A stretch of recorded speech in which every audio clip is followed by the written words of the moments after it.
Chapter 1271. The man had found Hansun, so there was no use in hiding any further. When Hansun emerged from the bushes, he did so drenched in water. "Friend, what are you talking about?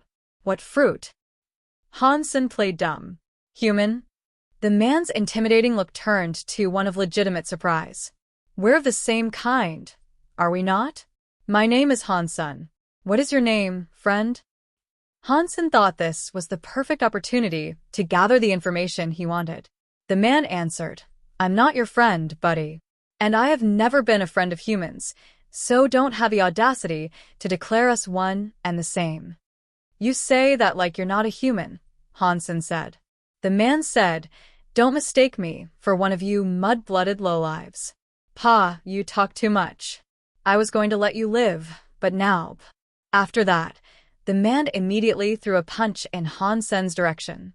Hansun did not expect his eagerness to fight, and he didn't think the man would have a disdain for humans and believe himself to be so different.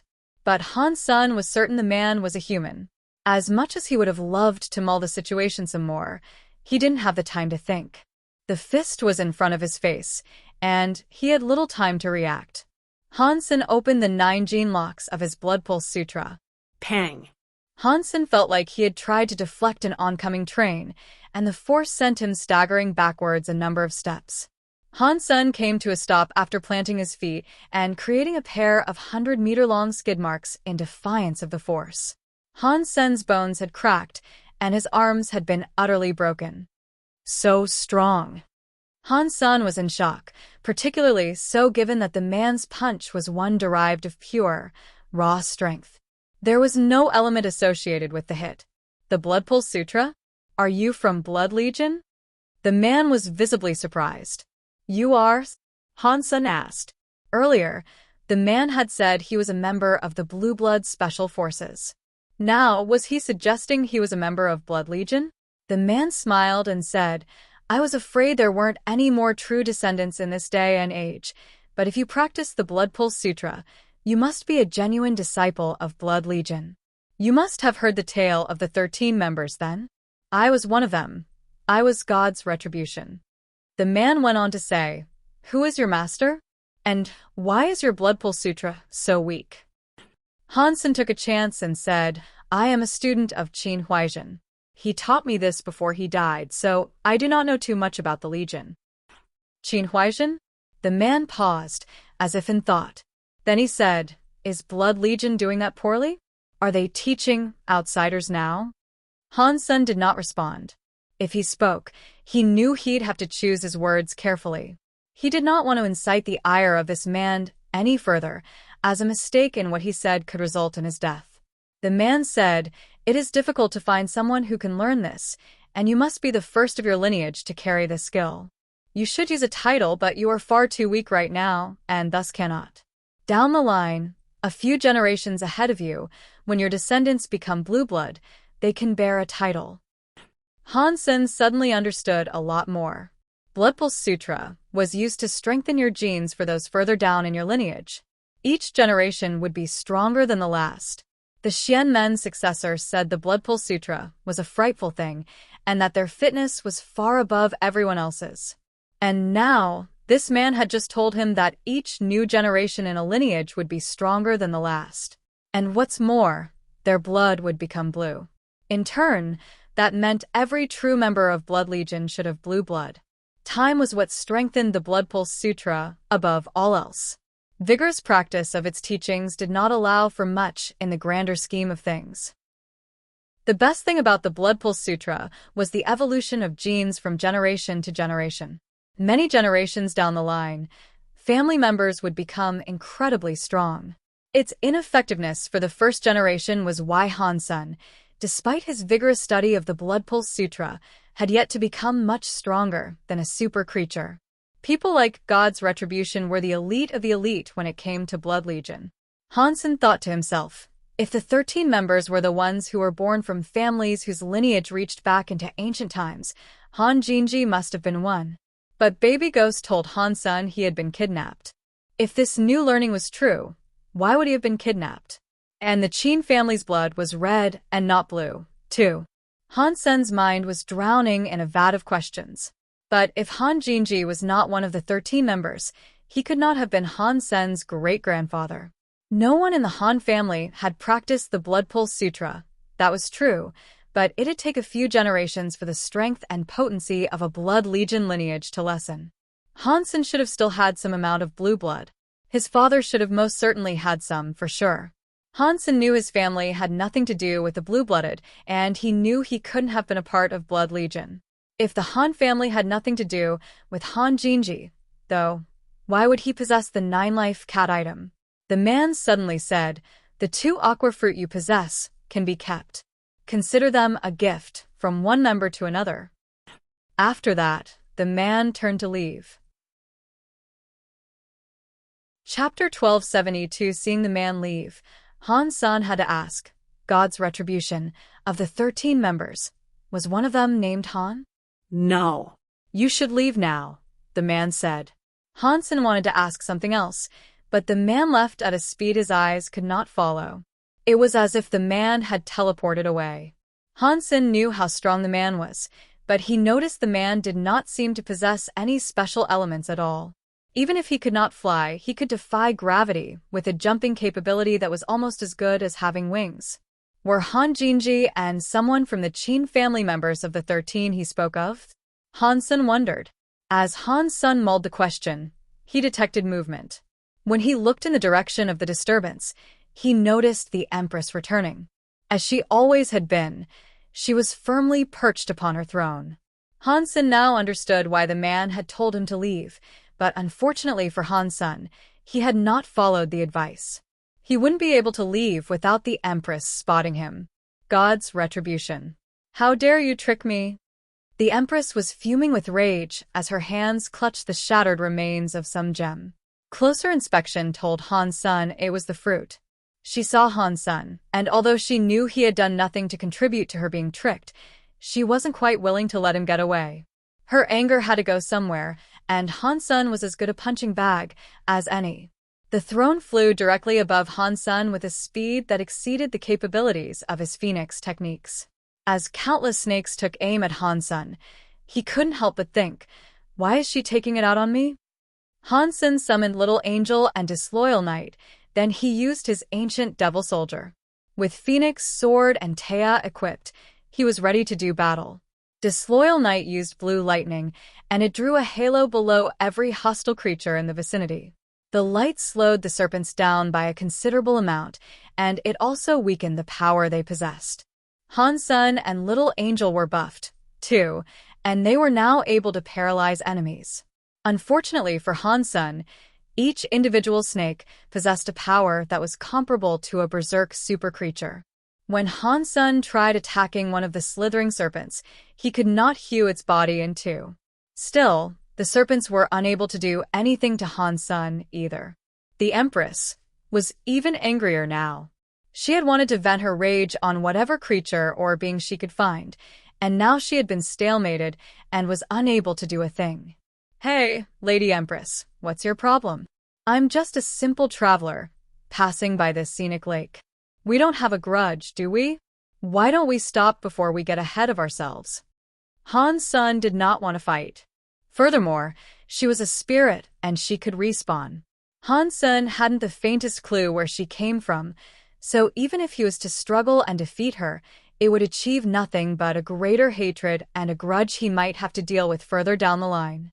And since Han Sen had just managed to obtain 2 aqua fruits, he was far keener on finding out what he could do with them. God's retribution knew the Empress would eventually return to the lake with a bloodlust, which was why he left the area in such a hurry and made sure to tell Han Sen to make himself scarce, too. Han Sen's mind had been preoccupied with the mound of questions that had taken root, that he didn't really concern himself with the warning he had been given by God's retribution. You humans are the worst. I am going to kill you, and then I am going to kill him. There was no quelling the fire the Empress was breathing. And try as she might, the steam she wished to release was not going anywhere. She thought there had to be a connection between Han Sen and God's retribution. They were both human after all. It was far too much of a coincidence for her to have been played, and for there to be another human in the area just moseying about. That was why she wanted to make Han Sen her target. She believed he had to be in on the trick that had been played upon her. The throne was unable to capture Han Sen, though, and this just bolstered her resolve and belief Han Sen must have had a hand in the misdeed that had been performed upon her. Not many humans possess such strength in the third god sanctuary, and so the Empress thought that further confirmed a connection between the two. The Empress was looking severely annoyed by this point, and she actually stood up and left her throne. Her legs were so long and succulent to look at. She was like a most stunning queen to behold. Her fatal eyes stared at Han Sen, and they were so intense, you'd believe they could drill holes in whatever surface they looked at. Han Sen kept falling back in his evasions, in the hope he could develop enough space between the two of them to run off. Unfortunately, the throne could not be shaken, and its resolve to murder Han Sen reflected its owner's desire. The Empress' eyes then began to glow, and the volume of light grew brighter and brighter. They soon resembled a couple of light bulbs. In those eyes, there was a copper statue. It was molded to the shape of Han Sen. Han Sen suddenly felt himself freeze. He was unable to move. When Han Sen looked down, his flesh and bones had become copper. And lastly, his skin. Han Sen was in shock.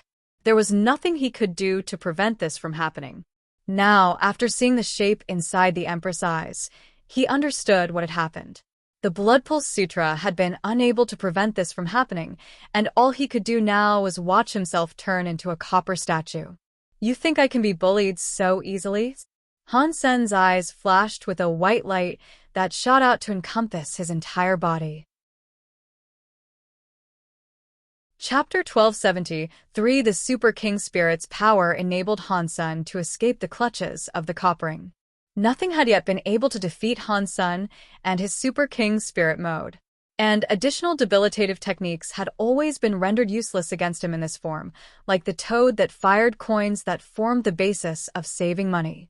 Han Sen was confident this was what it would take to escape what the Empress had started doing to him. When his transformation had finished, his entire body glowed white. The copper on his body had started fading away, slowly freeing him. Unfortunately, the copper was strong, and it would take a while for it all to disappear so Han Sen could move as freely as he wished to. He'd have to stand his ground against whatever the Empress and her serpent throne sought to do for now. And already, the snakes were coming for him. Little Angel and Disloyal Knight were still in the area. They came to Han Sen's side to protect him while he recovered from the Empress' frightening skill. It was a tricky situation, and one that he never had to deal with before. Han Sen was helpless, and his life was truly in their hands. It made him sweat bullets. Han Sen was going to summon all his king spirits so they could aid in protecting him. But suddenly, a splash of water was heard. It was very close. A gold-plated fish had arrived in his aid, and it helped repel the serpents that sought to kill Han Sen. "Fish King!" Han Sen exclaimed with glee. The Fish King flew above Han Sen, arcing through the sky like a rainbow. It managed to subdue and suppress each and every attack the snakes tried to perform. The Empress's rage only increased, and now she sought to turn the fish to copper. She stared at it intently, as she had stared at Han Sen earlier. Suddenly, a sound similar to that of a clicking finger was heard behind the Fish King. The sky had suddenly started to rain down coins. The Empress' vision of the Fish King was disturbed, and its copper rendition in her eyes vanished. The coins fell upon the snakes and the throne they carried, and the coins stuck to them like glue. Almost immediately, they struggled to move. And just when Han Sen thought the Empress's anger could not increase, it did. She grabbed a copper spear from her throne. When she pulled it out, the very shape of the throne started to twist and look misshapen. The downpour of coins was not relenting, but this was not the cause of that transformation. The throne and the snakes were starting to come together to build something new, and when they all came together, one giant serpent beast appeared to fight. The Empress rode this new snake towards Han Sen, a spear in hand. The snake was able to withstand the downpour of coins. Han Sen was behind the fish, and the fish moved forward to attack the coming Empress. The Empress swung her spear and pierced it through the golden mist.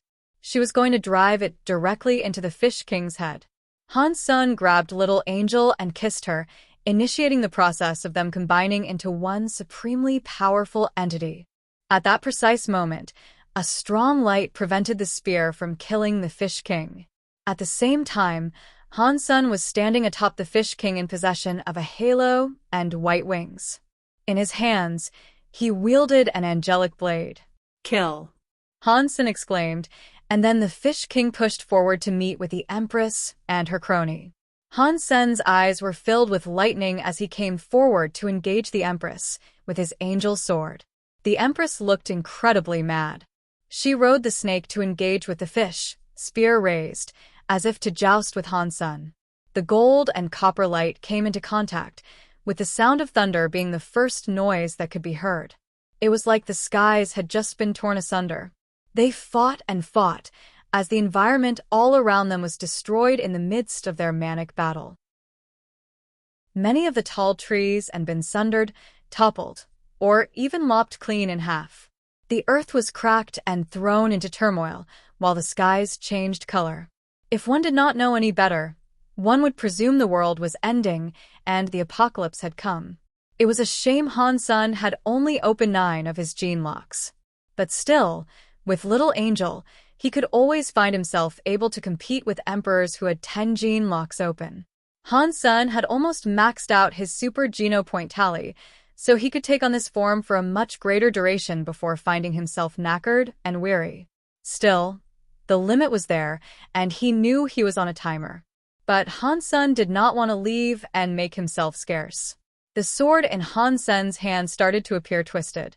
He made use of what he had learned with space and time, by speeding up the latter and teleporting via the former. Han Sen had been researching this for a long time. He did not know which was the best way to do this, or when would be the best time. But now, seeing the Empress prove such a threat, Han Sen made the decision to use what he had learned now. Han Sen had learned a lot, but he had never put it into practice. He had a feeling that this would prove successful. The powers of time and space were gathering to become one. The Empress's spear was on its way over to Han Sen once again, but then, it felt as if it was her eyes that were approaching instead.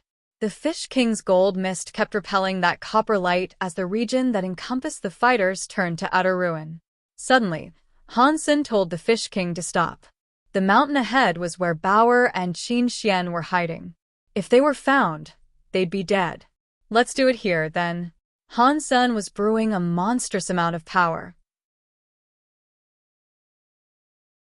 Chapter 1270 For the Empress saw Han Sen stop, with the intent to grab the spear that she held.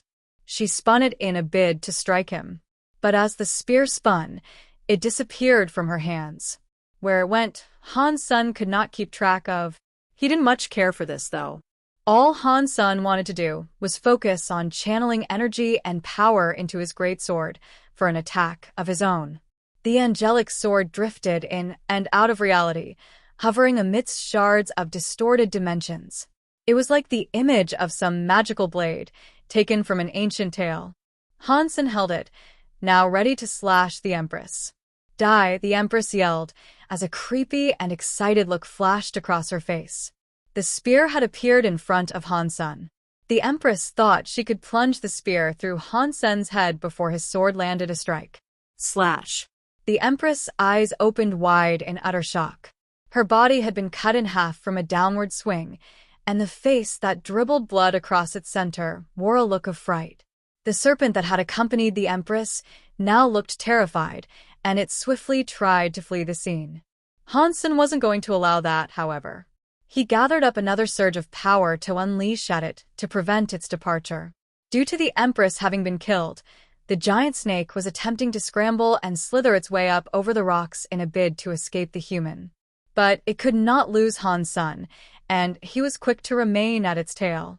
Qin Xian and Bauer had felt an earthquake just a moment ago, so they had exited the mouth of the cave to come take a look. When they came out, they saw a hazy mixture of gold and copper lights. The scenery all around was destroyed like a post-apocalyptic wasteland. The lights were coming towards them, with a trail of destruction being left in its wake. Qin Xian grabbed Bauer and took off running. Qin Xian had only just arrived in the third god's sanctuary, so her effort was in vain. She was too weak to run from the lights. Not long after her attempt of flight, she heard something most monstrous come from someplace behind her. The copper light was on her heels, coming at a most fearsome speed. It was so close, and now Qin Xian was able to see what that copper light was. It was a giant copper snake, similar to the ones people used to worship long ago. Its life force was frighteningly strong. Qin Xian thought this had to be it, and that she was done for. She didn't think there'd be an escape from this predicament. She held Bauer as if she were a real baby. She thought it was most likely a pointless thing, but she did so anyway, as if to protect it. The snake wanted to dive down and head underground, and it was a simple misfortune for Bauer and Qin Xian to be in its way.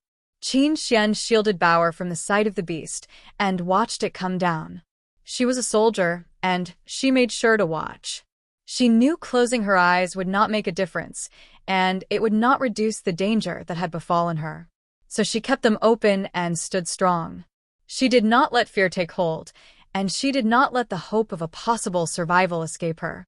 The mouth of the snake had come down from above, tenting their position, and in that moment, Qin Xian threw Bauer away. Qin Xian did not even know Bauer was a beast soul. She just thought by throwing her away, she might survive. After throwing her away, she faced her imminent death alone. Ketcha! The serpent was about to close its teeth on her lonely body, but suddenly, another light flashed across her vision. Qin Xian suddenly saw the snake reel back as its head was hewn from its coiling body. After that, its body began to flail backwards as the light ran through it from top to tail. Vertically, down the center, the body was cut into two perfectly symmetrical halves. The snake had built up momentum, though, and it leaned forward even in death. Qin Xian was still stood where she had been, as the rocky landscape around her began to crumble. She stumbled and grabbed a hefty stone to keep her balance. When the snake's flailing came to a stop, and the dust that had kicked up was all that could be seen, Qin Xian saw a gold light pierce the haze. There was a most beautiful goldfish coming towards her through the murk. She stumbled backwards. Even though it was a beautiful beast, she knew it was a creature. If the snake had been killed by the goldfish, then the goldfish had to be even more powerful than it. She wished to run, but Qin Xian was afraid that if she did start to flee, the fish would attack her. Bauer was waddling her way over to the goldfish as Qin Xian mulled her courses of action. Bauer, be careful. Qin Xian pleaded, but it didn't stop her. Bauer jumped atop the goldfish's head, and then Qin Xian watched her jump into the arms of someone. Han Sun. Qin Xian looked at the figure and the fish in awe, and when the dust had cleared just enough, she saw Han Sun standing atop the creature. Han Sun was delighted as this occurred, because he was in the midst of hearing the announcement play. Berserk Super Creature Serpent Throne killed. Beast Soul gained. The flesh of this creature is inedible, but you may harvest its life Geno Essence. Consume its life Geno Essence to gain 0 to 10 Super Geno points randomly. Chapter 1275. Han Sun was very weary now, but he was still in a jovial mood. After this latest adventure, he had earned much. And now, after this latest kill, he had also gotten a Berserk Beast Soul. While he could always create his own, earning one and not having to wait out the evolution process was a brilliant thing. The Serpent Throne was a super creature with 10 gene locks open, so there was no doubt in Han Sun's mind that it would be a magnificent beast to have at his disposal. Han Sun looked into his Sea of Soul to get a look at its type. I have armor and weapons already. This looks like a mount more than anything. But I don't really want a mount. If it is a shapeshift beast soul, I don't want to shapeshift into a chair either. Plus, I have my gold raven and ancient devil soldier beast souls for whenever I wish to shapeshift, Han Sun thought to himself. Berserk Super Beast Soul Serpent Throne. Doll type? What is that? I don't need an action figure. Han Sun was surprised, to say the least. Han Sun had discovered a lot of unique beast souls during his time in the Third God's Sanctuary, and the Alliance always rewarded the finders of new beast soul discoveries. That being said, Han Sun had not reported any of his findings. He had enough money as it was, so it was simple laziness that was prohibiting him from making the reports. Han Sen put Qin Xian on the Fish King and went downstream. Han Sen really appreciated the assistance of the Fish King. If it hadn't shown up, even with Little Angel, Han Sen wouldn't have been able to buy the time necessary to build up the moves that brought an end to the fighting. Han Sen was going to call this new hyper-geno art that used space and time elements together Ghost Slash. While the name did not bear any semblance to the space and time elements that fueled it, it was a name he had carefully selected due to the meanings that resided below the surface. Before humans entered their interstellar era, they could not interact, bend, or meld the actual elements of space and time. There were a number of ships, however, that disappeared and reappeared a few decades later. They were dubbed ghost ships due to having unwittingly stumbled through wormholes and traveled through time. What seemed like seconds of travel to those on board had actually been years for everyone else. The Ghost/Han Sen had formulated was similar, as it rapidly redefined and reduced the breadth of time when performed. It made the time and distance his attack had to travel next to nothing. While the opponent could see his attack appear like normal, they were completely oblivious to what he was actually doing. The space and time Han Sen operated in during those brief moments of attack were different. His attack was impossible to block. The Empress was stronger than Han Sen, there was no doubt about that. Ghost Slash should have been able to injure her, but not kill her. But Ghost Slash ignored the general rules of space and time. She was going to stab Han Sen with her spear, so, being unable to dodge, she had completely opened herself up and made herself susceptible to a one-hit kill.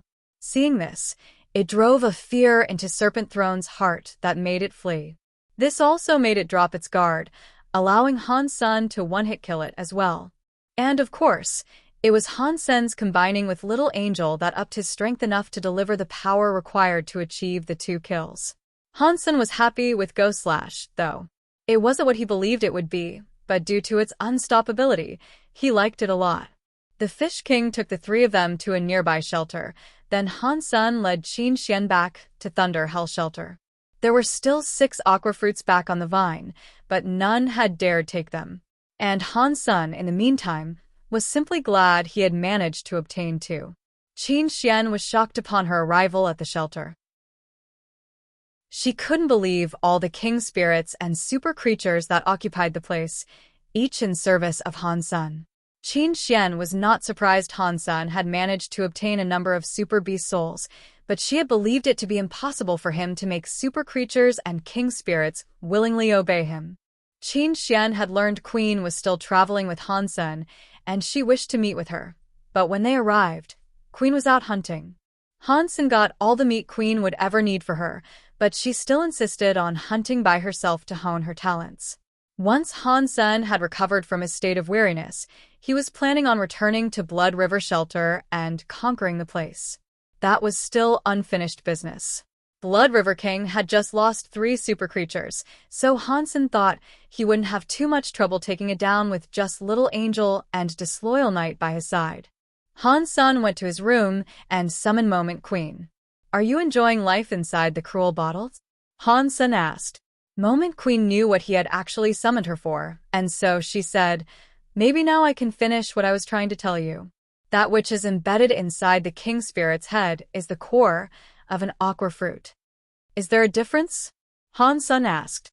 Moment Queen said, "Among the third god's sanctuary's emperor-class plants, aqua fruit is undoubtedly in the top 10. They can allow emperors to open gene locks. If they have 10 gene locks open already, the fruit can allow them to open the holy door. But spirits don't really know what it does.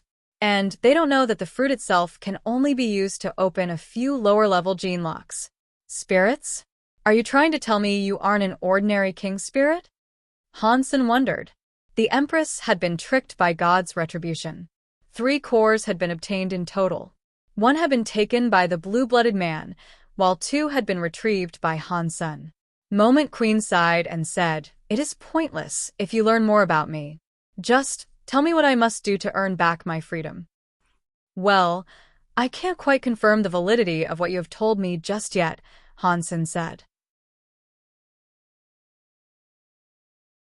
Chapter 1276. Moment Queen paused for some time, and when she resumed her speech, she said, "If I said I was an empress, would you believe me?" Of course I would. Han Sen had seen a few empresses in his time, so he wasn't afraid of them. And with the knowledge she possessed, despite how much she had tried to twist it and mislead Han Sen in the past, the fact she might have been an empress at one point in time was not unbelievable. Furthermore, she once managed to break the contract between them. That was something he had never seen a spirit do before. Moment Queen went on to say, "I failed my ascension of the 10 steps of the Holy Door, and following my failure, I was captured by my enemy. After that, they cast me back to the second god's sanctuary." "That means what you told me before in the beginning was false." "No, it's true. I killed the son of an emperor." "What was his title?" "No god." When Han Sen heard this, he almost spat out the water he had just taken a swig of. Han Sen had heard about no god before when he was competing in the third god's sanctuary's divinities bout, but he was too weak to reach the top 10. No god reigned supreme, beating out all other challengers to become number 1. If no god was her enemy, she must have been powerful. But somehow, she had been repeatedly bullied by Han Sen. "Are you lying to me?" Han Sen thought she might have read the list of spirits that competed in the tourney and was fabricating another falsehood. Moment Queen pleaded, "Not many king spirits know about the aqua fruit core. You have many king spirits in your service, so why don't you ask them? See if they know." Han Sen already believed her, though. He maintained a dubious guise, but he knew she possessed a lot of knowledge, and the manner she spoke carried a weight of earnestness this time. Moment Queen proceeded to tell Han Sen how to use the core, but she told him he could only use one. Using any more than one could be harmful. What's more, it only worked with certainty on spirits. It could work on humans, but there was no guarantee it'd help. Han Sen planned on getting the core out of Wuxia's head, to begin with. He wanted Moment Queen to do it, but she said if she did, it would latch onto her instead. It was quite like a parasite. She'd also need a pure weapon to dig it out. Han Sen was caught off guard by her comments, as he had managed to dig another one out of the Fish King with no issue. "Was it because of my Blood Pulse Sutra? I mean, God's retribution managed to grab a fruit without becoming a host to the parasite. And Blood Pulse Sutra is something we both have in common," Han Sen wondered. Han Sen entered the bottle and cut the core out of Wuxia's head. Moment Queen was shocked to witness this. Han Sen was able to touch the core with no adverse effects. Wuxia woke up, and when he saw Han Sen, he spared no time in trying to attack. His fury was so great, the black smoke that billowed around him was nearly asphyxiating. The cruel bottle was a separate dimension of sorts, but that was the extent of it. It couldn't suppress an individual's power. Han Sen was not afraid, though. Nowadays, he had the capacity to defeat emperors. Han Sen pulled out his phoenix sword and swung it towards Wuxia. When Wuxia saw the sword, it suddenly disappeared. Then it was Wuxia's arm that was missing. Wuxia's face twisted in disbelief of how powerful Han Sen had become. Han Sen didn't want to kill him, though, as he did not know what would happen if Wuxia died. If he couldn't resurrect, then it'd be a waste. Han Sen wished to ask Wuxia about Azura and Dragon King, especially about the former. He thought there was a connection between Azura and the Shura. Wuxia was one of the 8 generals, so there was a hearty chance Han Sen could learn something off the fiend. Han Sen coldly told him, "Do you know what this is?" "What? Where am I? What is this place?" Wuxia could not feel his spirit stone, so a legitimate fear was taking hold of him. "That is not for you to know. What you need to know, and in turn tell me, is whether you wish to live or die." Han Sen carried himself in a menacing way. Wuxia said, "I'm a king spirit. Do you really think I am afraid of death?"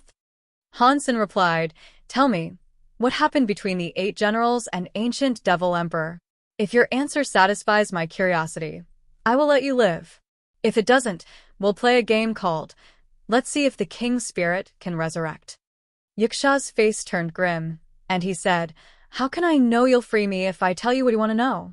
I didn't promise I would, but I'm not too concerned about a weakling like you. I can kill you on a whim, so the ball is indefinitely in your court. What happens next is entirely up to you. Han Sen left the cruel bottle to give him time to think. After this, he freed Moment Queen as well. Now that Han Sen was much stronger, there was little to fear. And what's more, he might have need of her knowledge soon. This is your last chance, Han Sen told her. How do I use this thing? Han Sen wondered, as he eyed the aqua core he held. Moment Queen said it would only work for spirits, so Han Sen had to weigh whether or not there was danger in taking it himself. After all, opening 10 gene locks would be a remarkable thing. Chapter 1277. Han Sen fingered the cores for a while, but he didn't make use of them. It was a risk to do so, and he didn't like committing to uncertainties. Plus, opening his 10th gene lock was only a matter of time anyway. It wasn't worth the risk, all in all. If there were adverse side effects to the consumption of the aquafruit cores, they could be lethal. As such, he chose to leave them be for now.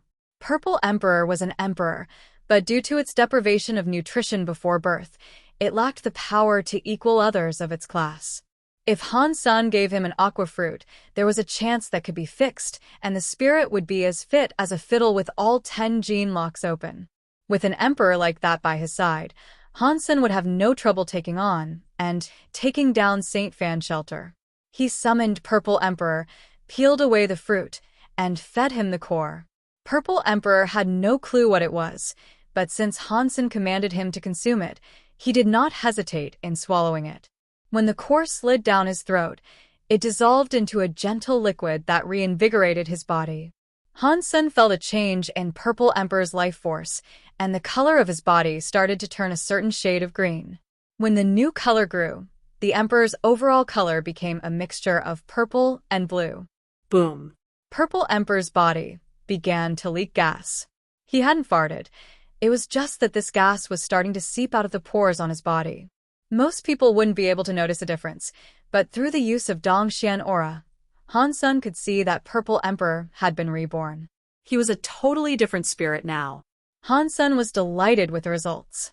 It had actually become difficult to sense Purple Emperor's life force now, which painted him like some sort of silent reaper. Han Sen brought him over to the training room. After a session of practice, 1 versus 1, with no transformations involved, Han Sen was hopeless against him. That core is the bee's knees. I should save the other one for the silver fox. Han Sen decided to work on opening the 10th gene lock by himself, so he saved the second for his favorite pet. When Han Sen found the silver fox, he teased him with the core. Han Sen wanted to spend more time with the silver fox, and when the time came to open the holy door, he hoped they could ascend together. But when the silver fox looked at the core, his interest quickly diminished. Then he walked away and went to rest elsewhere. All these emperors are fighting for this thing, and you have no interest? Han Sen thought. If the silver fox wasn't going to eat it, then neither was Han Sen. Then who should I give it to? Han Sen could not decide. It seemed the aqua fruit was not to everyone's tastes.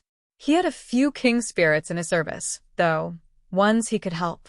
But such numbers proved troublesome for this decision.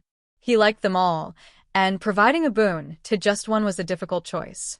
Well, I guess I'll just pocket it for now.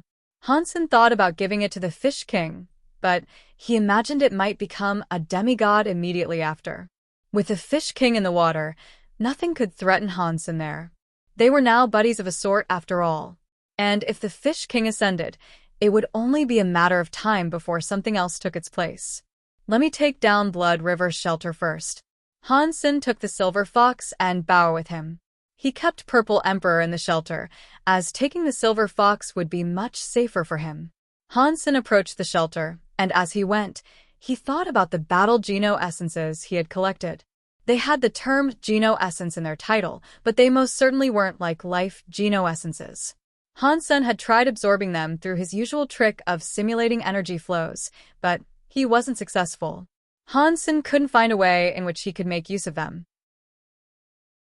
Shui Yuqing was in Blood River Shelter, and the man hoped the Shui family would come to his rescue, or at least take the item, so he could die without worry. But a while had passed since Han Sen had been given the message, and no one had yet come. Today, however, he saw Han Sen once again. Gritting his teeth to bear the pain once more, he crucified himself and started driving the boat over to meet with him. "Young man, did you deliver the message?" Shui Yuqing asked. Han Sen shook his head and said, "Sorry, I was a little busy collecting fruit." Shui Yuqing looked concerned and seemed to be in a worried rush. He said, "You have to believe me.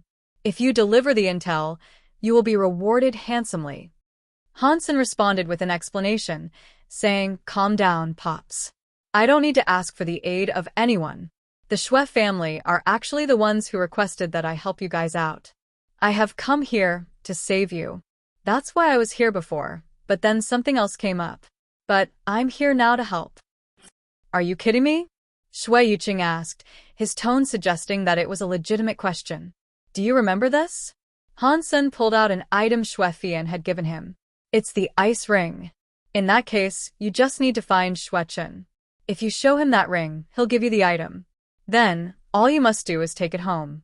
Shui Fian looked relieved after seeing the ring, and ease had definitely been brought to his worries. Han Sen thought it best to show the ring instead of wasting any more time.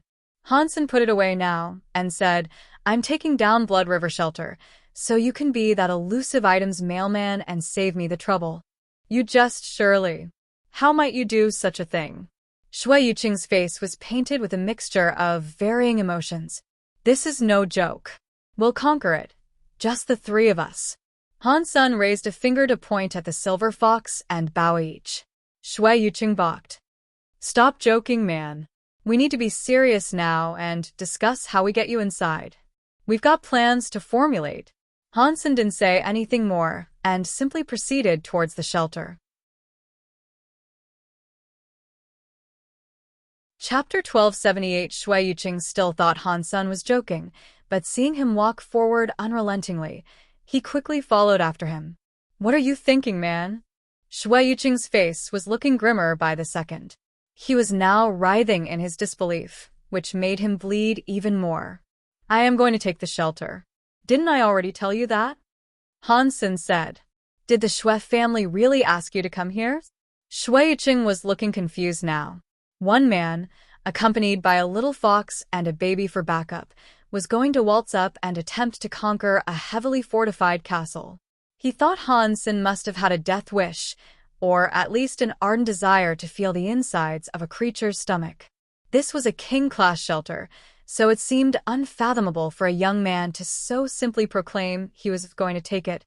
Shui Yuqing had been stuck in that shelter for a long time, so it was no surprise he had no idea who Han Sen was and what he had accomplished.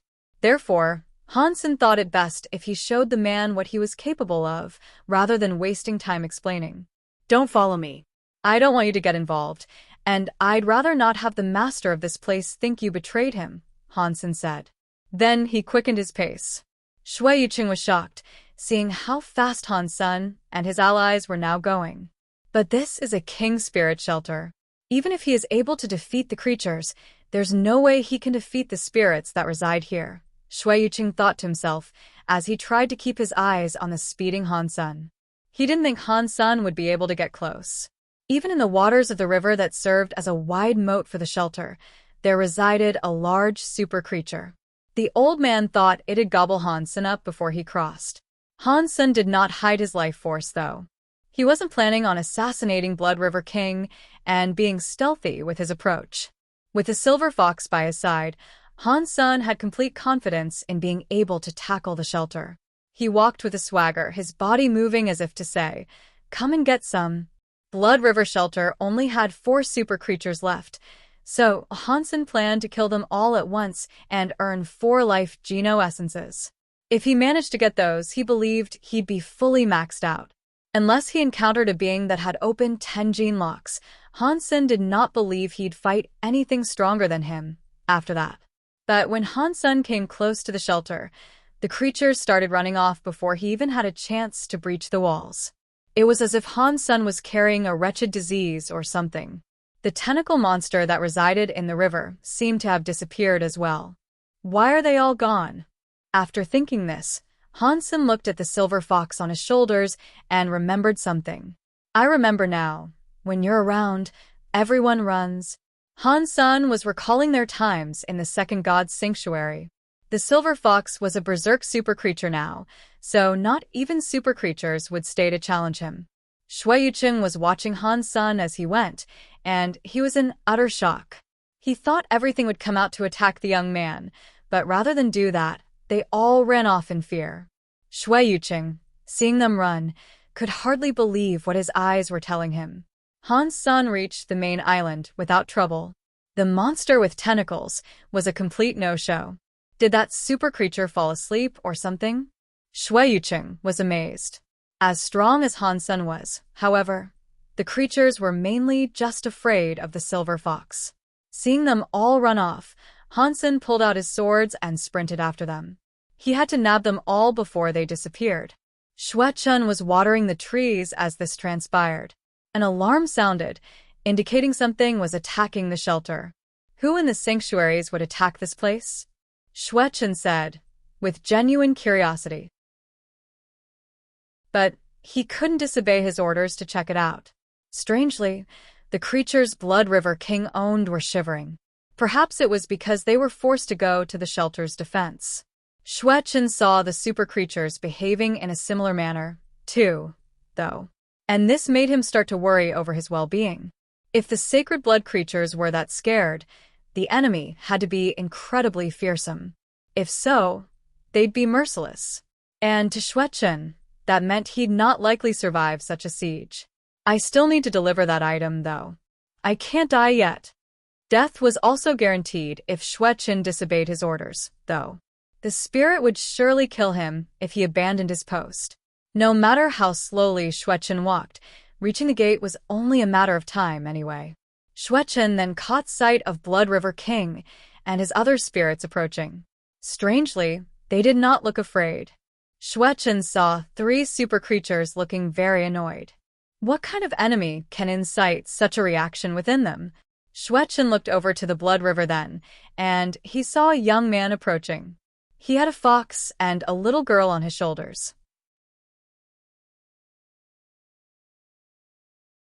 Chapter 1279, That Looks Like a Human. Shui Chun observed the presence of a young man approaching, but he couldn't be entirely sure he was a human, given the brashness an individual would require to actually stroll up to a shelter such as that. Furthermore, if it really was a young human, why would they all be in such a state of panic, and why would Blood River King himself be concerned? Who dares approach? Blood River King called out to the figure below their walls. The spirit was unfamiliar with Han Sen and therefore, he did not know how strong Han Sen was. With his creatures all acting up, however, he knew he wasn't dealing with someone ordinary. Even Blood River King knew he should be cautious. Han Sen saw the 3 super creatures and responded by saying, I am Human Emperor, Han Sen. If you pass me your spirit stone, I'll let you live. After Blood River Shelter, I am going to take down each and every shelter in the third god's sanctuary, so that when Ji Yanran and Ma make the jump, they can do so in safety, Han Sen told himself. He was not strong enough to do that just yet, but this would go on to be the humble beginning of that venture. Human Emperor. These 2 words, this name, would someday freeze hearts. But having just been used for the first time, it was an unfamiliar title. It confused the inhabitants of the shelter. But at least it told Shui Chun that the person who had come was a human. Blood River King replied to Han Sen's demand, saying, How dare a human call himself an emperor? Han Sen didn't submit a verbal reply, and instead drew his phoenix sword. Shui Chun was in awe, thinking the young man approaching was far more reckless than anyone in the Shui family. That in itself was quite a feat. Blood River King drew his greatsword. Powers were to collide, and Shui Chun knew a big fight was brewing. But in the next second, that did not turn out to be true. Instead, Shui Chun was just made speechless, frozen in shock. Blood River King's eyes were wide open, rolling in their sockets as the head that carried them was sent tumbling through the air. Before Blood River King could even ready his sword after he unsheathed it, he had been beheaded. Every being in the shelter was now either in shock, fright, or absolute panic. Whatever the case was, everything and everyone wanted to up stakes and escape. Blood River King had been killed practically before the fight began. Whoever remained to combat such a foe would be a fool, after all. Han Sen didn't want to let the super creatures get away, though. So he flew up into the air and chased each of them down like an airborne hound. Shuechen saw Han Sen, and the silver fox swooped down at the creatures like a pair of hawks, and he was gobsmacked. Wherever they went, all that remained on the ground following their reascent was a mound of fallen creatures and spirits, and a pool of blood. Now that is what you call unstoppable. Shuechen was jumping for joy in his heart. The young man that had come to assault the shelter had amazed him. It filled him with a surge of energy he hadn't felt in a long time. But most of all, it gave him a sense of hope. It told him there was a chance of achieving a future in the third god's sanctuary, where humans weren't always reduced to slavery. If he takes down this shelter and breaks the spirit stone, does that mean our contracts will be destroyed as well? Will we be free? Shui Yuqing wondered. Shui Yuqing saw Han Sen commit to slaying every super creature that previously inhabited the shelter, and the act genuinely surprised him. Since when can humans achieve that much strength? Shui Yuqing was amazed by what he saw. 2 of the super creatures had been killed in less than 2 seconds. The other super creature was finally attuned with the elements of Earth. It tunneled underground as quickly as it could, but even when Han Sen drove his sword under in pursuit, it managed to escape. It was gone. Han Sen didn't concern himself with escapee too much, though. He simply proceeded to the spirit hall of the shelter.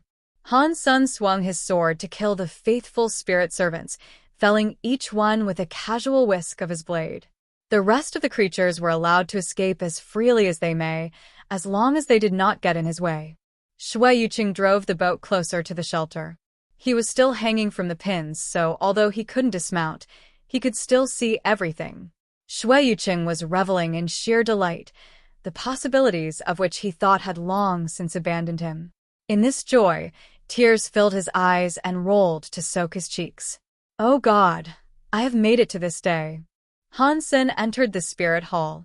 Blood River King had yet to respawn, and it made Han Sen notice the fact that different spirits possessed different respawn times. Thunder Hell Emperor could respawn instantly, for instance. Han Sen flew over to the statue and took the stone in his hand. Han Sen could faintly hear the sound of Blood River King crying inside the gem he now held. The next second, the spirit stone collapsed into a mound of broken glass. It had chosen not to obey Han Sen. The moment it was destroyed, though, Shui Yuqing and Shui Chen's contracts were broken.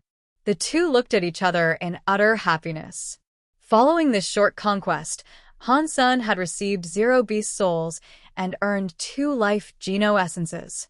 Han Sen knew he probably spent all his luck in his last adventure to get the Berserk Super Beast Soul and the Fruit Cores. He sent Shui Chen and Shui Yuqing back to the Alliance to fulfill the task Han Sen had promised to do for their family. Han Sen stood in Blood River Shelter alone now. He looked at the spirit statue and squinted. In Han Sen's Sea of Soul, the Serpent Throne was showing visible excitement towards it. Does this thing like it? I still don't even know what a doll beast soul is used for, anyway. Han Sen summoned it. When the Serpent Throne appeared, it turned and immediately ran towards the spirit statue. Chapter 1280. The Serpent Throne became a physical manifestation of light, and then it entered the slot that used to contain the spirit stone. When the blinding light dimmed, the statue's forehead was revealed to now contain a brand new spirit stone. This one possessed the image of a snake. I thought this was a doll-type beast soul. So why did it just become a spirit stone? Han Sen was confused. As he mulled the oddity, he noticed another image inside the spirit stone. It was hazy, like little more than a reflection, but its faint outline suggested the shape of a human. Blood River King? Han Sen was quickly given a shock as the human image cleared to reveal it was actually Blood River King. It was different, however, and it seemed to be a replica of the spirit that used to preside over the shelter. but it was a replica built from copper, and it had a texture that mirrored the serpent throne itself. Master, I am Serpent Throne. The Copper Blood River King appeared before Hansen and knelt, as if in service. What are you? Hansen wasn't sure what to respond with, as this was all new to him. Master, I am a copy of Blood River King's genes. I am his replica, a doll in his image and being. I possess his powers, to their full extent. I am him in every way, save mind. The Serpent Throne elucidated the curious happening. Hansen asked, so you'll look like this forever? You can put me inside any statue. Do so, and I will reflect the image of the last spirit to occupy that shelter, Serpent Throne said. Hansen was delighted. It was a powerful berserk super creature. This meant, even though it could make use of Blood River King's powers, the output would be greater than the original spirits. And what's more, it was a beast soul. There was no danger or fear of betrayal. It would do Hansen's bidding without question. Hansen needed to take down Saint Fan's shelter, and now he couldn't help but imagine the prospect of having a Saint Fan copycat bow before him. Can you resurrect like a spirit? Hansen asked. I am just a clone. Even after death, I can produce another copy of your chosen spirit, but it can take a while. That is the only restriction, Serpent Throne said. Very good. Hansen escorted the doll to the battleground so he could test its strength. It really did have Blood River King's powers, just at a greater level. For all intents and purposes, it was now a faster and stronger Blood River King. Hansen was now dying to locate an emperor shelter he could take over, so he could have a copy of an emperor. The copy had no fixed power limit, and the power of the shelter was what dictated the power of the copy. Hansen currently had Thunder Hell Shelter for an Emperor shelter, but first he wanted to try it out in his underground shelter. Hansen was super-duper curious who the last master of the underground shelter was. Although it was not able to copy the mind of the previous lord, he'd at the very least like to get a good look at their appearance. Hansen went to the underground shelter's spirit hall and summoned Serpent Throne. It entered the spirit stone slot, like before. However, generating the doll took much longer this time. After a while, a copper light was cast into the hall right before Hansen. The image was materializing. Hansen examined the doll with great curiosity, as its image was completely different than Blood River King's. This new presence was quite astonishing. It was a female spirit, one with horns and draconic wings. She had armor scaled like the hide of a dragon, and she looked like a Valkyrie. Who is this spirit? Hansen asked with his jaw agape. Apologies, but I only copied the genes that form their person. Identities and former knowledge are impossible to replicate, Serpent Throne said. Then, how many gene locks do you have opened? Hansen asked. 10, the Serpent Throne answered. This really is an Emperor-class shelter. Hansen wasn't very surprised. With the abilities the shelter possessed, it was difficult to believe it could have once been owned by anything less than an emperor. It was unique and special and far beyond any other shelter they had seen before. After this, he took the Valkyrie doll to the battlegrounds, keen for a showcase of her powers. He expected great things from an empress that once ruled his OG shelter in the Third God's Sanctuary.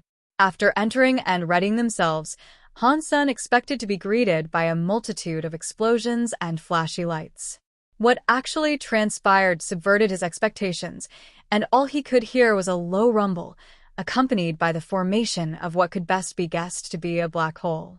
But soon after, the head of a black dragon appeared out of the dark, swirling vortex. It came out of the fierce pit, roaring with its intimidating teeth on full display. Drops of saliva accompanied the visible exhaustive breath, which was, admittedly, not the sweetest smelling. And then, the body and wings of this magnificent beast emerged. Valkyrie then leapt atop the glorious beast and rode it as if she was a dragon knight from an old storybook. Strangely, it didn't look as if she herself could fight, though. Instead, she just rode the beast, commanding it to attack in her stead. She had to be some sort of summoner or beastmaster. Hansen imagined her to rely solely on the support of a creature in her command. The black dragon's power was not too different than that of the fish, all in terms of might and strength. While this wasn't what he expected, Han Sen was still happy with the results.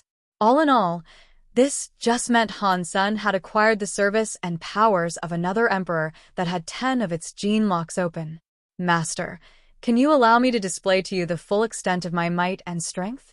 I believe it will be to your liking, the doll asked with a bubbly attitude, as if eager to impress her master. Wait, you mean you can do something aside from summoning and riding a dragon? Chapter 1281. What you saw previously was just me stretching out, Doll said. Okay then, skip the opening acts and get on with a real show, Han Sen said, looking at Doll. If summoning and riding a dragon was just flexing her muscles, then how strong must the spirit have been? Can it summon a flock of dragons, maybe? Han Sen tried guessing what was about to occur. When the doll moved into the performance that it wished to show off, Han Sen was amazed. The doll swung its hand and sliced the dragon's head clean off. Han Sen had seen many chefs in action before, but he had never seen one make the effort to cook a dragon. Her hands were like the finest blades, and they skirted, shaved, and slit the body of the dragon with mesmerizing precision. In a flash, the creature had been gutted. Then, the meat was thrown on to sizzle and cook. The doll summoned a frying pan out of thin air to cook the meat. This was something else that surprised Han Sen. Han Sen now knew why there were so many bones scattered across the underground shelter, as well. The master of the shelter must have adored food and been an avid diner of creatures. It was no wonder other creatures did not dare come close. When the chef brought the dish out to Han Sen, he snapped out of his shock-wrought daze. Can I really eat this? Han Sen asked. The frightening dragon, that had been summoned from a black vortex, was now food. Han Sen struggled with the concept of it being something he could actually eat. Oh yes, you can eat it, Doll said. Han Sen took in a good whiff, and he noted how the finely cooked meat reminded him of his experience in the restaurant named Doria. The marvelous ingredients that composed the meal he had just been given could not easily be found in the Alliance, if at all. Han Sen put some of the meat in his mouth, and he was given a shock. The meat was incredibly juicy and succulent, and the sauce that glazed his mouth delivered his taste buds a substance that was nothing short of ecstasy-inducing. A second later, after the pause that was brought on by the surprise, Han Sen resumed eating the meat with a ravenous appetite. Bauer leapt into Han Sen's arms after that. She wanted some too, and she made sure to grab a big and juicy piece of meat that hung from a bone. Ah. Bauer was in equal delight. She scoffed down the meat and spat out the bone. Her jaw operated like a machine, as she mowed through all the meat she could. Han Sen's eyes were actually tearing up, having never tasted something so delicious. Han Sen ate as much as he could, and as soon as he was done with one portion of meat, Doll delivered another. Eventually, he was too stuffed to go on. But somehow, Bauer was able to eat more than him, and she went on for a while after. Han Sen felt as if his stomach was going to explode if he went on much further. And just as he lay back to revel in the wistful memory of that meal, he heard an announcement play. Self-Geno point +1. Han Sen was surprised, not expecting the meal to give him a self-Geno point. During his stint in the Valley of Time, Han Sen had consumed a lot of fruit. He had achieved a staggering 900 self-Geno points and opened 9 gene locks of Super King Spirit mode in the process. But after that, there weren't any more effects. And ever since then, Han Sen had not been able to claim a single self-Geno point extra. You could imagine the shock, realizing Doll's food could actually provide him some. Unfortunately for him, he was too full right now. And if he went on, he wouldn't be far off eating the entire dragon. Can I keep the meat and eat it later? Han Sen asked. You can keep it, but each creature can only provide 1 self-Geno point. Eating more at a later time will not provide you any more, Doll answered. Han Sen then thought of another question to ask, so he said, Can you summon another ingredient? Like, at a whim? I can summon a fresh one once a month, but the creature or ingredient is random. But keep in mind that they can also provide you with different types of Geno points. Different types of Geno points. Hansen frowned. Doll had no answer to this, as she had no idea what they could be, either. After all, she could only copy others. She didn't have the knowledge to inform Hansen about things that were not inherent to her true self. Hansen was disappointed by the lengthy time frame between each meal. Still, each meal could be shared. And since there was far more than he could have hoped to eat by himself, he could share it with the rest of his companions, so they could all receive Geno points together. Hansen didn't think it would do them any harm. Before Hansen could invite the silver fox over to eat, he had already sneaked in and started munching away. So, Hansen called the rest of the people over to come and eat the meat. Thorn Queen received a self-Geno point. "Woo, you mad lad. My food is like dog food compared to this stuff," Xie Qing King exclaimed. Golden Growler and Meowth ate their fair share, too, while Little Angel only ate a small amount. Back in the Alliance, Xue Fian sent Hansen a message. She thanked him greatly for saving Xue Yuqing and Xue Qin and retrieving the item they had been missing all that time. She invited Hansen over to a vacation planet owned by the Xue family. And then, they sent a ship to pick him up. It had been a long time since Hansen had taken a holiday, so he decided to take Ji Yanran and Bauer. Before he went, though, Xie Qing King gave him a comic for reading material. It was the second installment in his overbearing President Love Luov series, and he wanted Hansen to upload and distribute it on his behalf. Last time, Hansen set up an auto-release system. Once a day, a chapter would be released. He had never seen the results or what became of it.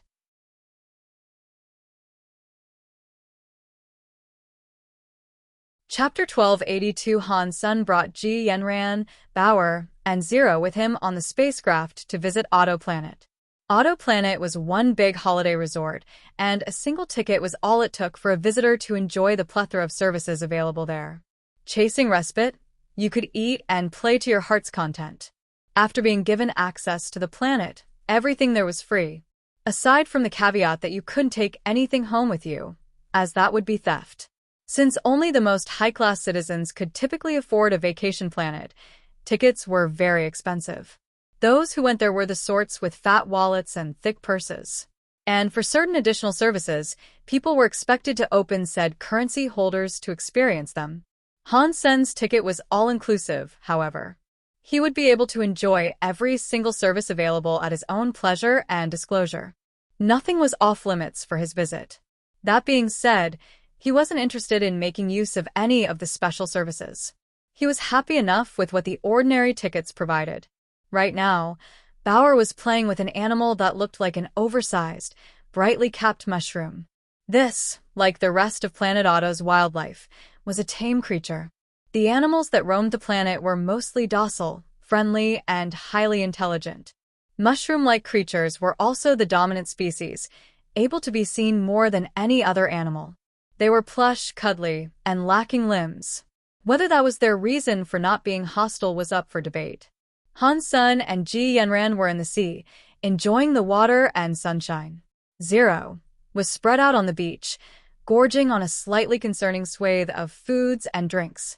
Hansen suddenly recalled that he hadn't yet uploaded the second volume of Overbearing President Love Luov.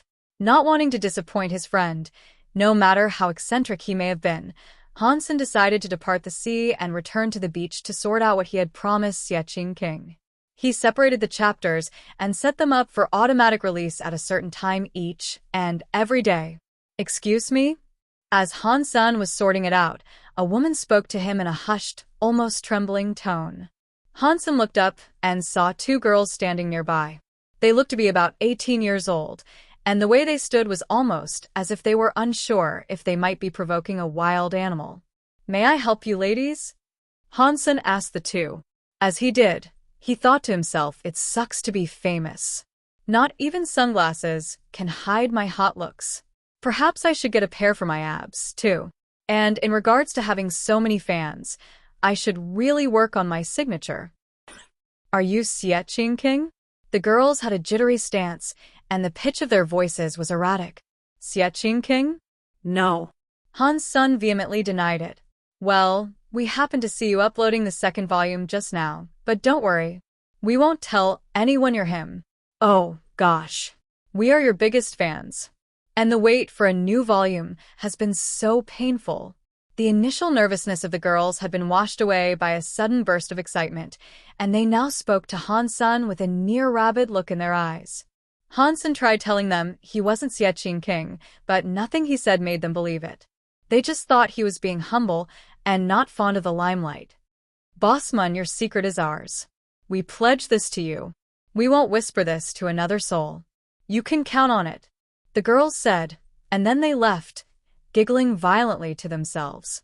Han-sun quickly opened Skynet and hurried over to the website he had released Xie King's comic on. Keep going, Bossman. Don't let it end here. I'm really loving your comic. If you ever need a baby maker, I'm your gal. PM me. A lady with long legs and big boobs is seeking your love. Mr. President, feel free to arrange a hookup so you can fondle my boobs to your heart's content. Mr. President, I've just hit 18. I suppose now I can leave you my number for some raunchy fun. You are my god. Capital G. You saved my soul. Mr. President, when is the next release?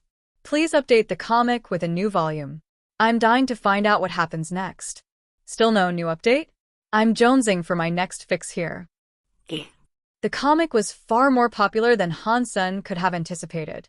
Across the entire webcomic community, the comic had surged from the lowly positions of unknown authors without an established fandom to the lofty position of number 2 on the Power Rankings chart. It was quite the surprise, considering updates were so infrequent. It had been half a month since the last update, so its continued charting was something that was almost unheard of. The Power Rankings were a fickle thing, too. If the updates came at a steady pace, it'd undoubtedly reach first place on the chart. I'm a super aristocrat. How can Xie King write some ridiculous comic and achieve such widespread fame and acclaim? Han-sun felt as if he had been shortchanged. Pa. Quite the charmer, huh? What did you do this time to end up merrily chatting with 2 young girls while your wife was left to swim alone? Han-sun turned around to see Ji Yanran, with a fire blazing in her eyes. Few things terrified Han-sun. He could stand up to Emperor-class spirits without fear, but before his wife's scorn, his knees were jelly and his resolve was wet salt. No, you misunderstand. You've misunderstood the misunderstanding. They were talking with who they believed to be Xie King. After that, Han-sun did his best to explain who Xie King was. And then he proceeded to tell her about the comic. Ji Yanran had encountered spirits before, but she had never forged a friendship with one, as Han-sun did with many. I thought spirits were all heinous, murdering, hull-dwelling, boss battle-type fiends? Ji Yanran said, with a confused look. Many of them are, but Xie King is special, that's for sure, Han-sun said. Han-sun then turned to look at Bauer, who seemed to have grown a following of her own. She was more popular than the much-adored wildlife of the resort, judging from the crowd that had gathered. Han-sun then saw the group approach, with a short-haired girl carrying Bauer in her arms. I am a professional warframe operator of the Alliance. My name is Xia. Are you Bauer's father? The girl was polite in her introduction and subsequent questioning. Yes. Has she been misbehaving again? Han-sun asked, standing up. No, she's a delightful thing. But she did mention her father was a remarkable warframe operator, and even went so far as to strike up a bet on your behalf. If you win, we'll deliver a shipload of candy to her from my home planet. If you lose, we are provided the opportunity to spend a few days in Bauer's company, Xie explained succinctly, not wanting a misunderstanding. Han-sun looked at Bauer, who was staring back at him with pleading eyes. She clearly wanted Han-sun to take the woman up on the bet. But it was clear to Han-sun that all she wanted was the candy that was up for grabs. Okay, let's have a match. Han-sun smiled.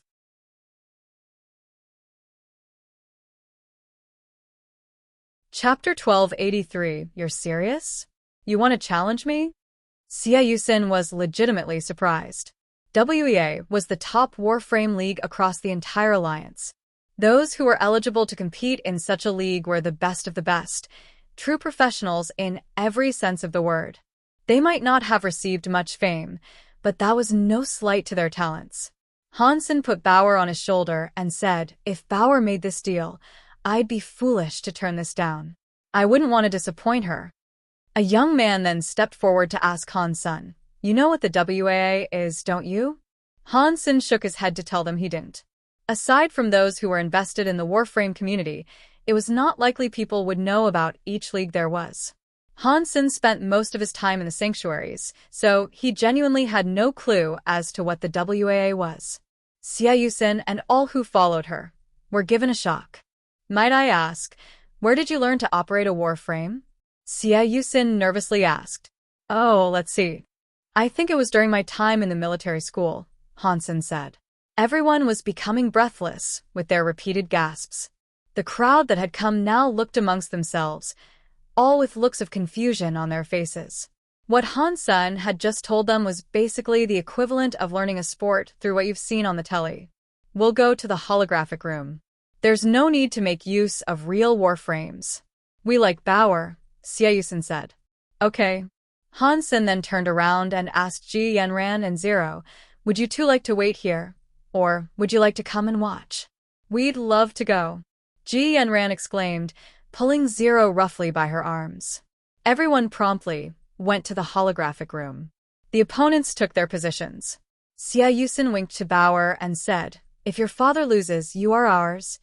"My daddy-o won't lose," Bauer said, emotionlessly. Her flat tone was almost creepy. "Bauer, I would like you to remember this word. Professional.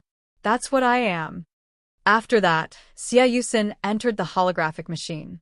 Hansen then passed Bauer over to Ji Yanran. After that, he entered the holographic machine. After the two entered the battleground, the lobby displayed a screen for all spectators to watch. "Go, Dad!" Bauer shouted, in support of Hansen. Bauer then punched the palm of her other hand, proclaiming, "When I win, all that candy will be mine." Everyone in the lobby had gathered around to watch. Then, another woman appeared there, wearing sunglasses. "Xiaoqing, why are you here?" The woman looked shocked at seeing everyone there. A young man turned around then and asked, "Why have you come here, sister?" Hearing Yu Xiaoqing call her sister, everyone turned to look at her. "Is that your big sister? Is that our idol?" Another young man asked. "How many sisters do I have?" Yu Xiaoqing said, with a long roll of his eyes. "You're Yu Qianshuan?" Everyone gasped in shock. The woman took off her sunglasses, revealing herself to be the ace operator that she was. Yu Xiaoqing was a professional, but even he could not compete with the talents of Yu Qianshuan. "What are you doing here?" Yu Qianshuan asked. Yu Xiaoqing explained what was going on, which prompted Yu Qianshuan to then ask, "Why are you trying to hustle a random person?" "The little girl is too cute. We want to spend some time with her." "We told her father we're from the WAA, and yet he still agreed," Yu Xiaoqing pleaded in defense. Yu Qianshuan did not say anything more as the match was about to begin. She was shocked, seeing Hansen's warframe. "SK, yes? Who uses an old model like that in this day and age? I'm surprised that thing is not a rusted mound of bolts and scrap." Yu Xiaoqing wanted to laugh, but he noticed something and then went on to ask, "Sister, didn't you advertise this model?" "Yes." "It has been many years since then," Yu Qianshuan said. She had done many adverts for Super Warframes in the past, but the SKTS was the only model she had not operated herself. She sighed and then said, "It is a shame this guy did not take a career as a Warframe operator. He'd be a legend." Yu Qianshuan seemed to take great interest in the fight that was about to unfold, and so she watched the screen intently. Xia Yusin recognized Hansen's warframe and identified it as the supremely outdated SKTS. This did not boost her confidence, though. She was humble enough to realize she had underestimated her opponent. But she herself was using a Sky Warrior, a model that was, for all intents and purposes, better than the SKTS. The SKTS did not have much in terms of weaponry and firepower, so even though its infrastructure was weaker and more fragile, it wasn't as if it made up for it with greater damage output. She wanted to showcase her agility, so she pulled out her laser sword and ran forward. Hansen had not operated a warframe for a while, so he chose to use the old SKDS. After all, it was the model he was most comfortable with and knowledgeable about. Hansen moved around and got into the groove of its use again, despite acknowledging he was still quite rusty.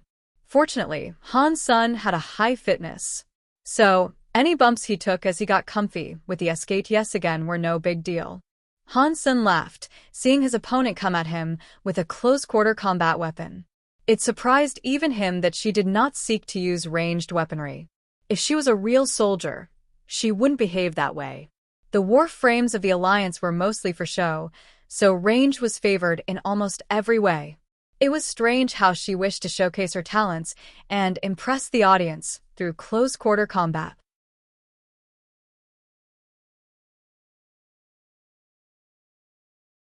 Chapter 1280. For seeing the Sky Warrior approach, Hansen wasn't going to fall back or be intimidated. Eagerly, he thrust forward to meet with it, his own laser sword in hand. The SKTS lacked mobility in comparison to the opposition, however. The speed and thrusting capabilities were inferior to the model he was going up against, which put him at a disadvantage when it came to the needs for agility, and there'd be no way around that. Still, Hansen wasn't fazed by this. At the end of the day, he firmly believed the victor was determined by the operator's skill. Everything boiled down to how well the operator controlled their machine in the thick of things, from the delicate ballet of movement to the timing of attack, and all the little things in between. It wasn't too far off battling without being inside such a machine. Hansen might not have been able to drive as well as Seiyusen, and the lack of recent practice with warframes would usually result in a loss and the opponent being stronger. But Hansen had a higher fitness and a better level of judgment, and with that he was going to even the odds. Seiyusen was only an evolver, so her fitness wasn't even comparable. Of course, fitness was not the end-all, be-all of warframe operation. His higher fitness level would help to close the gap, but he still needed to control his warframe well. And that came down to raw, simple talent with the machines. Hansen's skill with the warframe was still a little rusty, though, so he knew he had to rely on his fitness and judgment to help even the odds. The audience were chatting a lot before the match, but when the fight began, they all fell silent. Weird. This guy looks sloppy, but then, why is Seiyusen having a hard time defeating him? This should have been over real quick. Is she playing poorly on purpose? No way. The SKTS was inferior on all fronts, and it wasn't being operated as smoothly as it could have been. The audience was primarily composed of self-asserted professionals. They might not have been the best in existence, but they really were proficient and knowledgeable when it came to watching and using warframes. They could all clearly see that Hansen was a little rusty.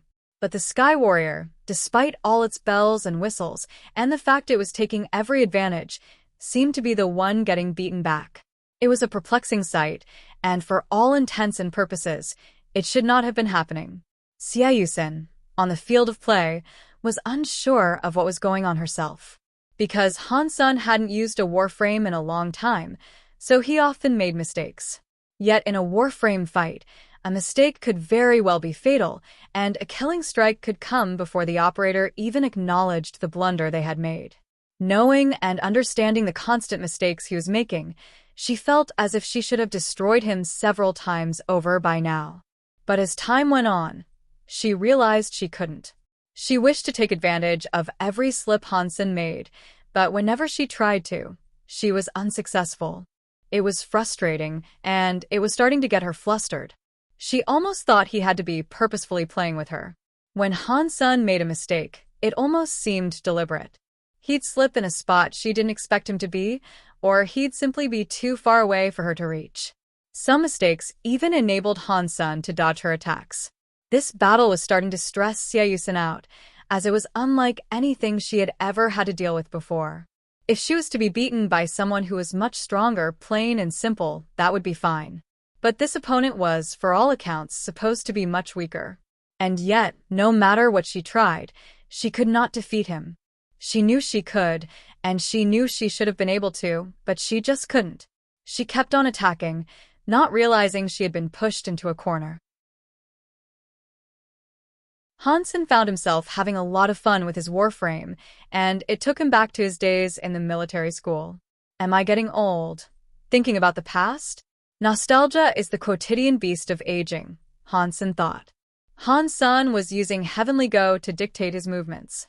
Han-sun made many mistakes, but he was able to predict each move his opponent was going to make, which had his mistakes fall in spots where he would be fine. Han-sun wished the fight would last longer, and he found it disappointing that he was so close to finishing her off. Xiaoyusen kept on attacking without reprieve, unaware of where Han-sun had led her. The audience, seeing everything, knew the Sky Warrior would be backed into a corner soon, and when that happened, her abilities would be severely limited. "What's going on?" Yu Shaoqing asked. The professionals in the audience were not the best operators out there, and even they were perplexed by what had happened. Yu Qinshuan was in a league of her own, so if anyone could elucidate the bewildering proceedings, it'd be her. Yu Qinshuan helped to clear things up by saying, "You have unwittingly tried to hustle with an elite." "No way. He makes too many mistakes to be considered an elite.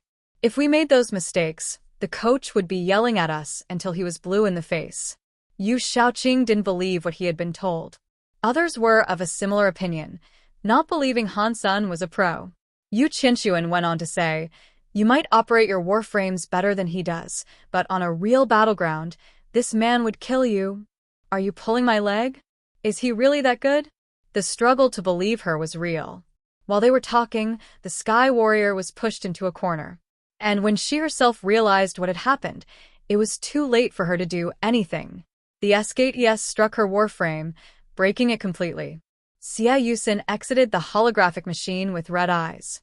She was not afraid of losing, but it felt as if she had been misled. The opponent was weak, and she had not at all anticipated such a defeat.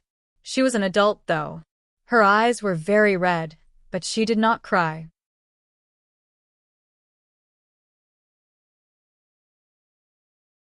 Chapter 1285. Xiaoyusen returned to Yu Shaoqing's side and saw Yu Qinshuan beside him, also.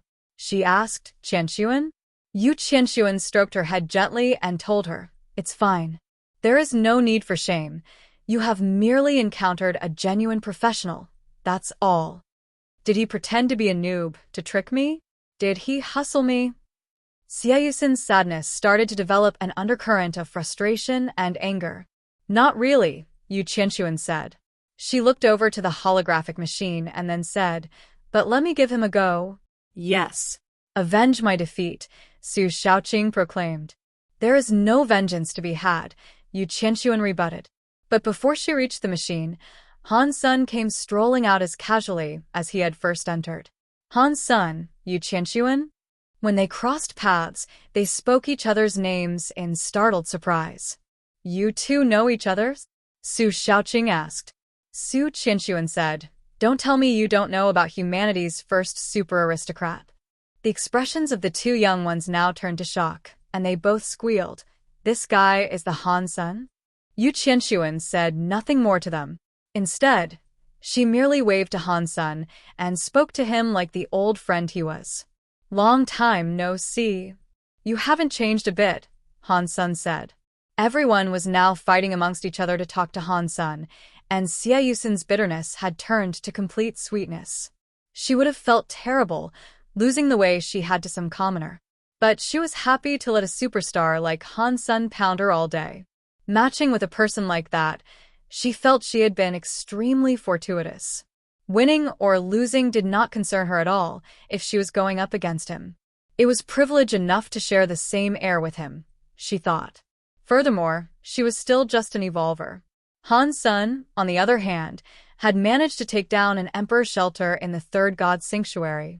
Yu Qinshuan then introduced her friends to Han-sun, while he also introduced to them his wife, Ji Yanran, and his companion, Zero. Han-sun felt very relaxed after that, and he had a good time in the company of his new acquaintances. Pressure was omnipresent back in the sanctuaries.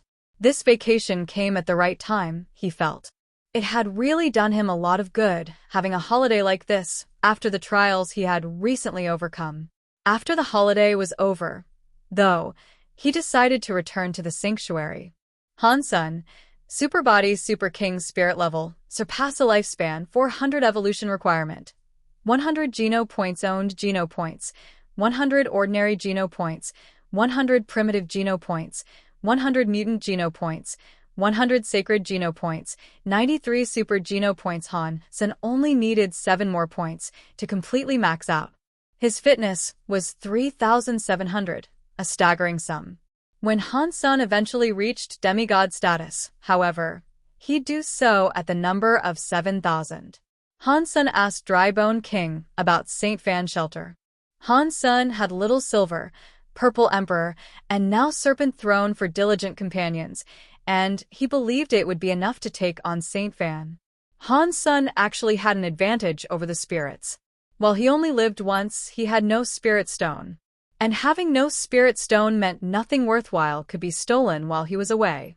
Even if Thunder Hell Shelter was claimed by another force, in the time he would be gone, he could return and promptly reclaim it. Drybone King told Han Sen everything he could about Saint Fan Emperor and his shelter. Han Sen could paint a greater picture and imagine how well fortified the place would be with the super creatures that protected it. It would be a fight more difficult than what had previously taken place on the plains. The primary problem with assaulting the place, though, would be securing the initial insertion point. Han Sen could not walk right up to the shelter, as there was a broad, moat-like lake of holy water encircling it. To get across, he'd need, at the very least, the protection only Water Fairy could provide. Han Sen approached her and asked if she also had the ability to bring Blue Dinosaur. Water Fairy answered his request by telling him, "I can do that, but none of you will be able to do battle across the holy water. If Saint Fan attacks us as we cross, there will be nothing I can do to stop him." "Is there another way we might be able to get in?" Han Sen asked, with a frown. Water Fairy suggested, "You could always blow up the lake it sits at the center of." "Blow up the lake?" Han Sen paused for a minute, then rephrased her request to see if he understood. "You mean to suggest we drain the water, or at least get it away by blowing it up?" "Precisely. The holy water is a purified substance. It's not actually water. It conducts raw power. If we feed it enough power and go beyond what it can naturally hold, we can blow it all up," Water Fairy said. "I love this idea. Blowing things up never gets old." Han Sen was keen on the idea, and so after hearing that, he hastily rallied his troops and set off on a march to Saint Fan Shelter. The lake that encompassed the shelter was further encircled by a wide emerald expanse. Rodman hailed from East Crack Planet. He had been stuck at that shelter ever since he became a surpasser, and that was 70 years ago. The only thing he was allowed to do there was water the flowers every day. The holy flowers resided in the center of the shelter, like a big parasol. They were like some shield generator, too, as they kept the holy water from penetrating the shelter. There were 200 humans there, suffering in the same conditions he was. Some had been there 2 years, whereas others had been there an entire century. Regardless of their circumstances, they were practically one and the same. Once they entered the shelter, they were completely robbed of their freedom. Rodman often thought about ending his own life, but he could never muster up the last bit of courage required for the act.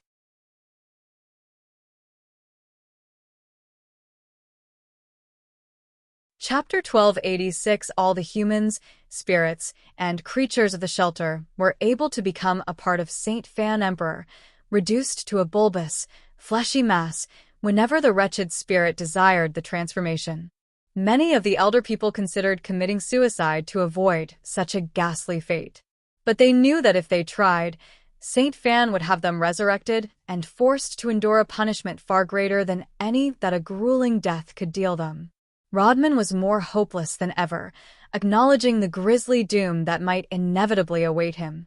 Mustering the strength to march on as a slave, each and every day, with a wicked noose such as that above their heads, was a monumental achievement, especially with the knowledge that not even the mercy of death could ever be obtained.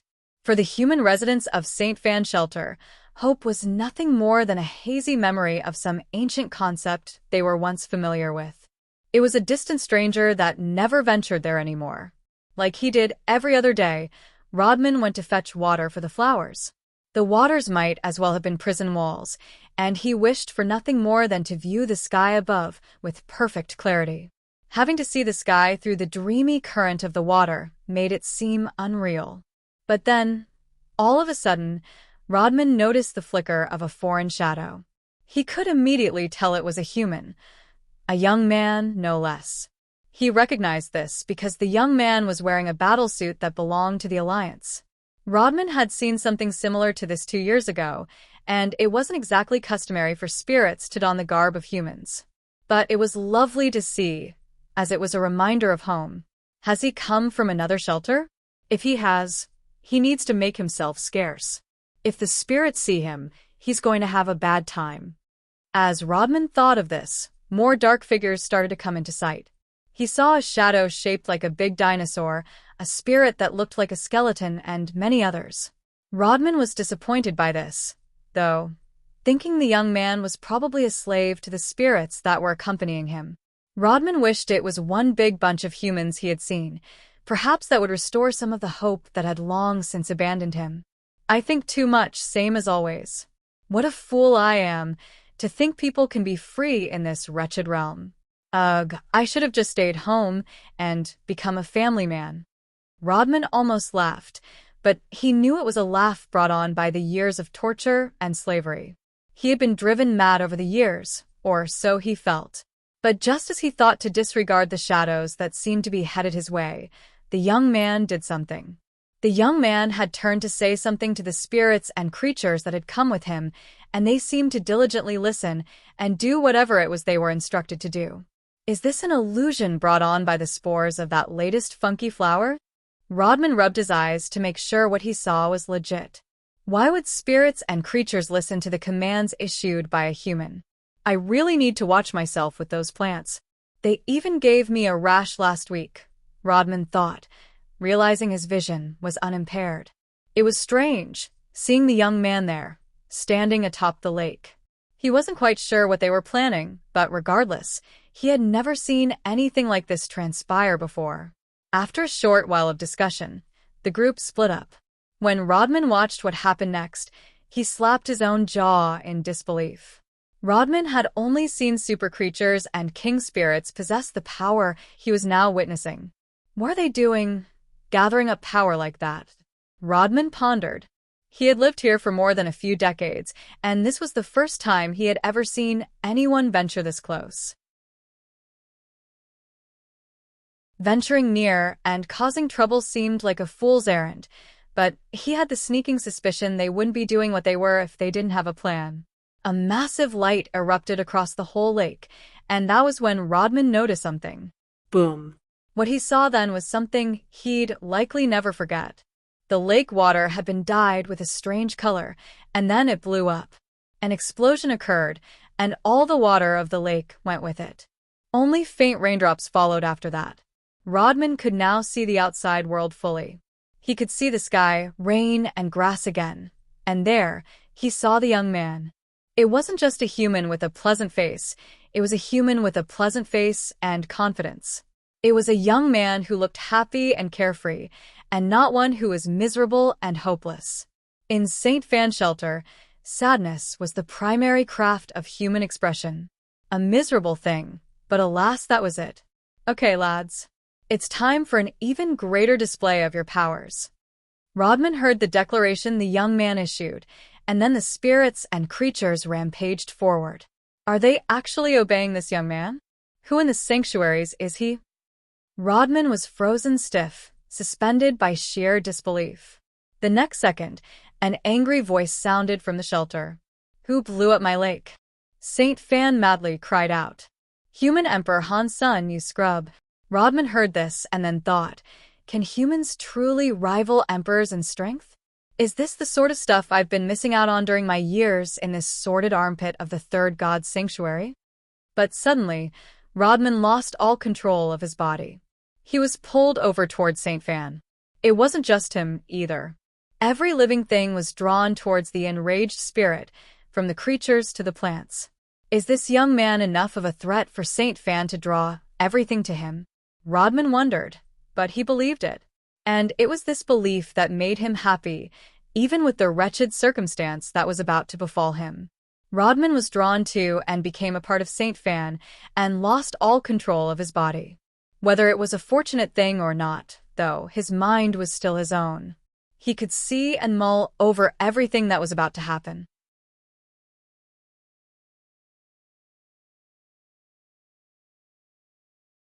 Chapter 1287. When Han Sen saw Saint Fan absorb every living being in the shelter, he was taken aback.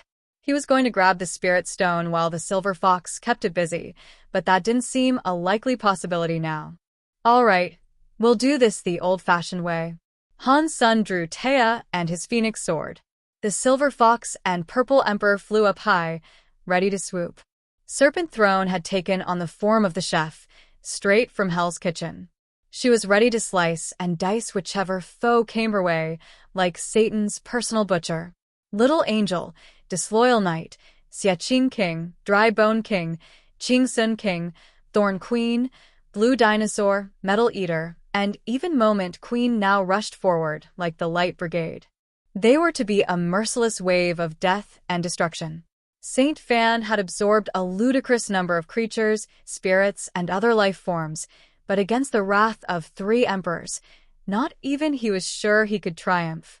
The tides had turned on him. The silver fox gathered up a large charge of lightning and tried to fry Saint Fan's body with it. Purple Emperor lopped off a large chunk of Saint Fan's fleshy, bulbous body. The strike was so clean, it could not regenerate.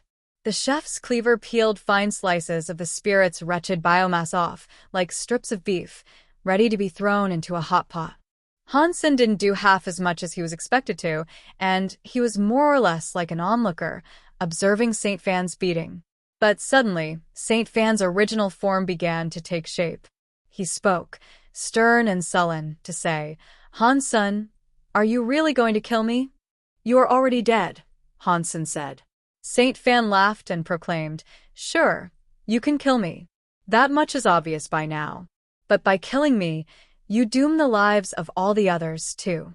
Saint Fan gestured, and then a number of humans were revealed as being a part of the ugly, horrendous mush that formed the spirit's mutated body.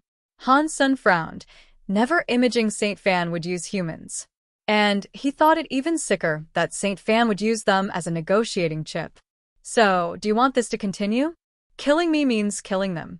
Their blood will, I assure you, stain your hands. Can you really tolerate their deaths on your conscience? Saint Fan said with a callous tone. Saint Fan could read the minds of the humans he had absorbed, and he knew this hostage trick would work. It wouldn't work on spirits, but it most certainly worked on the humans. Han Sen didn't relent. He frowned at the nagging of his conscience, but he still allowed the attack to continue. He had to kill Saint Fan. There was no question there. For as long as he lived, the humans that joined his shelter were already as good as dead. But still, it hurt Han Sen to even fathom having to be the direct result of a human's death. Rodman was surprised, more than anything. The human was such a threat to Saint Fan that the spirit had to use such a dirty trick. Rodman didn't think he could become any more disgusted with Saint Fan's behavior, and more than anything, he wanted the spirit to pay. With his now hideous, grotesque face, he managed to yell out, "Kill him. Pay us no heed." The other humans also began to speak out with their pained, distorted voices. It was like a chant, in which they urged Han Sen to go forward with what he had planned to do and not look back. They wanted him to bring an end to Saint Fan. Yes, kill the pig. We have endured far too much as it is. Our lives, for the most part, have been good. We will thank you and send you our warmest wishes from the afterlife. Please, end our torment and slay this horrid spirit. Free us. Rodman and the others all told Han Sen to kill the spirit and not think about saving them. Saint Fan merely watched. Saint Fan had allowed them to speak this way. If he had wanted them silent, he would have shut them up. Saint Fan thought if they did this, it would lighten Han Sen's resolve to free them, rather than harden it. He thought it would give Han Sen cold feet, and he'd not proceed with what he had come to the shelter to do. Han Sen frowned. He acknowledged saving them would be impossible. Killing Saint Fan would result in the deaths of them all, but if the monstrous spirit wasn't killed, they'd all remain as slaves. It was impossible to get Saint Fan to free them, too. And Saint Fan knew that the humans were the best hope he had of survival at this point. Han Sen thought Saint Fan's shelter couldn't be moved, but then the spirit absorbed the entire construct into him. If Saint Fan got away, carrying the shelter with him, Han Sen might never find him again. Saint Fan did not know Han Sen would come here with another 2 emperors. And neither did he expect Han Sen to have so many troops, with enough power to blow up the lake. As he mulled all this, his belief Han Sen would let him go began to wane. He wanted to get out of there before the attacks resumed. "Kill him," Rodman exclaimed. Saint Fan smiled. Saint Fan's mind changed again, thinking now, after a long pause, Han Sen might not be able to do it. Han Sen was incredibly angry. He knew he could kill Saint Fan with ease, but he couldn't just kill the humans.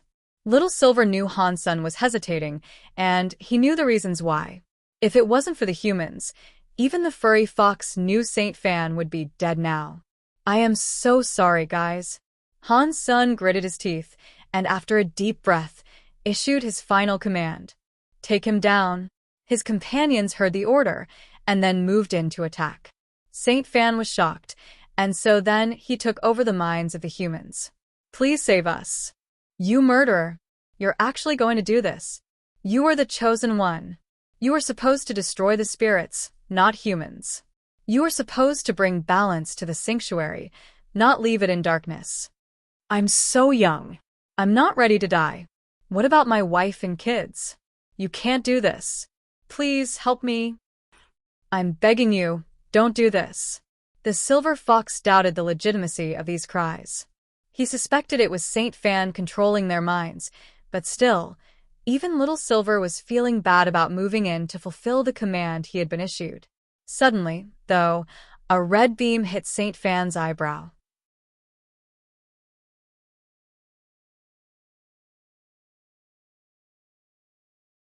Chapter 1288. Everyone was shocked by what happened.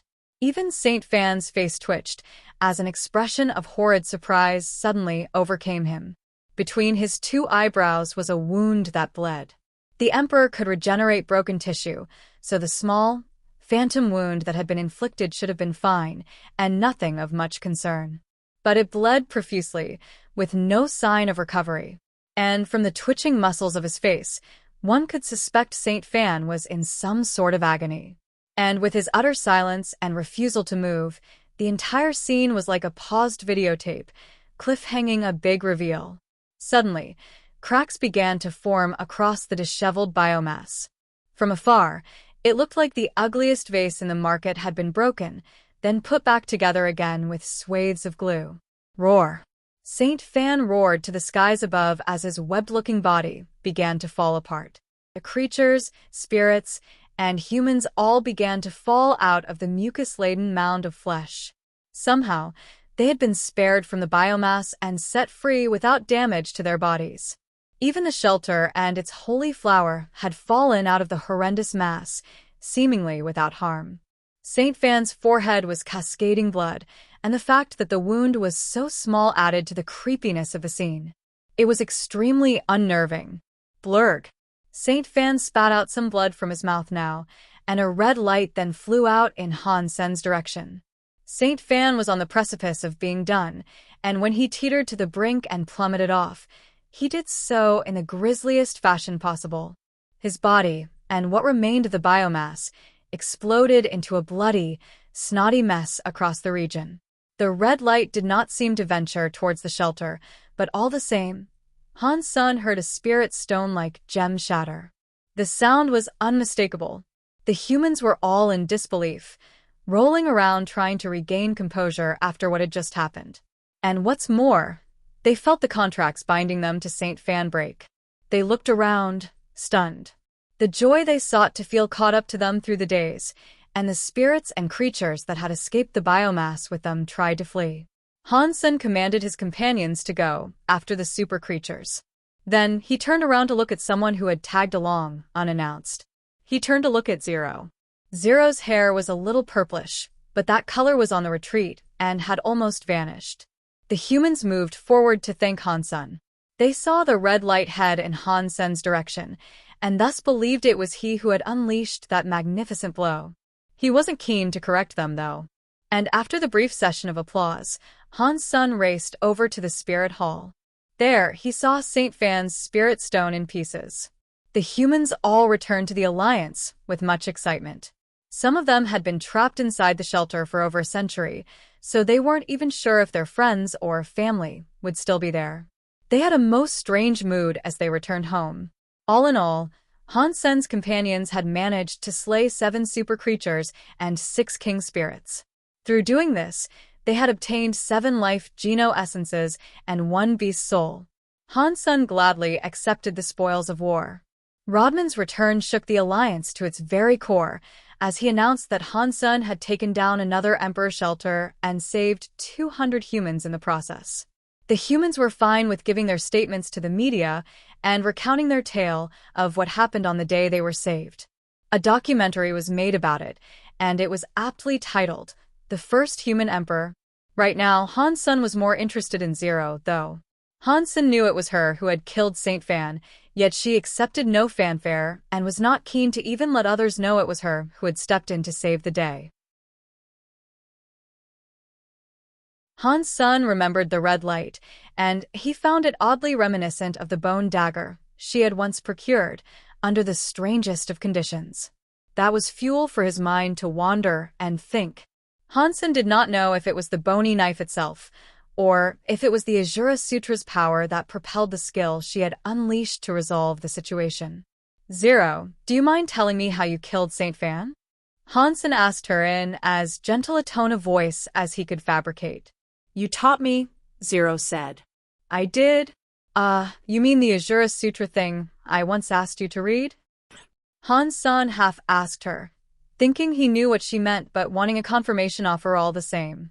Zero nodded, and then added the simple sentence, and the dagger. Han Sen knew it had to be one of the two, but it seemed as if she didn't quite know which one either. Han Sen trusted Zero, but the Azura Sutra was incredibly powerful and so was she. It was almost frightening, but it looked like the curiosity that was Zero and the mysteries surrounding her were still present. Answers might not be achieved that day, but the event had renewed Han Sen's interest in who she was. That much was for sure. This was why Han Sen never took to practicing the falsified Sky Sutra, amongst other reasons. It was weaker than the Dongxian Sutra, and not as pure as the Azura Sutra. But what concerned Han Sen the most was the fact Zero had come along and attacked. Han Sen could have killed Saint Fan, but the humans would have died along with the spirit. Han Sen could think of only one possibility for how Zero had separated the spirit from the rest. He believed the Azura Sutra had a target select, where damage was only wrought upon those who the caster wished to deal damage. The Azura Sutra might have well been the only skill there that allowed for the killing of Saint Fan, while saving the humans at the same time. That's the reason why Godslayer Luo is so famous. Ugh, I need to sort this out with Little Yen, and I need to become a demigod quickly, Han Sen thought to himself. Godslayer Luo was a famous demigod, one held in a regard that was high above all others.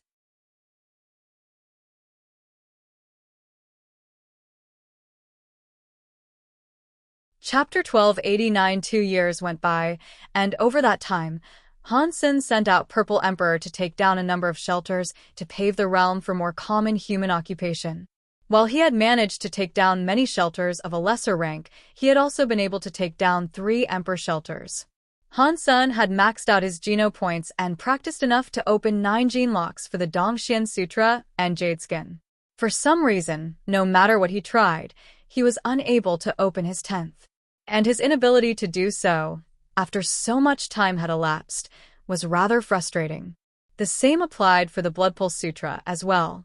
That, the Dongxian Sutra and Jade Skin were all stuck with 9 gene locks open. Han Sen had almost managed to collect 1,000 Geno points. Once he reached 4 digits, he theorized he could unlock the elusive 10th gene locks that had escaped him. Of course, that was all just educated guesswork. But everyone needed a target or goal to aim for, and that was his for the meantime.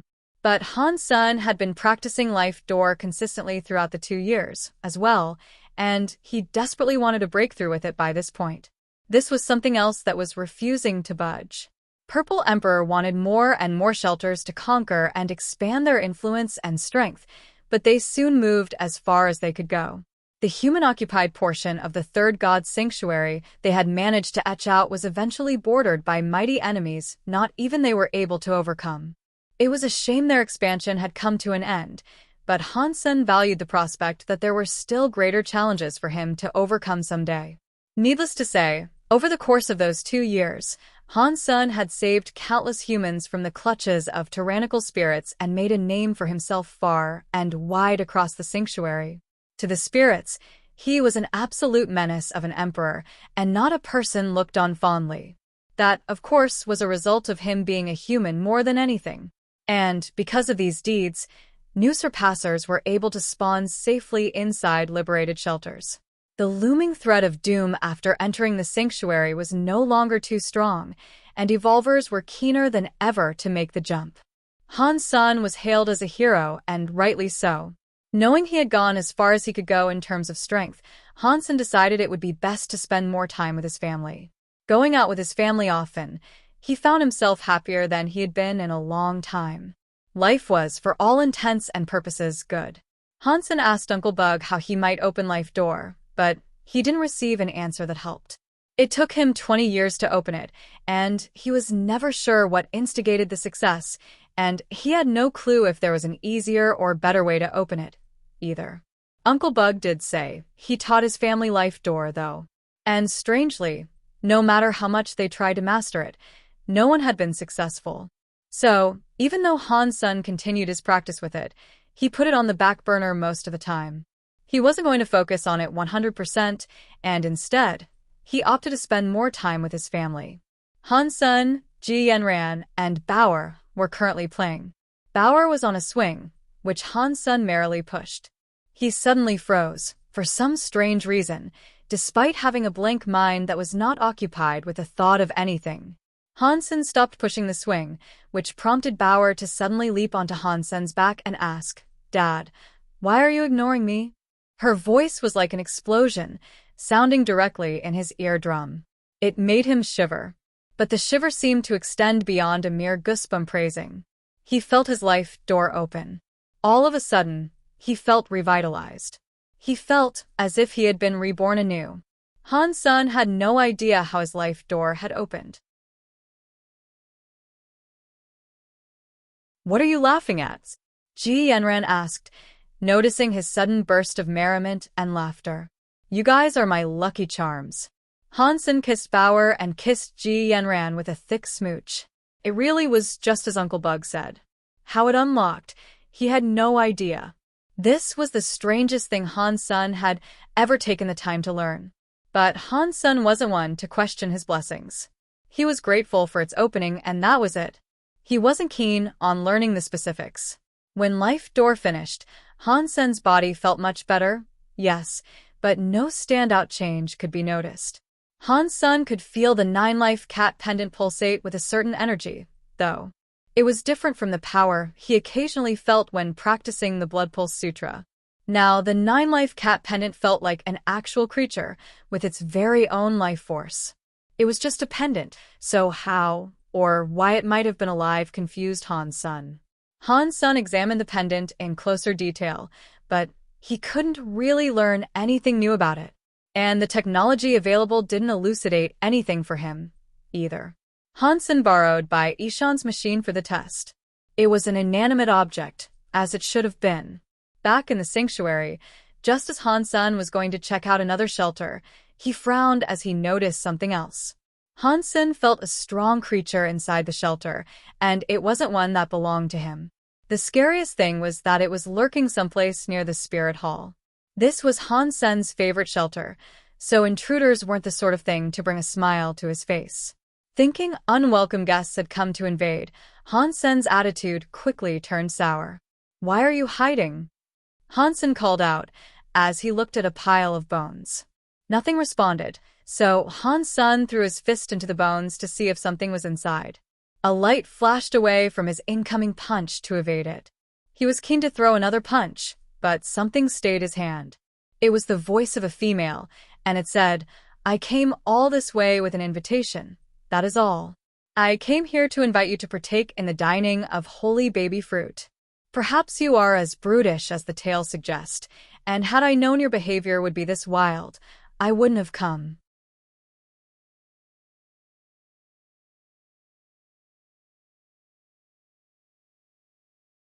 Chapter 1290. Well, well, well.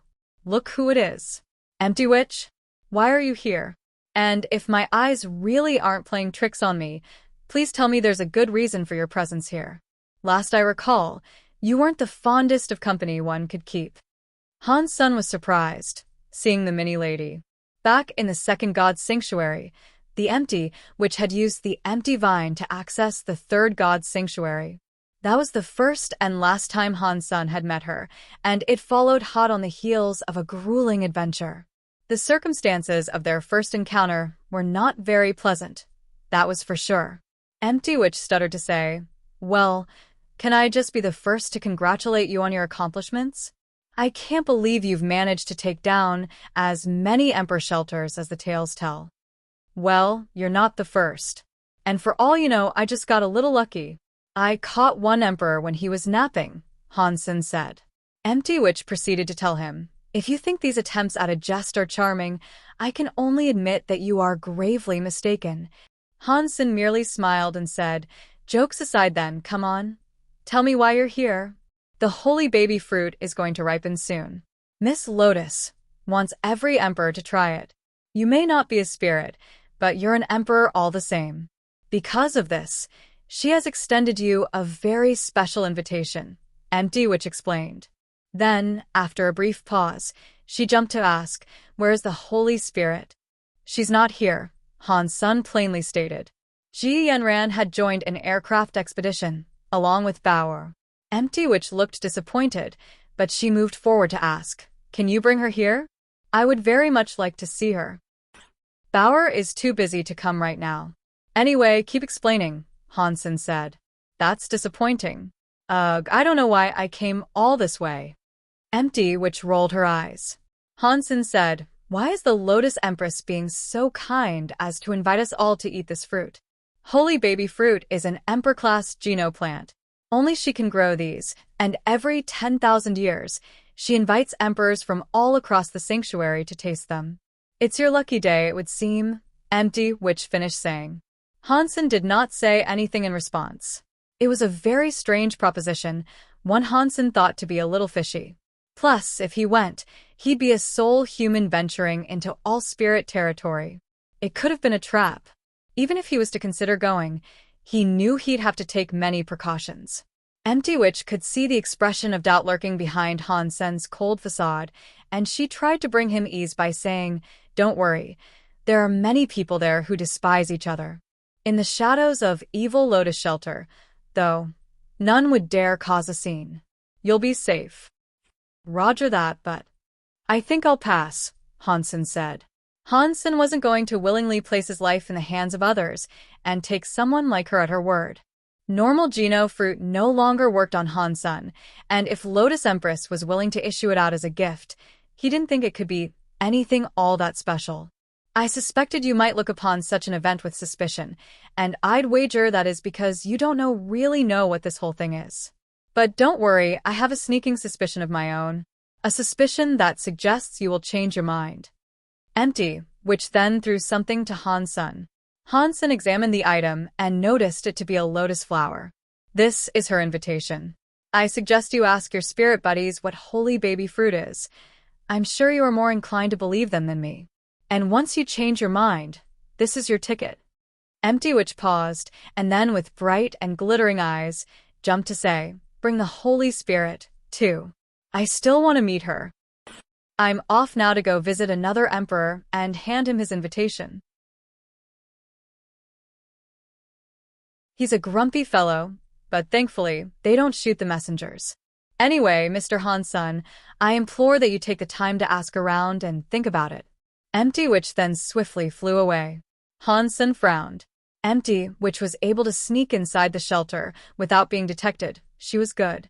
Becoming this strong in such a short time meant Lotus Empress must have been quite something. Empty, which didn't seem particularly special, yet her empress had trained her extremely well. Hansen asked his companions about holy baby fruit and whether or not Lotus Empress could be trusted. This event had been going on for a long time, and it was confirmed to be safe. No deaths or dangers had ever been reported as occurring there before, either. Every holy baby fruit bestowed upon someone gave them one self-geno point, and emperors had actually received 2 at the last event. And one holy baby fruit, out of all the ones to be given out, possessed a holy baby inside. If you were lucky enough to receive that one, you could open a gene lock. If you had already opened 10 gene locks, you could open the door and become a demigod. 40,000 years ago, an emperor ate the holy baby and immediately became a demigod. There were 3,000 fruits up for grabs, though. Getting the right one was sheer luck. Why doesn't she eat the fruit herself, then?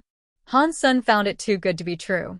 Hansen thought only a crazy fool would hand out such wondrous gifts willy-nilly. Dry Bone King, the source of Hansen's information, explained, the legends say it is because she is unable to eat them. Instead of letting them go to waste, though, she charitably hands them out. Pretty much every emperor has tasted her fruit, and it kind of means they owe her one in return. It's a way for her to earn respect more than anything. If spirits want more fruit, they must maintain their pleasantness with her. That's interesting, Hansen thought. Baby Ghost told Hansen, some berserk super creatures receive invitations, too. And while you hold that invitation of hers, you won't be provoked when you're out and about. Unless you go looking for a fight and start one, of course.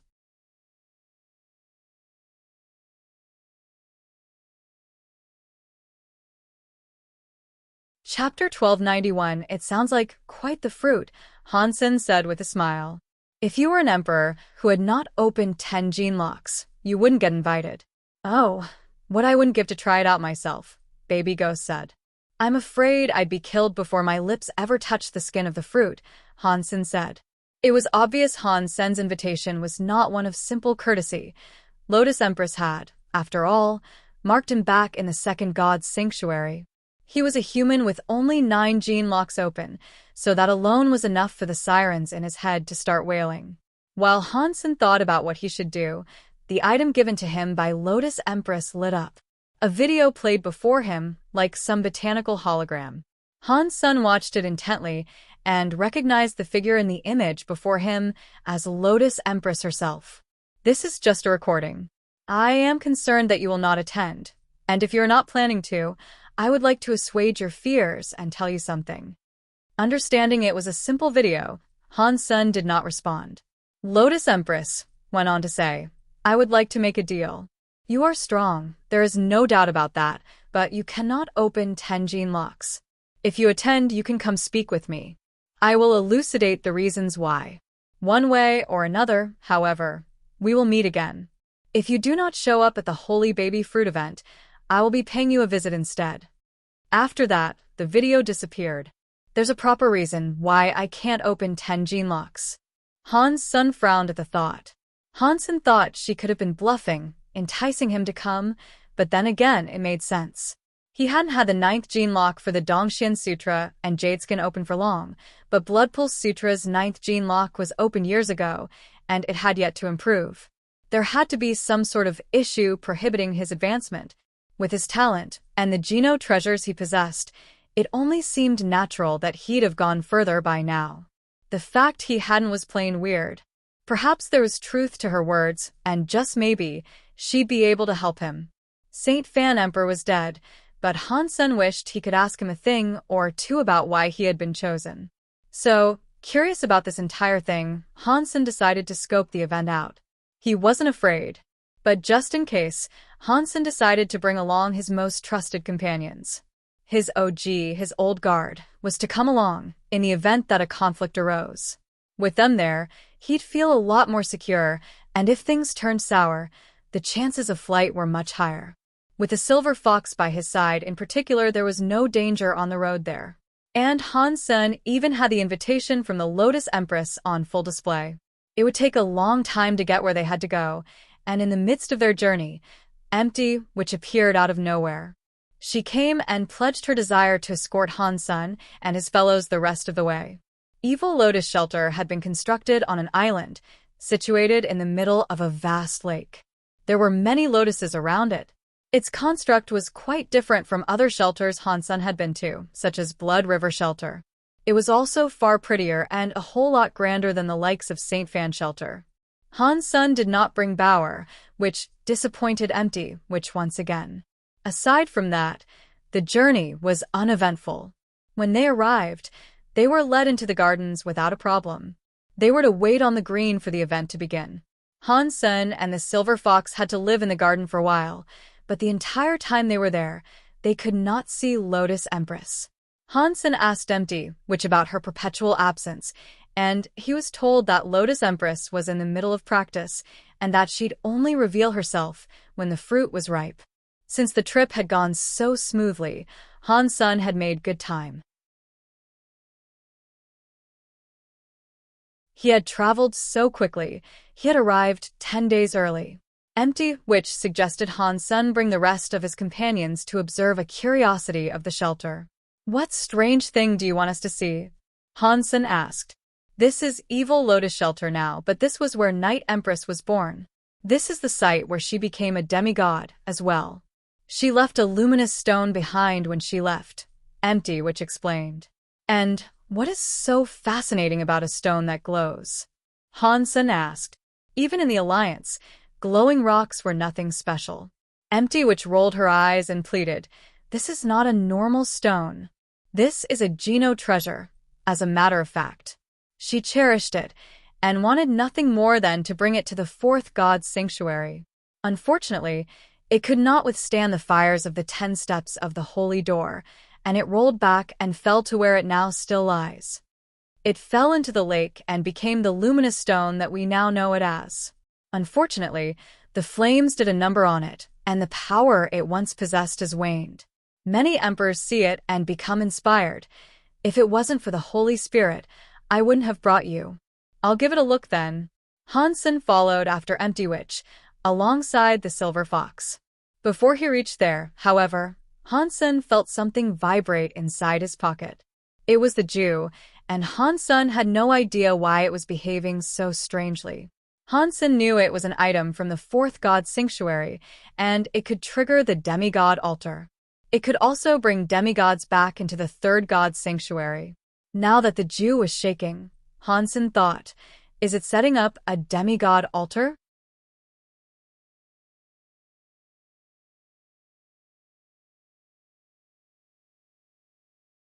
Chapter 1292. 1292. Fortunately, the Jew was only shaking. Nothing else happened. Han Sen knew that, for as long as there was no alcohol inside it, there shouldn't be any more incidents. For all he knew, it could have been having alcoholic withdrawals. But as he continued to walk, the shaking of the Jew became more vigorous. When Empty Witch brought Han Sen over to the west side of the shelter, it started to vibrate like mad. "There it is. When it is dark, you can see it shining bright like a comet," Empty Witch said, as she pointed towards the object. Han Sen looked in that direction and saw a very smooth black rock. If Empty Witch had not mentioned it to Han Sen, he never would have guessed it was once a treasure. That must be the luminous stone. If I pour wine into the Jew, I bet you I can summon her, Han Sen thought to himself. Han Sen did not know if there was any particular use to summoning demigods. He had asked Moment Queen about it, and she had no clue. All she could tell him was that various treasures, belonging to demigods, were known to have been left over in the third god's sanctuary, and that was it. If I want to know the answer to this, it looks like I'll have to accept Dragon King's proposal, Han Sen thought to himself. If it was an ordinary king spirit, Han Sen would have gladly given him the egg already. But he was one of the 8 generals, and he had a connection to Azura. Han Sen wasn't entirely sure if he should be trusted. And Yiksha, all this time, had not said a word to Han Sen about what happened with Ancient Devil Emperor, either. Even under the threat of death, he remained silent. This made Han Sen even more curious over the events that had transpired. Han Sen thought that if he could figure out what had occurred, he'd understand a lot more. Azura might have been related to the Shura, and the Shura were related to the Luo family. Zero could practice the Azura Sutra and the Falsified Sky Sutra, and on her back, she possessed a 9-life cat tattoo. Furthermore, there was a connection between Blood Legion and Han Jinji. Han Sun felt all this was connected somehow, and it was all just one big jigsaw puzzle. There was only one problem. He didn't know what the whole picture looked like. And he wasn't even sure if he had all the pieces of the puzzle. Han Sun needed more information, he felt. He had ownership over 2 key figures in this plot, but they refused to loosen their tongues about it. All he knew was that Azura betrayed ancient Devil Emperor somehow. The only other lead Han Sun had was in Baby Ghost. He once told Han Sun he was the vice leader of Blood Legion, despite being a spirit. Han Sun wished he could crack open Baby Ghost's brain to get a peek at what hidden knowledge he possessed and refused to reveal. As it got dark now, though, Han Sun heard footsteps approaching. There was a spirit coming. He looked colder than the black of space, and many star-like orbs surrounded his presence. He did not look like the friendly sort. When he saw who this spirit was, he knew why, too. He was Moving Star Emperor, and he had ranked 10th place in Divinity's bout. He was also Han Sen's biggest enemy in the northwestern regions that he was practically ruling. He was Han Sen's roadblock for expansion, and after 2 years of skirmishes and fighting, neither side had yet to prevail over the other. The spirits all whispered how powerful he was. But Moving Star Emperor was not one sole spirit. He had a host of powerful subordinates hanging on his beck and call. It was through their support that Han Sun was unable to defeat him. Moving Star Emperor would have liked nothing more than to kill Han Sun then and there. Many of his subordinates had died during the battles he and Han Sun had waged, and it brought him great pain and anguish. He thought Han Sun was a cheater, too, since he frequently used Holy Rhino and Little Silver for healing during their fights. Han Sun's tactics were infuriating. How could a pathetic human have been invited here? Moving Star Emperor said, with a cold, half-rhetorical question of insult and disdain. Moving Star Emperor didn't start a fight, though. It just went to show how much influence Lotus Empress had over those who were attending. She can invite whoever she wishes to, Empty Witch answered. Han Sun was quite shocked following this. Moving Star Emperor did nothing to Empty Witch. Empty Witch had only opened 9 gene locks, but she could talk down to whoever visited there because she knew Lotus Empress had her back. Moving Star Emperor looked over to the luminous stone, though. And due to the night starting to settle in, it was beginning to glow. The darker it became, the brighter the light was. The light it emitted was warm, and it was beautiful in the way it scattered across all the lotuses around it. Han Sun felt as if there was a rhythm to the way that light pulsated, but he couldn't hear anything to suggest there might have been music playing. Perhaps silence is the greatest music. Han Sun could feel it, but he could not hear it. He wasn't quite sure what he was witnessing, truth be told. But it was more than just a simple glowing rock. This dirty, downtrodden, filthy race can understand. Moving Star Emperor said, with a clear effort to provoke Han Sun. He didn't dare to attack physically, but sticks and stones and all that. Han Sun did not participate in their battles, and he allowed Purple Emperor to lead. Therefore, Moving Star Emperor only had second-hand tales to estimate just how powerful Han Sun might have been. He was eager to learn the truth firsthand. If he could instigate a conflict right then and there, he thought it would be brilliant.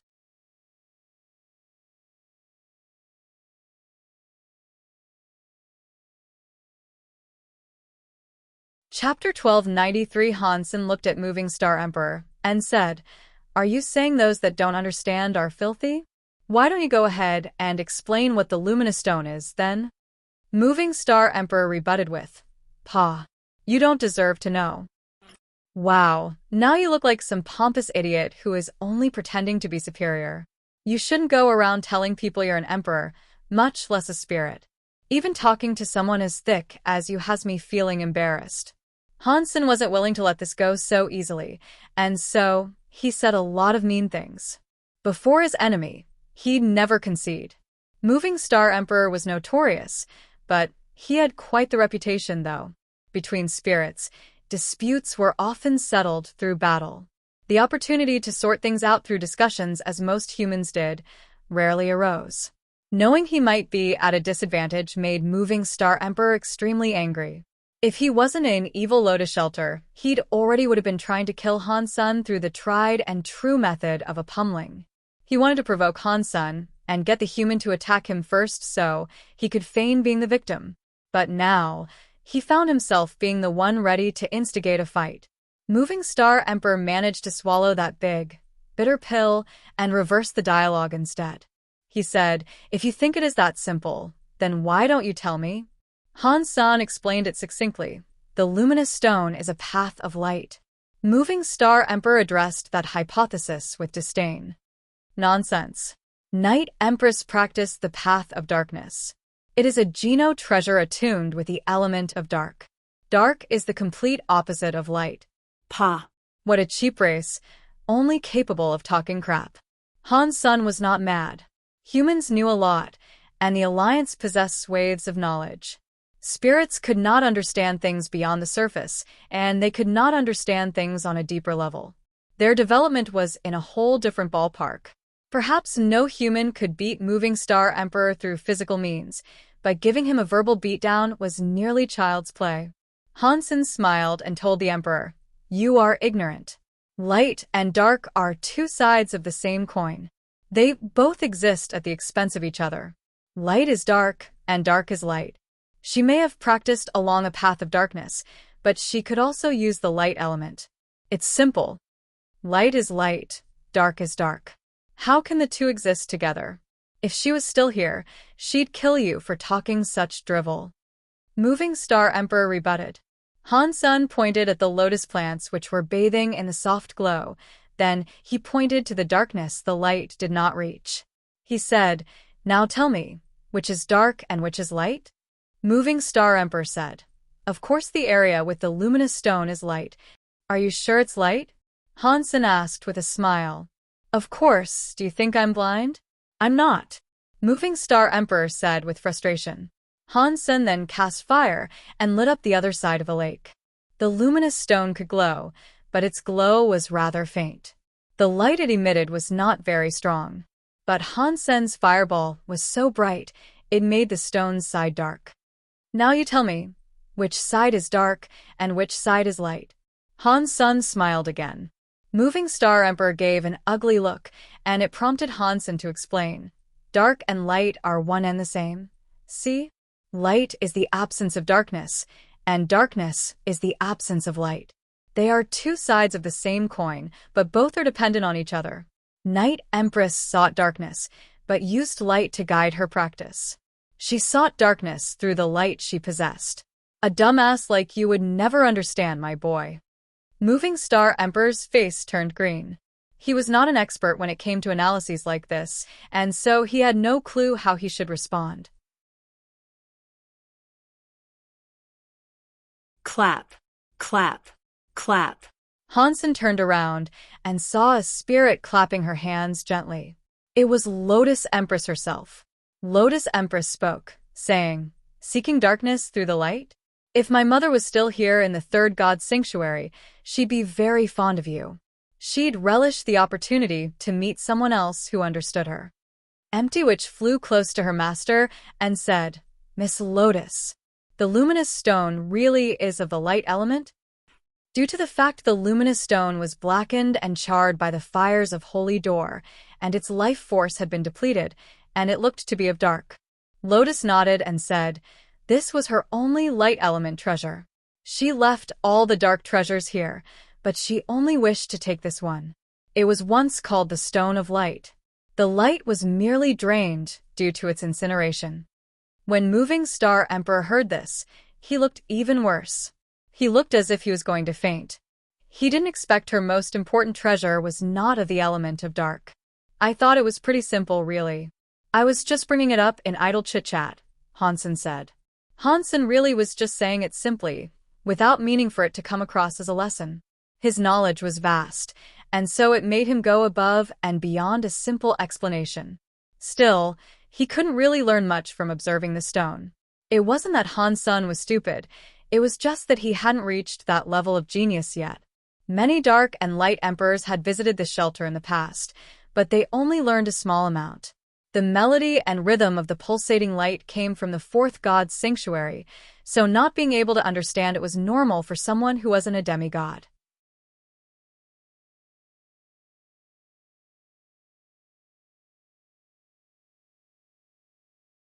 Chapter 1294 Moving Star Emperor greeted Lotus Empress, and then left, thinking it was pointless for him to remain there with them. He was more than a little embarrassed, too. More fuel to the fire of hatred he kept stoked for Han Sen. When Moving Star Emperor took his leave, Lotus Empress sat down. Softly, she bid for Han Sen to do the same. Sit down. Han Sen approached her, and did as she told him. Lotus Empress looked at Han Sen and said, "To be honest, when I first saw you in the second god's sanctuary, I didn't think too highly of you. I didn't think you'd go on to become what you are today. You killed Saint Fan. That is something many spirits have tried to do before, but always failed in their attempts. For my deeds to impress a gorgeous empress such as you, I can only say that it is a most magnificent honor," Han Sen said. Lotus Empress said, "You have conquered 3 emperor shelters. We are on the same level, practically. There is no need for you to be so gracious and polite. Today is a great day, and you should allow for some informality to take precedence. And feel free to simply call me Lotus. You said in your video thingy that you wanted to make some sort of deal. What kind of deal did you have in mind?" Han Sen asked. Wow.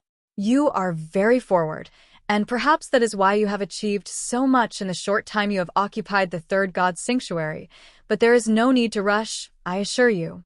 That being said, there is much to discuss. So, our talk of it might take a while when the time comes. After the fruit event, maybe?" Lotus Empress suggested, and then went on to ask Han Sen, "Do you know why I hold this event?" "I'm not entirely sure. If I had this amount of fruit, I'd eat them all myself. And if I couldn't, I'd make a bed out of them and just sleep on the things. And yes, if you think charity isn't exactly one of my strong suits, well, you're right," Han Sen said in a half-jest. Lotus Empress found it funny. She giggled a little and said, "You humans are quite hilarious, I must say. A little weak overall, but you are an exception to that rule." "I'll take that as a compliment. Thank you." Han Sen smiled. Lotus Empress returned to the conversation and said, "The reason why I hold this event is because I must choose a helper. Yes, that is how I might best describe it. And this time, you are the one I have had my eye on. This thing you need help with, is it associated with the deal you wish to make?" Han Sen asked. Lotus nodded and said, "When I first saw you, I knew you could help me. That is why I left a mark on you. I was going to bring you straight to my shelter, but somehow, your mark was erased. I was worried for a time." She then went on to say, "I didn't expect that you not only survived, but you achieved so much by starting from scratch. With your help, I will definitely succeed in what I am planning to do. I am sure of it." "But I haven't agreed to anything yet," Han Sen said, with a slight smile. Lotus said, "You will. And that is because what I am planning to give you cannot be given by anyone else, and it is precisely what you need." "Really? What is it?" Han Sen's curiosity was most certainly piqued. "You'll find out soon enough. First, the event. Then I will tell you. And if you think I am being coy because the task I want your help with is something sordid, allay those fears. It is not all that bad, I can guarantee it." She sounded confident. To have such confidence was rare, and she must have earned quite a bit of experience from making similar deals in the past to be so sure. Han Sen asked, "What is so special about me, then? What made you take notice of me?" Lotus said, "You're special because you aren't." "Is that a compliment?" Han Sen asked with a wry smile, as it was an oxymoron. Lotus Empress went on to explain. "Yes. As spirits, we are all attuned to a certain element in particular. Your body, however, isn't.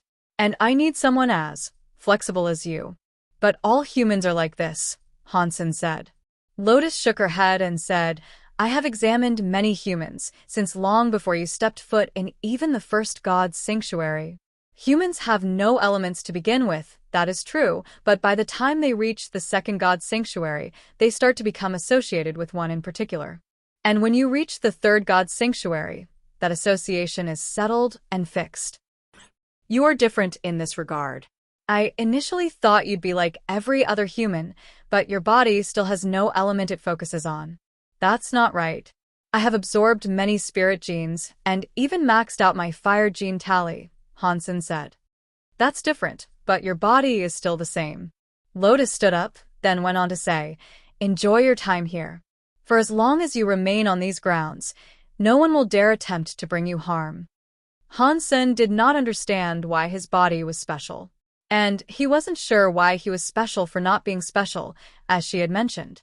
Hansen looked over to the luminous stone, and without earning any inspiration, he decided to return to his quarters where he could rest.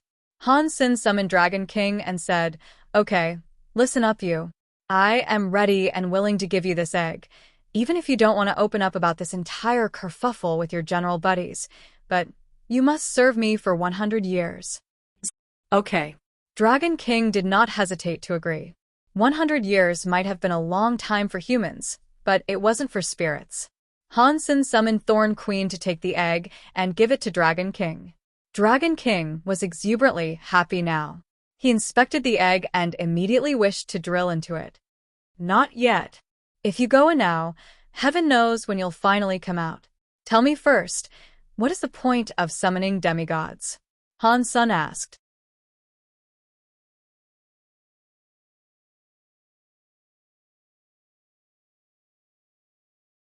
Chapter 1295 Dragon King told Hansen, demigods return for genes.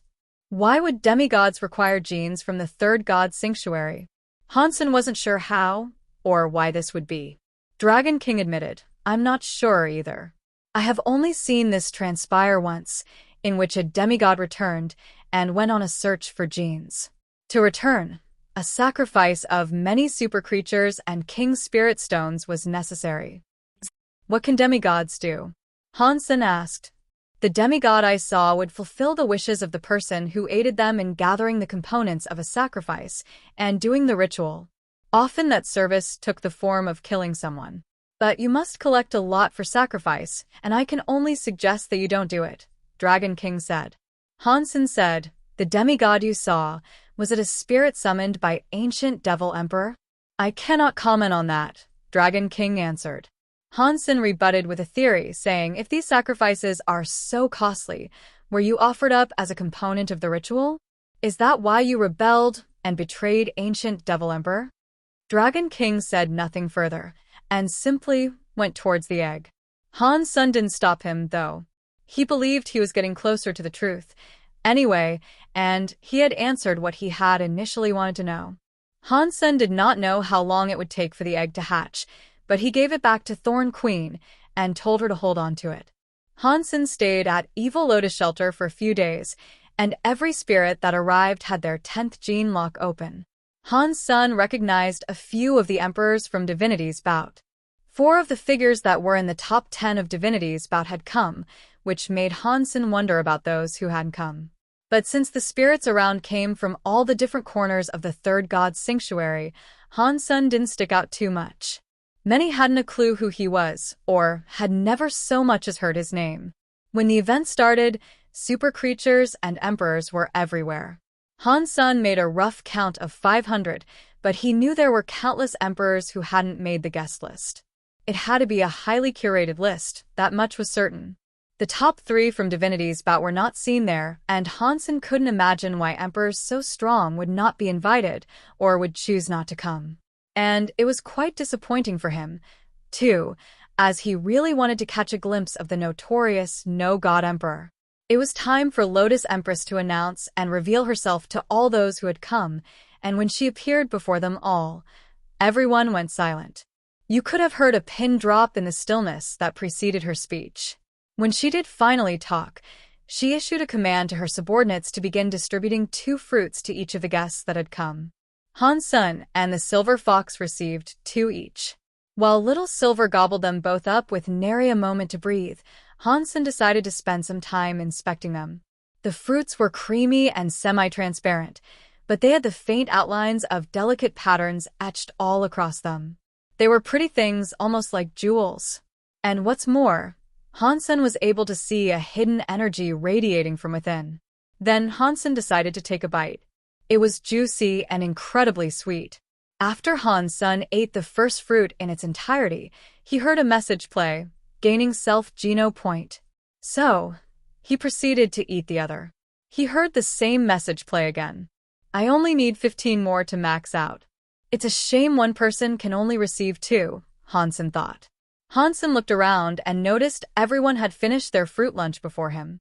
They all stood where they were, but they were turning left and right as if they were searching for something or someone, but what it was, Hansen wasn't too sure. Then he remembered there was supposed to be a fruit that allowed one emperor to become a demigod.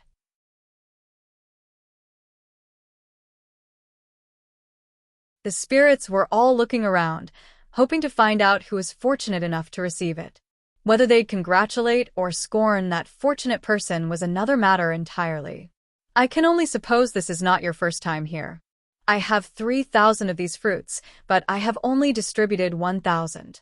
The other 2,000 will have to be earned, Lotus Empress said aloud, when no winners seemed to arise.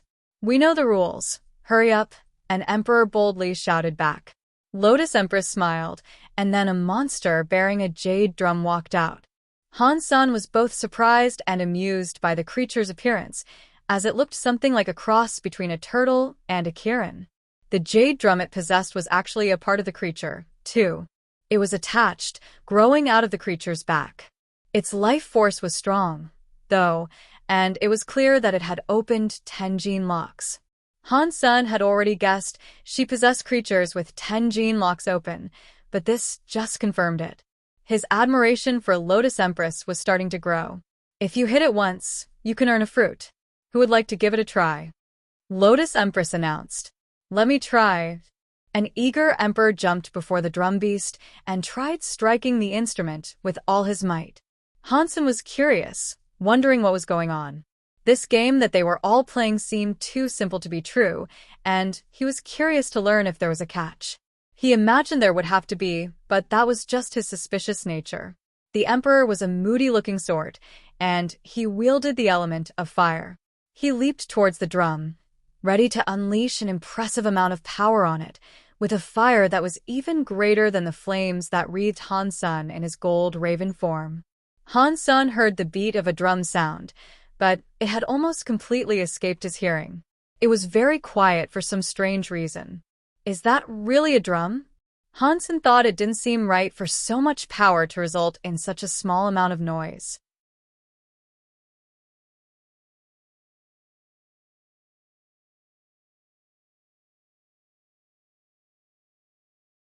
Chapter 1296. 1296. The Emperor frowned. Then he interlocked the fingers of both hands to form some sort of dome around a new flame he was conjuring. With great fervor, he unleashed another fireborn punch at the drum. The power used was frightening, but the sound emitted by the drum was even quieter than the first time he had hit it. The emperor hit the drum a third time. Then, to the greeting of silence, failing to sound the drum at all, the spirit looked embarrassed and tried to avoid eye contact with the feverish crowd that had gathered to watch the proceedings. Hansen was surprised. The emperor had 10 open gene locks, and he had thrown a punch carried by terrible fire. Why could he not sound the drum? After this emperor, a few other emperors decided to give the drum a few shots of their own. They all failed to make any sound worth noting. Even a few super creatures were giving it a go, but most of them lacked the ability to play the drum, same as the rest. But then came one super creature that managed to hit the drum 7 times, and produced 7 firm acoustical sounds. This earned the creature 7 baby fruits. The super creature gobbled them all up at once, but it wasn't lucky enough to earn the real holy baby fruit. That was something that came as a relief to those who had yet to try their hand. Many emperors and super creatures followed, and it was startling to see that only a few were able to play the drum properly and earn themselves a reward. But Hansen noticed the ones that could produce sound with the drum were the ones that were lacking in strength compared to the others. Whether that was by design or not, he could not tell. With Han Sen's Dongxian aura, he could read their individual strength. And it told him that the emperors with the most strength were the ones that could barely register a sound when hitting the drum. Han Sen observed the event, but he could not establish any logical reason as to why this was. So, what do you think? Would you like to give it a try? Empty, which asked Han Sen. Han Sen shook his head and responded, not many people can knock it and create a sound, but I'll give it a go sometime later, I suppose. Han Sen wanted to watch for a little longer. Once he figured out the trick, he believed he'd have a greater chance of success. There is no skill involved. It's all luck, Empty Witch said, suspecting his goal. But then she went on to say, I know you'll succeed, though. Why? Han Sen asked. Lotus Empress was sure, Empty Witch said. Han Sen looked over at Lotus Empress, watching members of the audience step forward to try to beat the drum. By now, only 10 of them had managed to successfully sound the drums 7 times. Seeing no one else eager to try, Han Sen thought now was as good a time as any to test his luck. Han Sen was the only human attending the event. A lot of people looked upon him with disdain, particularly so when they realized he only had 9 gene locks open. Han Sen walked in front of the drum and used jade skin, which made his fist look like jade. Jade skin was much stronger than the Blood Pulse Sutra, and he had started using it more often now. Pang! An explosive drumbeat reverberated across the entire plaza. It was ear-poundingly loud, and nobody else had come remotely close to producing a sound as shocking as that. Pang! Pang! Pang! Han Sen kept on hitting the drum, and he hit it 7 times in no time at all. If he was able to go any further, he believed he'd be kicking up one heck of a drum solo. Weird. I didn't apply any special techniques, so why did everyone else seem to struggle? Han Sen pondered the strange turn of events. Everyone looked on Han Sen with disbelief, none too sure of what they should be thinking about the boy. He was the first being that had ever managed to hit it so loudly. You can now accept the fruit you earned, Lotus Empress said. Han Sen walked over to the pile of fruit and examined the trove, wondering which he should take. All the fruit was here, and he could select it himself and try his luck. Han Sen wanted to find the real fruit, so he used his Dongxian aura to see if he could spot something the others couldn't. His Dongxian Sutra had 9 gene locks open, so he was able to sense and observe a lot more with the aura.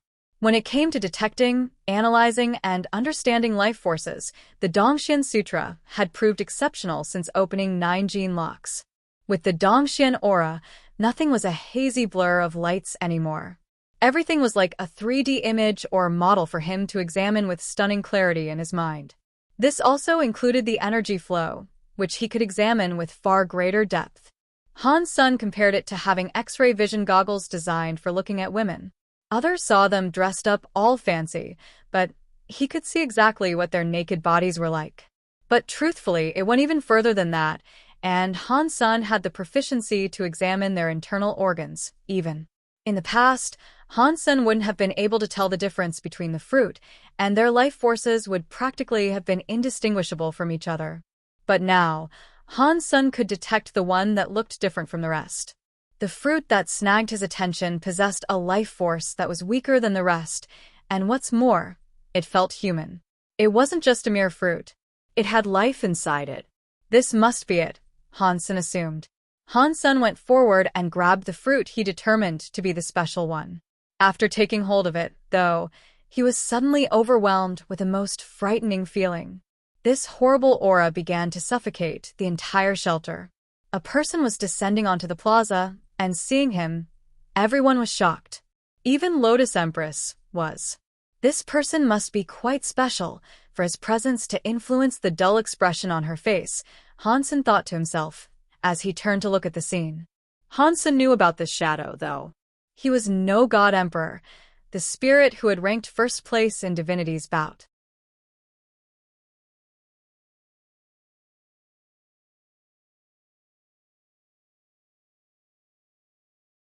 Chapter 1297. No God Emperor was robed in black, and his hair was tied up. His figure was intimidatingly tall and wide. It is a great honor for me to know I and now hosting the almighty No-God Emperor. I implore you to take a seat, and I hope you find the hospitality to your liking, Lotus Empress stated. No-God Emperor was not there to participate like the rest, however.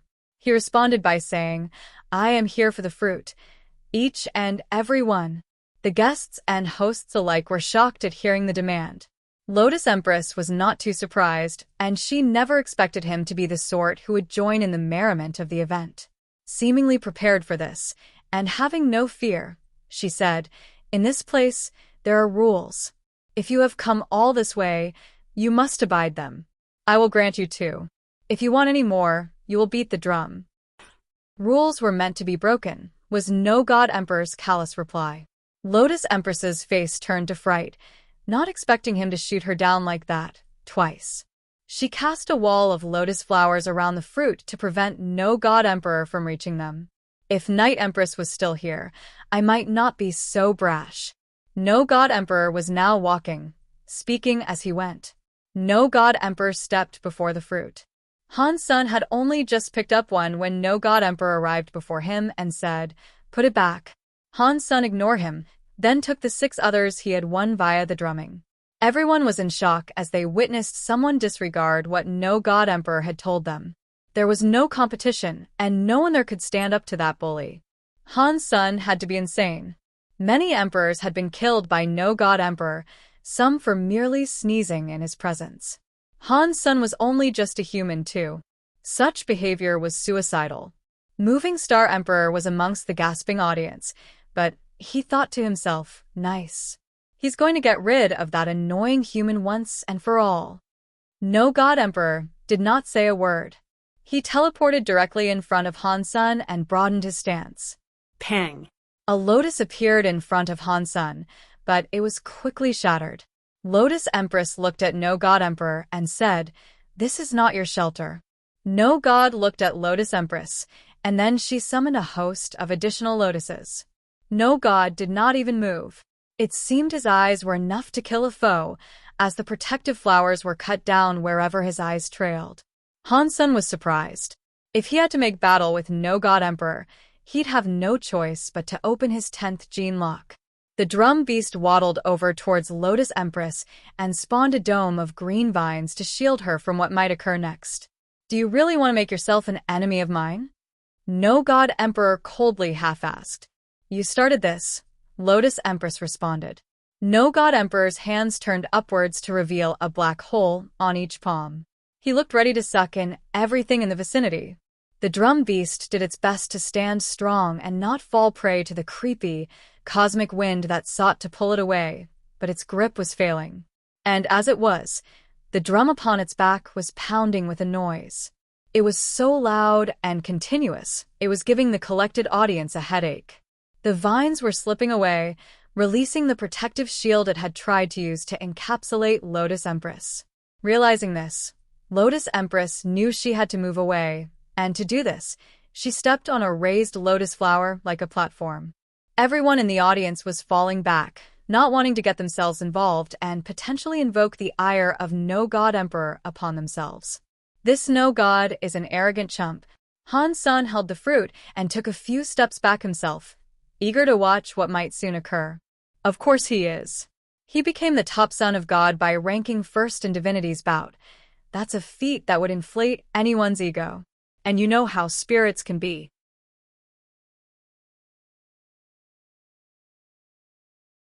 Empty Witch paused for a brief moment before going on to say, Even I don't know if Lotus Empress can repel him. The dimensions of the plaza, and the plane of reality it stood in, was beginning to distort and twist. Without his Dongxian aura, Han Sun wouldn't have been able to see a single thing with even a remote modicum of clarity. Suddenly, Han Sun found himself without words. He wasn't sure what he could say. It was 2 versus 1 already, and it would be a horrible, awry thing if she were to still lose. Empty Witch knew things were going bad, and so she shouted at everyone there, requesting their aid. You have all come here as guests. You have received the fruits. Should you not help your hostess who has been so charitable to you all? But the spirits there acted as if they had not heard her plea, and one by one, they began to slip away and leave the shelter. No one was willing to defy No God Emperor and make him their enemy, all for the reward of only a few fruit. I need to help her, then, Hansen thought to himself. He was still suspicious of whatever Lotus Empress wanted with him, and he knew he shouldn't be trusting her fully, but No God Emperor was a figure who he hated. He knew if one of them had to die that night, it should be him. And besides, if Lotus Empress did die, Han Sun might not learn the reason for his inability to open his 10th gene locks. And what's more, this fight had all started because Han Sun had defied No God Emperor's command to drop the fruit he had picked up. Han Sun decided to join in. Pa. Fool, Moving Star Emperor said aloud. He had remained there, keen to see what his most despised human might do.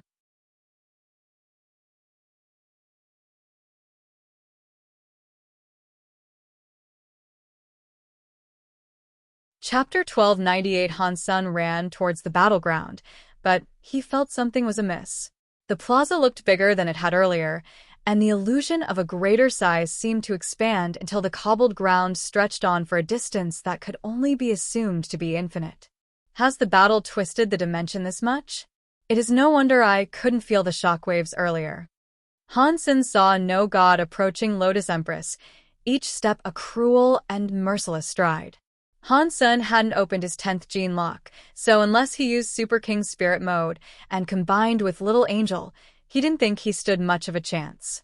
Han Sun didn't go right up to No God Emperor yet, though.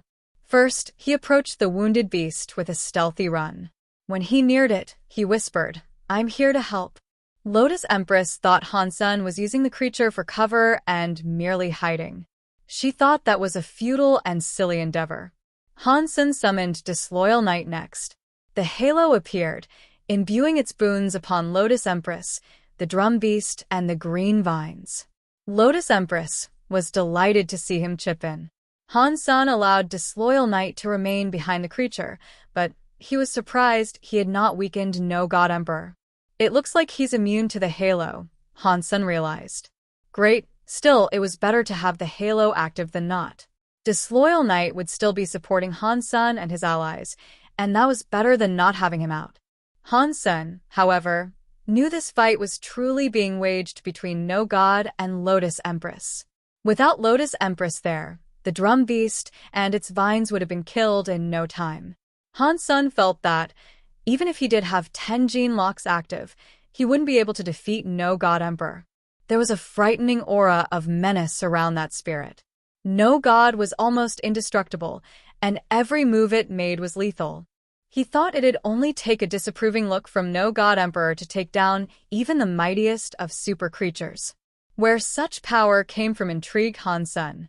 And further, he wondered what element No God Emperor was attuned to, which element fueled such gross amounts of strength. But amidst all this, Han Sun could tell Lotus Empress was not an unworthy opponent.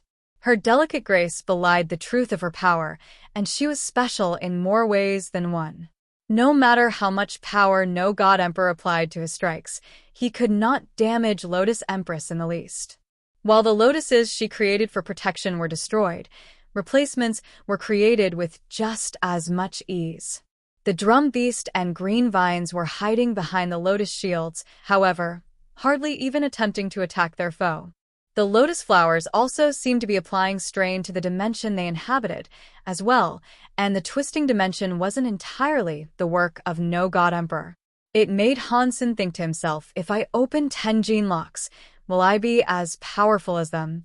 As Han Sun imagined himself carrying such power, he saw No God Emperor reach a hand up to his head. Strange. What in the sanctuaries is he doing? It'd be nice if he wanted to kill himself. Han Sun watched him in curious confusion. Lotus Empress seemed to understand what he sought to do, though. And when she saw him lift his hand up, her face turned grim as she and her subordinates took a step back. No God Emperor unsheathed a sword.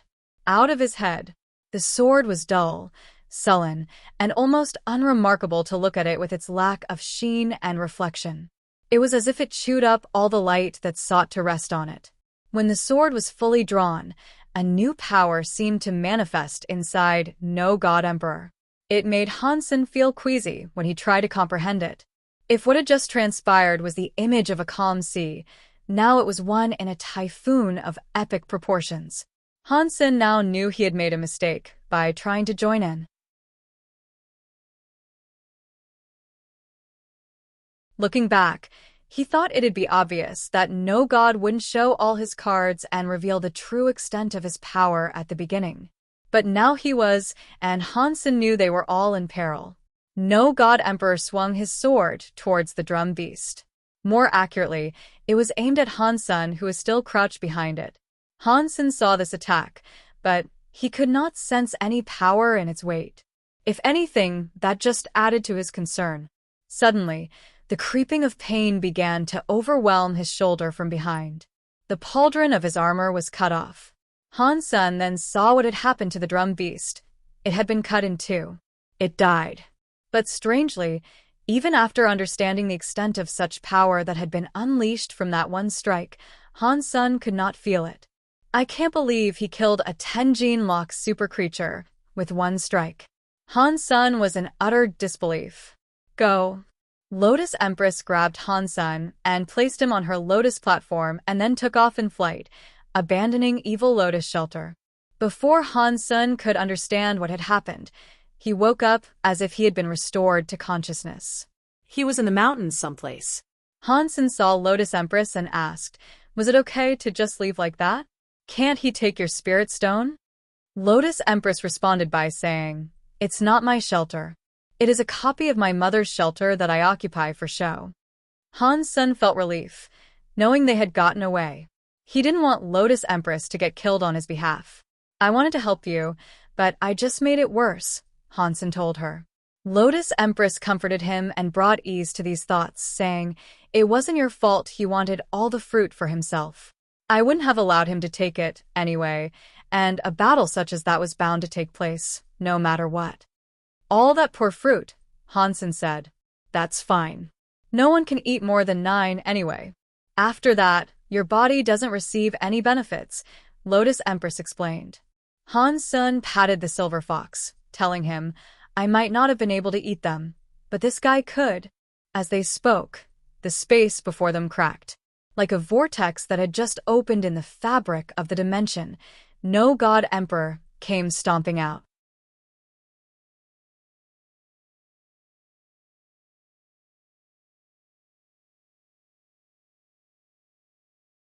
Chapter 1299 No God Emperor. "Empty," Witch exclaimed.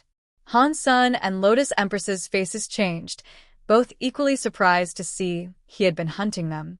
"You're really this persistent?" Lotus Empress said. "Leave me the fruit you took and go." No God Emperor was referring to Han Sen. "I ain't leaving shit." Han Sen pulled out Taya, and with a burst of courage, he leaped towards No God Emperor. No God Emperor spun No God Sword and went forward to meet him. Arg. Han Sen's shoulder was cut, and if he had evaded him a split second later, his arm would have been hewn completely off. Han Sen's Taya managed to find its target, No God Emperor's chest. But it seemed to have been imbued with some sort of power that repelled direct attacks. Han Sen's sword pinged off like rubber after coming into contact. Han Sen's shoulder was starting to heal already, though, so there was no need for a period of rest. Han Sen's jade skin had opened 9 gene locks, so his passive recovery was better than ever. But now, Han Sen well and truly knew he could not defeat No God Emperor even if he made use of Super King Spirit. And with his transformation time still being limited, he couldn't use it indefinitely. He'd eventually run out, and it was at that point Han Sen would meet certain death. That being said, No God Emperor did not expect to get hit, and he was surprised he hadn't been able to break Taya's blade. A second later, though, No God Emperor was back to attacking. He swung his sword without delay, employing its magic of being nigh untraceable. Even with his 8th sense, Han Sen could not feel that blade coming. "Go." Lotus Empress pulled Han Sen back and escaped with him just as they had earlier. But this time, after the smallest of a break, No God Emperor found them and was on them. Wherever they went, he followed. Han Sen still knew he'd have to open his 10th gene lock if he wished to have a chance in fighting their pursuant, but that didn't seem likely to happen anytime soon. Han Sen was still able to use the Dongxian Sutra to keep an eye on where no God Emperor would next appear, so that was sufficient to keep them on the lam for a while, despite knowing it would not last forever. But not even the Dongxian Sutra could guarantee his survival in face-to-face combat. Even with its usage, every evasion or dodge took extreme effort. And if all he could do against no god was dodge, then there'd be no point standing up to him. So they had to keep moving, with Lotus Empress teleporting them shortly after no God Emperor appeared. And it never took him long to show up. "Let's go back to Evil Lotus Shelter," Han Sen suddenly said. Lotus replied, saying, "Why go there? There are emperors and super creatures there, but they don't want to help us." "We don't need their help, but perhaps there is a way I can stop his rampage," Han Sen said. "And what would that be?" Lotus Empress asked with curiosity. "It's hard for me to explain, so take us back and I'll show you." Han Sen was planning to use the Jew and summon the altar, using the emperors and super creatures there as a sacrifice. Lotus Empress nodded, and then they teleported back to the plaza. Han Sen saw that a lot of the emperors and super creatures had yet to leave, and the fruit was still there untouched. Han Sen started sucking them into the cruel bottle, in the event that he needed those as an extra sacrifice. "Put them back!" Moving Star Emperor bellowed, as he fired a number of star-like orbs at Han Sen. Han Sen was shocked at his sudden inability to break the stars that sought to slice him up. So, Han Sen dodged them instead. And then, he said, "This is none of your business." Moving Star Emperor did not say anything, and there was no guarantee he was even listening. He just smiled queerly. Han Sen was surprised to see every spirit and creature close in on them. Then, "We were tasked to guard these fruits.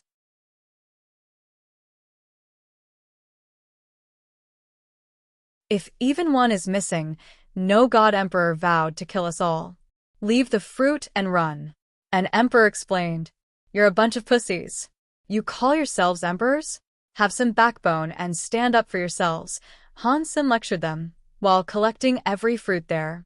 "This entire thing is the fault of this cheap human. We should just kill him and be done with it," Moving Star Emperor proclaimed. Many of the emperors there were in agreement, and they walked towards him. Lotus Empress wished to say something, but she saw a vortex appear in the sky again. Just like before, no God Emperor came out, breathing a nasty fire. "Now, to the luminous stone at once," Han Sen commanded. She didn't know what Han Sen was thinking or what he was planning, but any plan was better than no plan. And with the confidence in his voice, she trusted him. Without hesitation, she took him to where he needed to go. "What are you planning to do?" Lotus Empress inquired. "Have a drink of wine," Han Sen said. Han Sen brought out his Jew and poured some wine into it. "Is now the best time for you and I to share a drink?" Lotus Empress wasn't sure if this was a jest or not. Their enemies were coming closer, yet it was rather perplexing to see Han Sen so calm when doing this. "Enjoy the swallow, because that'll be your last," Moving Star Emperor said. Han Sen looked at the crowd that had gathered, and raising a glass, he proclaimed, "Anytime's the only time, baby. And to all of you, leave now and you'll live. If you remain, you'll suffer the consequences." After that, Han Sen necked the wine. "This guy is so full of crap." Moving Star Emperor started to mock him again, but something took him by surprise. The entire shelter was suddenly trapped in a darkness that not even an emperor could see through.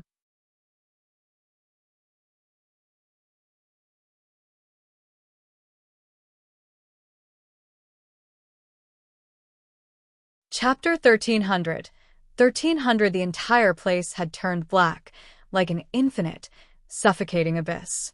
The only point of light was that of the Jew, a sole beacon in a sea of darkness. It guided Han Sen. And in turn, Han Sen guided Lotus Empress. He led her through the realm of black until he reached another point of light.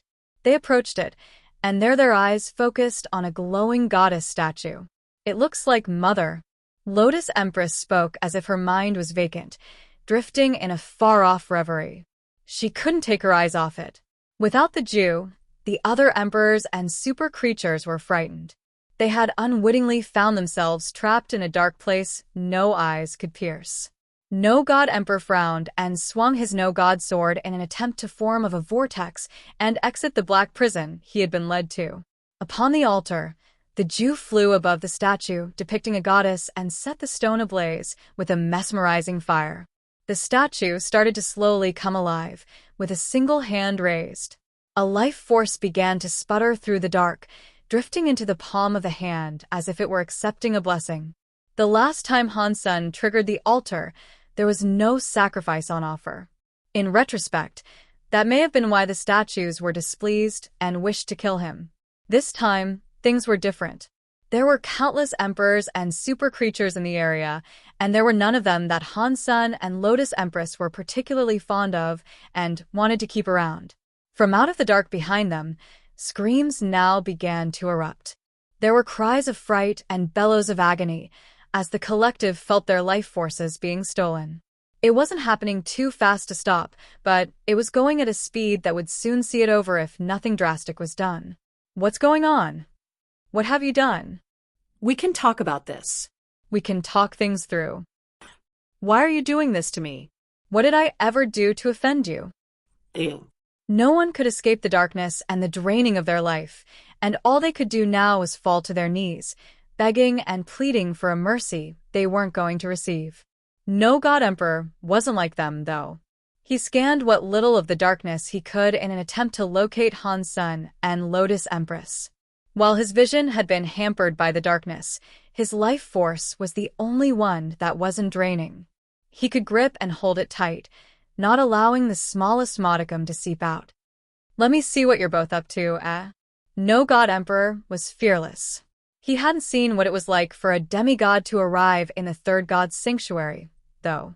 He had no clue what was actually transpiring, and thus, that bravery could do him a disservice. Not many people had seen a demigod return to the third god's sanctuary. Even Moment Queen hadn't heard of such a ritual. Lotus Empress, in the midst of all that was going on, appeared to be just as clueless. She asked Han Sen, "What is going on?" Han Sen was fairly aware of what was happening, despite his surprise and awe at it all. The Blood River King he had unknowingly tried to summon before was so weak, he now assumed, because its sacrifice hadn't been strong enough. Now, things were very different. An incredible source of power was being drawn to the statue, as if it were a conduit. This is an altar to summon a demigod. The person I am hoping to summon is the prior owner of the luminous stone. She herself, Night Empress, Han Sen explained. Lotus was extremely surprised to hear this, and almost found it difficult to believe. She asked him, "Can you really summon Mother?" "I hope so, and from what best I can tell, it seems to be working," Han Sen said. "This is great." Lotus Empress stared at the statue with utter glee, like a wide-eyed child on the precipice of seeing something awesome unfold. After absorbing the exorbitant amount of life forces, the statue was beginning to resemble an actual person.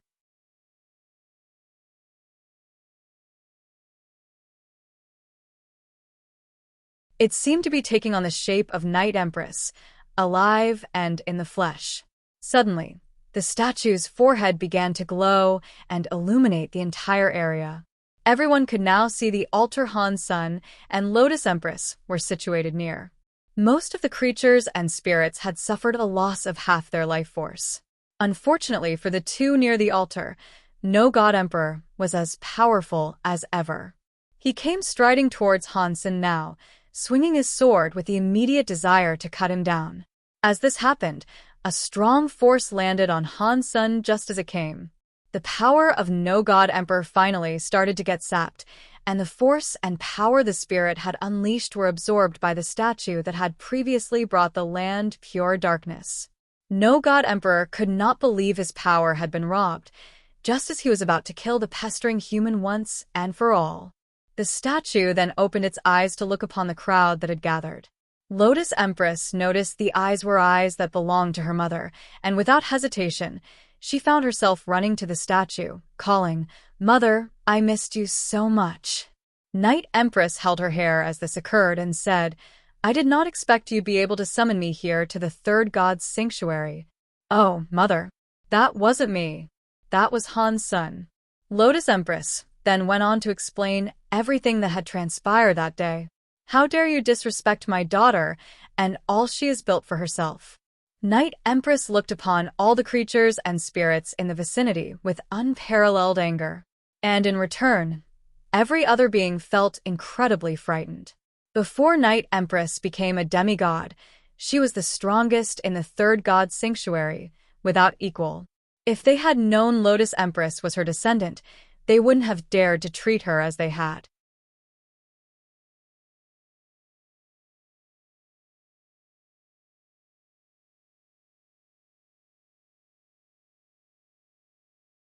Chapter 13:01. It was too late for them to run now. Night Empress was wrathful, and she gestured with her hands to blanket the helpless spirits and creatures with a scornful darkness. They mustered every ounce of strength they had left in a bid to repel the malevolent dark, but it was a futile resistance. Their powers were consumed by the looming black, as if it fed on their offerings. And it wasn't long before the dark ravaged their bodies like a hungry beast before an open feast, in dire need of a feeding. "Pa, I see through your tricks." No God Emperor bellowed, thrusting forward towards Night Empress with his no God sword. His arrogance was blinding, and he did not believe demigods could return from the fourth god's sanctuary and enter the third god's sanctuary. He thought this was all a ruse, an illusion conjured by the trickster Lotus, or a doppelganger formed by some force through past memories and history. Seeing no god approach her, Night Empress was unconcerned. She was as real as the night, and as real as the darkness with which she swarmed the imperious emperor. This had all transpired over the course of a few measly seconds, and then, as quick as it had begun, it ended. The darkness was removed from the area. Han Sen looked around, noticing all the creatures and spirits had disappeared with a violent black. "Where are they? Where did they go?" Han Sen asked. "They are dead," Night Empress said. Han Sen asked, "Can they respawn?" "No, such a killing is absolute," Night Empress answered, with perfect certainty. Night Empress then frowned. But that spirit stone can allow him a respawn. Not bad." "Mother, are you referring to no God Emperor?" Lotus Empress asked. Night Empress nodded, then told her, "My time here is limited. Why don't you come with me to the fourth god's sanctuary? I can guarantee your safety there." "I can come with you? As easily as that?" Lotus Empress asked in wonder. Night Empress assured her, "Of course, you should know that. Why else would you summon a demigod? Why else would you summon me?" I didn't summon you. After Lotus Empress said this, she eyed Han Sen. Night Empress said, "Then I'll bring him, too." Han Sen was quick to reject her offer. He told her, "Thanks, but no thanks. You should just take Miss Lotus with you." As pleasant as his words were, beneath the surface, Han Sen was hissing a fire directed at Dragon King. His information had been incorrect once more. Summoning a demigod was a shortcut into the fourth god's sanctuary, and a method in which a being wishing to ascend could bypass the 10 steps of the holy door and its cleansing flames. As much as Han Sen appreciated the offer, he would prefer to walk the purifying steps. And that aside, he had yet to open his 10th gene locks. And furthermore, Han Sen knew he could just step into the evolution pool for a shortcut of his own. "Mother, I will take the steps as you did," Lotus Empress said. Night Empress ran her fingers through the hair of her daughter and smiled. She told her, "It is good that you wish to pass through the holy fire. Not only does it speak to your strength of heart and resolve, the benefits are tremendous." Night Empress then proceeded to summon something dark. She handed it to Lotus, telling her, "I don't have much time. Take this. If no God Emperor returns for you, use it. Use it to destroy that monster."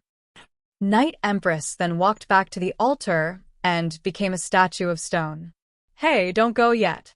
I was the one who summoned you, after all. Where's my gift?" Han Sen pleaded as she went, but she gave no heed. She was a statue before he finished, and he knew he wasn't going to receive a response. The altar then disappeared in a final flash of darkness, and the next time Han Sen and Lotus Empress looked around, They were back nearby the luminous stone. The luminous stone was webbed with cracks, unlike before.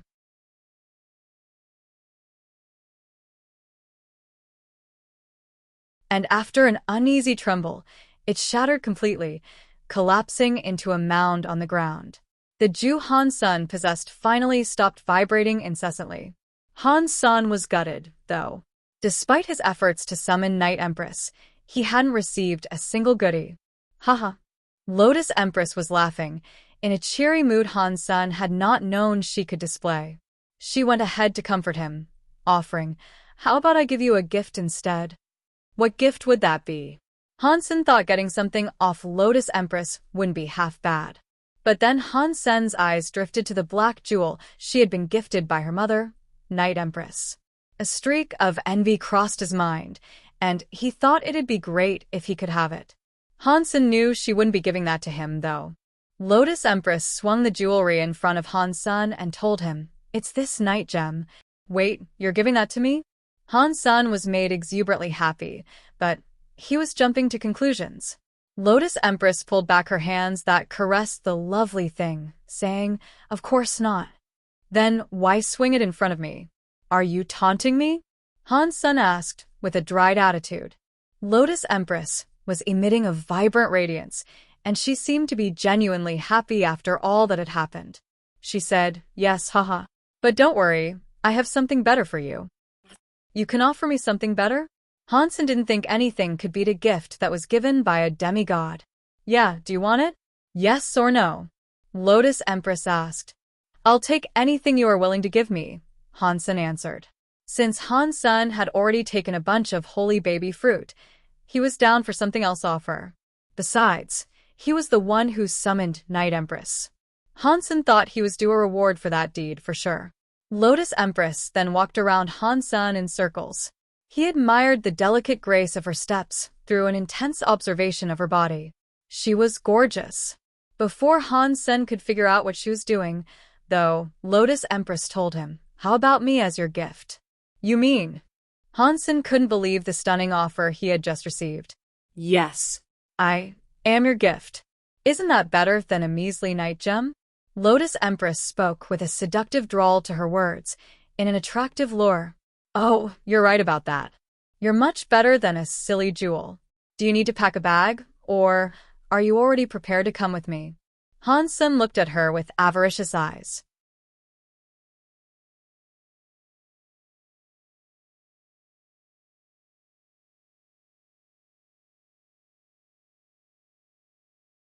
Published at 25th of March, 2019, 5:04 and 1 second a.m. Chapter 1302. 1302 Lotus Empress followed Han-sun to the underground shelter. She brought Empty Witch and a super creature comprised of vines with her, too, the latter being named Green Vine. They were also told to adhere to Han-sun's authority whenever needed. Lotus Empress still required Han-sun's help, as she had dubiously explained during their initial conversation, and it prompted the formalities for a trade. It was something Han-sun agreed to. Before he opened 10 gene locks, the night gem would allow even him to defeat no god emperor easily. Regardless, Han-sun asked her about his body. She told him that when a body was attuned to and focused on one gene locks were easier to open. If a person could be proficient across a number of elements, the lack of an anchor made the process of opening gene locks much more difficult. Han-sun was stuck in a rut due to this, and over an extensive amount of time, no matter what he tried, he had been unable to open his 10th gene lock. It was revealed that it would take something like a holy baby fruit to help. But Han-sun was only able to eat 9 of them, and being lucky enough to eat the real one was all down to the roll of the dice. It would all be down to luck for most beings. After news of what had occurred in Evil Lotus Shelter spread, it felt as if the very foundation of the third god's sanctuary had been violently shaken. The thought of that vast number of emperors and super creatures being sacrificed was crazy to imagine, but it was a sad reality to most, with the rapid expansion of humanity. With Moving Star Emperor having been among those sacrificed, Han-sun was able to happily expand his growing empire and assert dominion over his shelters and lands. No god shelter was nowhere close to there, and news about him had been scant since the day of the sacrifice. Regardless of what he was up to, he didn't show. Han Sen took Purple Emperor with him, and they did what they could until they reached Cup Demon Shelter. Then they stopped their advance. Cup Demon Emperor was the third son of God. He was very powerful, and thinking he wouldn't be able to defeat the spirit, Han Sen thought he should play things a little safer and not invoke his ire just yet. Han Sen wanted to open his 10th gene lock next, focusing on that first and foremost. So, he shelved his plans for expansion until the day he grew stronger. Han Sen consulted Lotus Empress, and then decided upon opening Jadeskin's 10th gene lock. He did not want to open the Bloodpulse Sutra's 10th gene lock just yet, as its benefits weren't all that profound. They mainly strengthened his genes and provided him super sperm to benefit his future descendants. For the here and now, it was best avoided. And Han Sen wanted to level up the Dongxian Sutra by himself, as that was his bread and butter, his pride and joy. Therefore, it made the most sense to open Jadeskin's 10th gene lock. Han Sen kept 7 of the fruits, and gave the rest out to his companions. And of course, Han Sen held on to the real one he had collected before No God Emperor Gate crashed the event like a big party pooper. While he went to a secluded spot to enjoy every last morsel of the genuine fruit, he told Zero and Silver Fox to go outside and guard the area. After consuming the juicy fruit, he quickly cast Jadeskin and allowed it to absorb. As soon as this occurred, he felt as if his body was crystallizing. The longer Jadeskin ran, the more Han Sen's body became like crystal. He was swiftly becoming what looked like a sculpture of ice. Han Sen's brains and organs could be seen via his body's transparency, and even they too were starting to appear crystallized. Eventually, he became a statue devoid of any life force. It took a while for something else to occur, and when it did, the crystal began to adopt the creamy color of jade.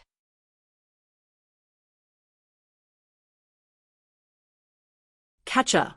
A crack began to creep across the creamy jade until it split and zigzagged across the entirety of Han Sen's new, statuesque form. Drang.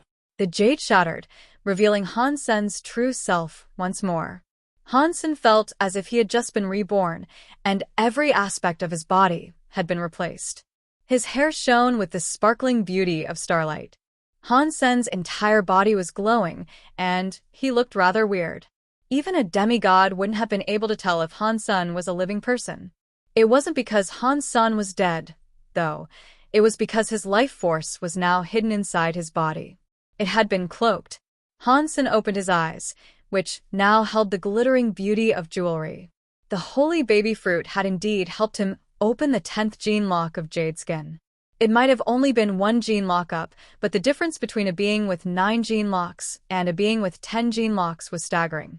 And Han Sen could feel the power inside him now, almost to the point of scaring himself. It was frightening how mighty he had become.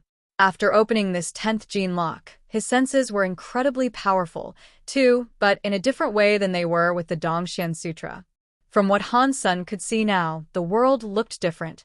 Han Sen donned his armor and went outside, escaping the notice of Zero and the Silver Fox without even trying. To get them to notice him, Han Sen had to speak. Zero, attack me with your bone dagger, Han Sen asked. Zero seemed to hesitate, not wanting to hurt him. He saw this, so he told her, "Don't worry, little Silver is here."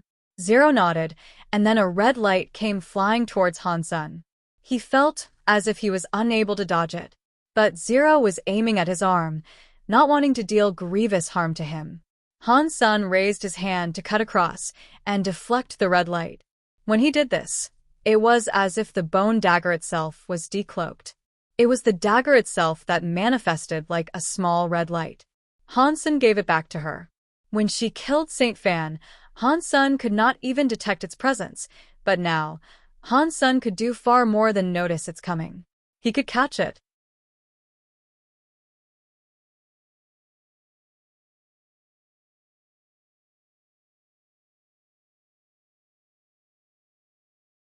Published at 28th of March, 2019, for 05 and 11 seconds AM. Chapter 13:03. After opening 10 gene locks, Han Sen wanted to take down Cup Demon Shelter, but Lotus Empress needed his help before he could do that.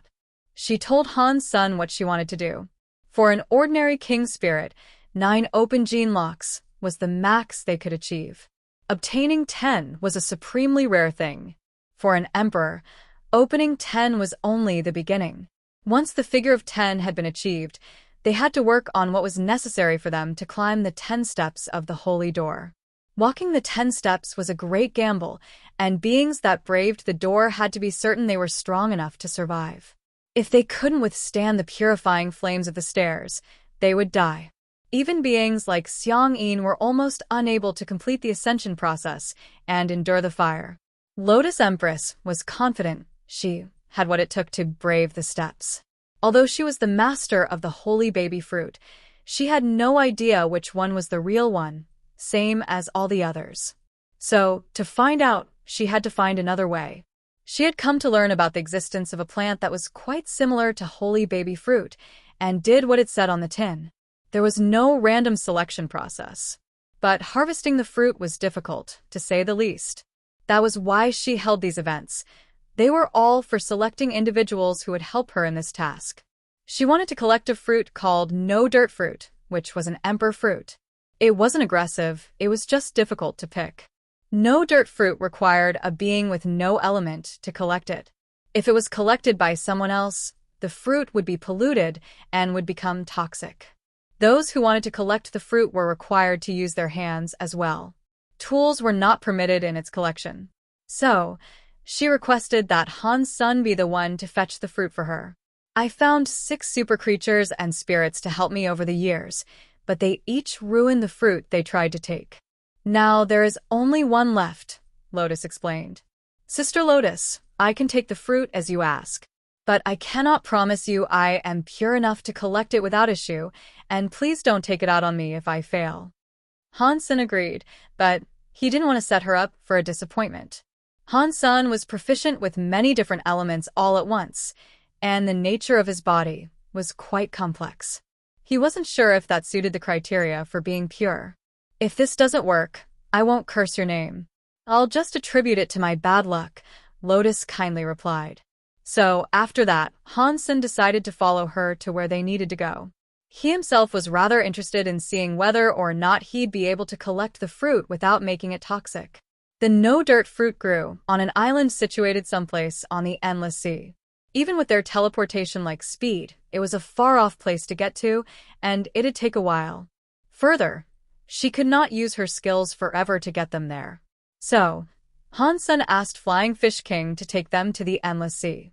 The Fish King was one speedy boy, and it carried them there at a pace that far exceeded their own teleportation capabilities. Ji Yanran had brought Bauer back as Han Sen was preparing to leave, so when she heard he was going off with the Fish King, she raced over to go with him. Han Sen asked Empty why Bauer was what she called a holy spirit, and the answer he received was that Bauer was a pure being. Ordinary people couldn't sense this, and she herself only found out when the empty vine itself was maturing. Empty, which had thought Bauer was some powerful third god's sanctuary seed during their initial encounter. But when she came to the third god's sanctuary, it was only then that she realized Bauer was far stronger and far greater than she had imagined.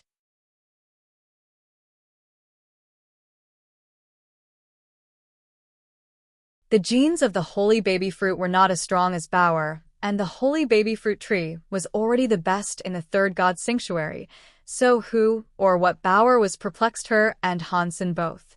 And now that she could see Bauer once again, she was unable to sense her genes. Han Sen knew Bauer was more than just the life spawn of some genoplant. There were many plants that could bear creatures, but none were able to exit the sanctuaries and visit the Alliance like Bauer could.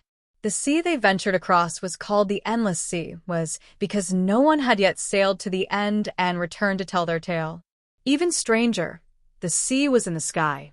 It was a ceiling to the ground below, where gravity did not operate correctly.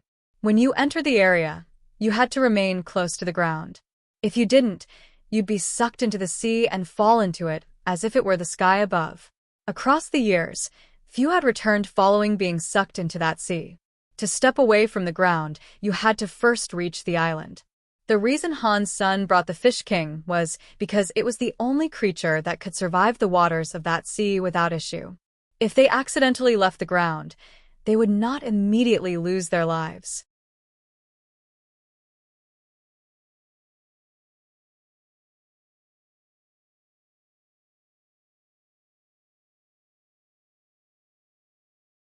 Published at 28th of March, 2019, for 05 and 10 seconds AM. Chapter 1304. When Han Sen saw the endless sea, he was taken aback. He was mesmerized by the sea that hung overhead, with fish swimming below its glittering waves as if all was normal. Han Sen thought the primary threat would be those sea creatures. Ordinary super creatures could not force them away from the ground, but the presence of a berserk super creature could always rattle them enough to find themselves plunging upwards. Han Sen strode across the ground as the Fish King escorted them from above. It made Han Sen wonder if the endless sea's power was true. After all, the Fish King seemed to be unconcerned. Fish King, catch me. Han Sen wanted to see what would happen if he jumped. Fish King lined up with Han Sen, so he could cushion the fall and be a vessel for Han Sen to sail upon. Then, after his feet left the ground, he felt an invisible force tug him upwards to the sea. He felt as if gravity was turned on its head and flipped, but then he had trouble reorienting himself. Bauer also made sure to go with him. Han Sen used Jade Skin, but he still fell fast. Han Sen grabbed Bauer and aimed at the Fish King's back, making sure not to miss. After landing, Han Sen was above the sea. It was like the blue sky and the earth had traded places with each other. It was a strange and rather amusing thing, watching Lotus Empress walk on the ground. To him, she was treading a ceiling upside down. Let Fish King take us. It's faster this way, Han Sen called out to her, to hurry along the proceedings. Lotus Empress thought it would be best, too, so she jumped up/down and landed on the Fish King's back. The red bird still frequented Bauer's company, and it had tagged along for this little adventure. It fluttered its little wings and lifted itself to hover above the baby's head. Then, it transformed itself into a fish and swam alongside the Fish King. After turning into a fish and taking a brief swim, it hopped out of the water, turned back into a bird, and flew back to its perch on Bauer's head. Han Sen was surprised as he had been the first time he found the little creature, quite surprised something could wholly transform like that. It had kept following Han Sen and Bauer for the longest time, ever since it was first found in the pond with Xie King. But aside from the ability to transform between a bird and a fish, it hadn't proven useful in any other capacity. It was pretty much a useless tag-along. The Fish King continued taking them to the island they wished to reach, but after a while, a sudden shadow coursed below the waves. The Fish King swung its tail, firing a gold light into the sea. Then it took itself airborne. There was a big, seemingly hostile creature tailing the Fish King. It looked like a shark with two heads, and it had left the water in a similar flight, too. Unfortunately, its intelligence was lacking. It tried to bite the Fish King. It was only a super creature with 9 gene locks open, so it was a futile attempt from the get-go. The Fish King swung its tail to smack the creature away, and it was reminiscent of an old-fashioned face-slapping. Mind you, it was stronger than the average one. And it occurred multiple times until the nasty squelch of a broken watermelon sounded. One of the heads was broken. The other shark had screamed in a display of fright. Then it tried to swim away. Han Sen didn't want to let it go, though. He finished the job with a sword, lopping the second head clean off. Super creature, two-headed shark killed. No beast soul gained. The flesh of this creature is inedible, but you may harvest its life geno essence. Consume its life geno essence to gain 0 to 10 super geno points randomly. Han Sen wanted to grab its life geno essence, but the fish was sinking very fast. It was sinking far faster than was normal, as if it had been latched to an abyssal vortex that dragged it down quick.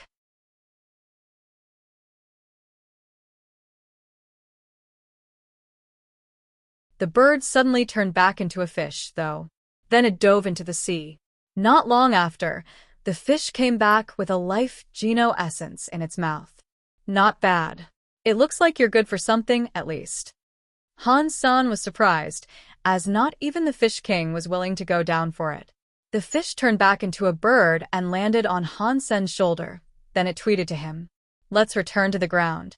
If something bad happens to the Fish King, there's nowhere we'll be able to stand," Lotus said. Han-sen nodded in agreement. Then the Fish King flew up and delivered them to the land. After landing, the gravity was switched. It was the sea that was overhead now. The Fish King returned to the sea and continued following them, just in case it had to catch them. After a half-day of travel, nothing else bothered them. But suddenly, a large group of fish came swimming their way. They kept on jumping up towards the surface. They looked like 3-meter-long swordfish, but they behaved like hungry piranhas. "Are they coming to us?" Han-sen wondered, with a frown. "They are the endless swordfish, quite common. Their ranks range from ordinary to superclass, but they aren't hostile. There must be a reason why they're all scrambling in this direction, though." Lotus Empress was frowning, too.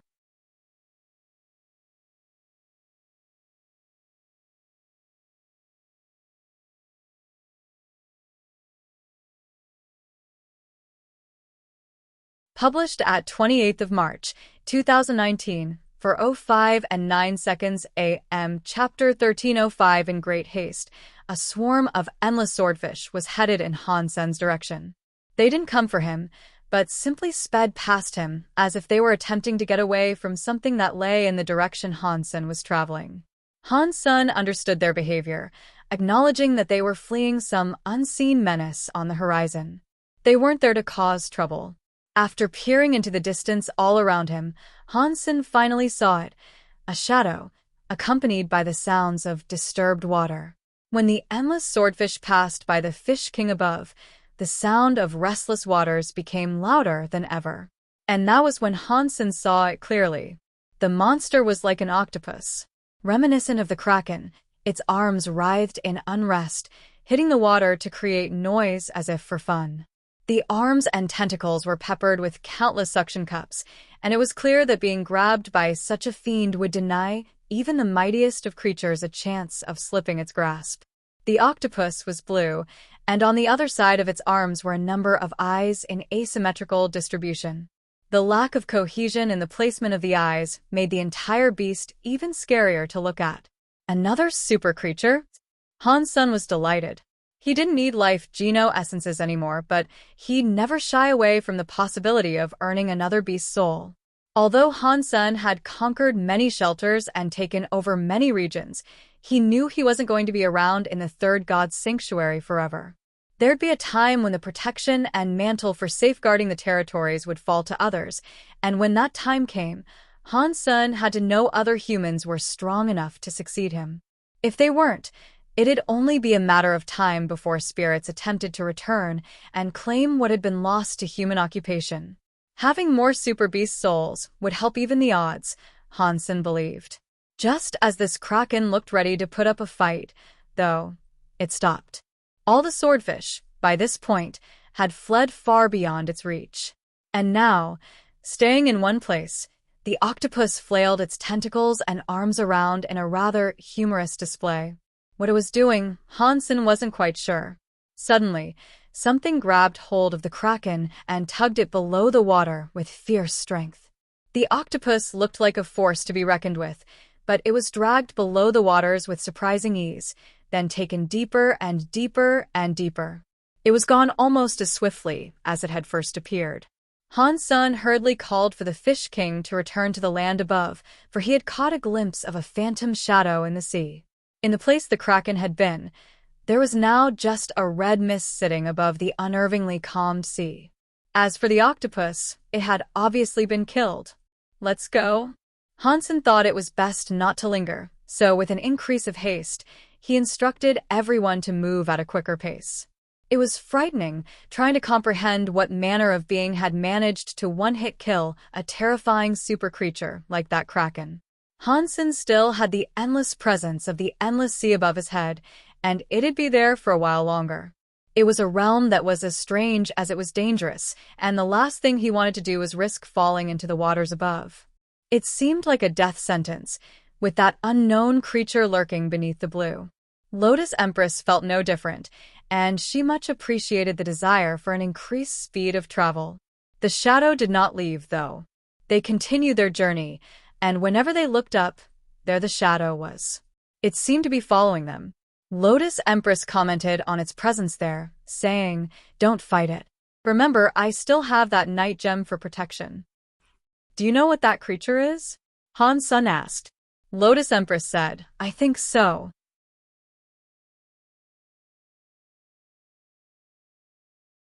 I've heard tales of a wicked monster occupying these waters, and if I am correct in the assumption, that thing up there is what they call Sea Ghost." "What can it do?" Han Sun asked. Lotus Empress said, "No one quite rightly knows, but it has an appetite for super creatures. That much is certain. It's a picky eater, so it doesn't eat less powerful beings." Many spirits have reported their sightings of Sea Ghost and how it explicitly enjoys grabbing super creatures and dragging them below the water to feast. Lotus Empress paused for a moment, as if in thought, and then she went on to say, "But it is supposed to appear in the deeper regions of the Endless Sea. We haven't traveled that far, and what's more, we are headed for an island. It shouldn't be here at all." Did the Fish King lure him here? Han Sun wondered aloud. Maybe. There's always the chance it's developed a new fancy for eating humans, and with a powerful human here, perhaps it was a rare opportunity it wished to test its mettle against, not to mention its taste buds, Lotus Empress said. Whether she spoke in jest, amusement, or unnerving sincerity, Han Sun wasn't sure. "Well, if it shows its ugly mug, I've got a killing blow with its name on it," Han Sun said with stern resoluteness. If a fight between him and the unseen creature were to begin, Han Sun was at least prepared to take it on. He wasn't afraid. But for a long time, Sea Ghost merely followed them. It refused to show itself, but that just made the tension all the worse. And due to its appearance there, the entire region looked dead. No other life was to be seen. The sun was rising now, where it should have been sinking. It came up from the ground, melding with the horizon of the sea above. Nighttime was coming. Then, an extra-large moon appeared, alongside its retinue of silver stars. Han Sun thought the Sea Ghost would try its luck under the veil of night, but still, nothing came about. It remained where it was, as if it was watching them, studying their every movement. With a monster hiding above, Han Sun felt uncomfortable. He felt as if it could swoop down at any moment. Swooping was bad, after all. At midnight, Han Sun saw the faint image of a mountain in the distance. It was very tall, and its peak seemed to be poking the sea that was still their sky. "That is God Mountain. 300 miles past that, we will reach the island," Lotus Empress explained, before Han Sun could ask. Han Sun then asked, "Can we walk up the mountain? Or will it prove too high and have us dropping up into the sea?" Lotus Empress said, "There are stranger things on that mountain to worry about than the distortion of gravity. Not even emperors dare brave that place." "Why?" "What's so strange about it?" Han Sun was going to heed her advice and stay away, but he was interested in learning what was supposed to be so scary about the mountain.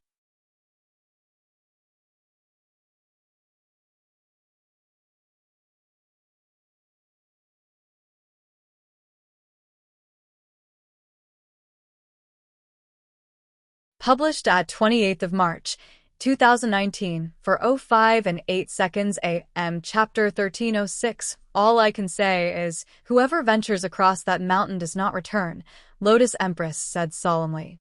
Although Han Sun was sometimes reckless, even he knew it was best to stay away from such a place. If a risk was justified or worthwhile, he would always be the first to take the plunge. But a fruitless risk was never something he'd commit to, as he wasn't a simple thrill-seeker. So, Han Sun decided it was best to take the long way around.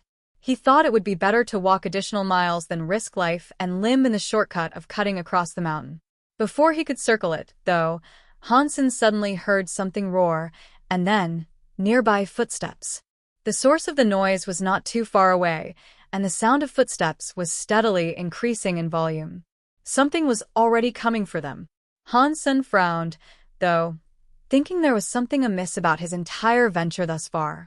Lotus Empress had been in this region many times in the past, but nothing like this had occurred in her previous visits. First, there was the ever-looming presence of Sea Ghost in a portion of the sea it was not supposed to inhabit. Secondly, something from the mountain was descending down towards them, despite their desire to steer clear of the rise. Surely I cannot be this unlucky. To say things were going awry for Han Sen would be an understatement. And to make matters worse, there were thick forests dressing the mountainsides. Whatever was coming towards him was cloaked in the dense foliage, rendering Han Sen unable to see what it was. But it wasn't long before the creature emerged and revealed itself. It was a big elephant. It looked as if it was a beast forged from obsidian, and it appeared to be as strong and as sturdy as the material, as well. As the elephant trampled its way out of the forest, each footstep rocked the earth. Much to their surprise, though, the elephant was not stampeding towards them. It was actually chasing after another person. The person it was chasing had to be around 50 years old. For a surpasser, an age of 50 years was not too shabby, but he looked worn and beaten, with a ragged appearance befitting someone that was double that age. The man was clad in a battle suit of the Alliance, but it was so broken and torn, it looked like the rags of a beggar. Still, the man did not seem injured. The absence of wounds and blood, despite the tears in his clothing, suggested the man was just about lucky enough to amass a number of near misses. Fortunately for the man, the obsidian elephant was not the fastest creature. It was quick but lumbering, and it gave the man enough space to breathe and do what it took to remain alive. The man then started running towards Han Sen, screaming, "Han Sen, save me." Han Sen was surprised the man knew who he was. He couldn't make the man's face out too clearly in the cover of night, but the voice was very familiar. Whoever it was someone he knew. The fact that the man was covered in dirt and a variety of different leaves didn't help Han Sen get a clear image of the man, either. Holy shit. Why are you here, Professor Bai? At long last, Han Sen recognized him as Bai Yishan of St. Hall. Bai Yishan was Han Sen's teacher, to put it modestly, and when Han Sen's eyes registered who it was, he leapt forward to help him out. Be careful. It's a 9-gene lock obsidian elephant. It is frighteningly powerful. Bai Yishan shouted at Han Sen, who was fearlessly joining the fray. His warnings did little to sway Han Sen's resolve, of course. Before he could even finish his speech, Bai Yishan saw Han Sen neck-deep in combat with it. With hands that looked like they were made of crystal, Han Sen turned into a figure of ice. Pang. The obsidian elephant was going at a blisteringly fast speed, and with a cobra-like reaction, Han Sen was able to snap forward and grab its tusk.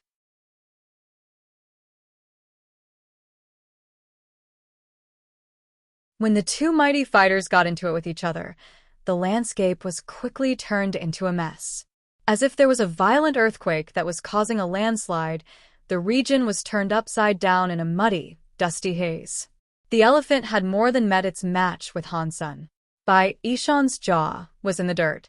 He had spent the last 10 years studying the creature, observing its energy flow. Needless to say, Bai Yishan knew a lot about this creature. At the very least, he knew it was not the sort of creature a person should jovially jump into battle against. Of course, he knew it wasn't the greatest of creatures. While it did have immense strength, its speed was its Achilles heel. Still, its power was of such a height that it could one-hit kill any other 9-gene lock creature it came up against.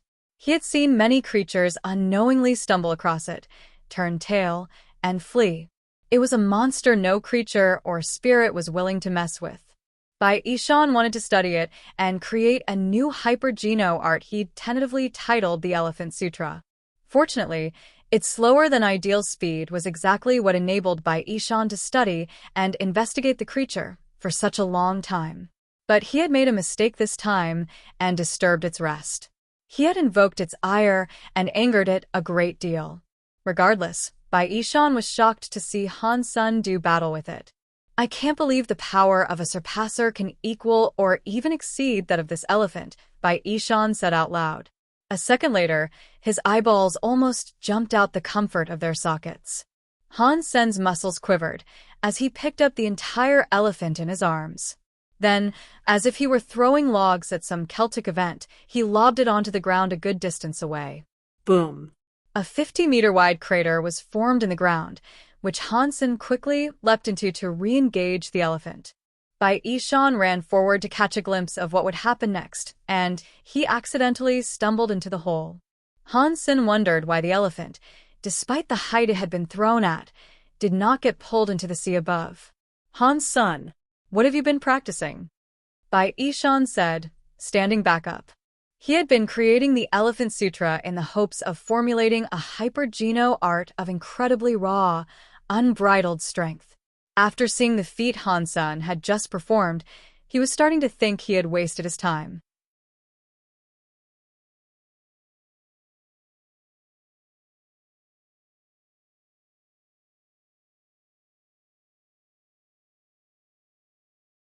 Published at 28th of March, 2019, for 05 and 7 seconds AM, Chapter 1307. Before Hansen could answer, the elephant was back on its feet, charging towards him.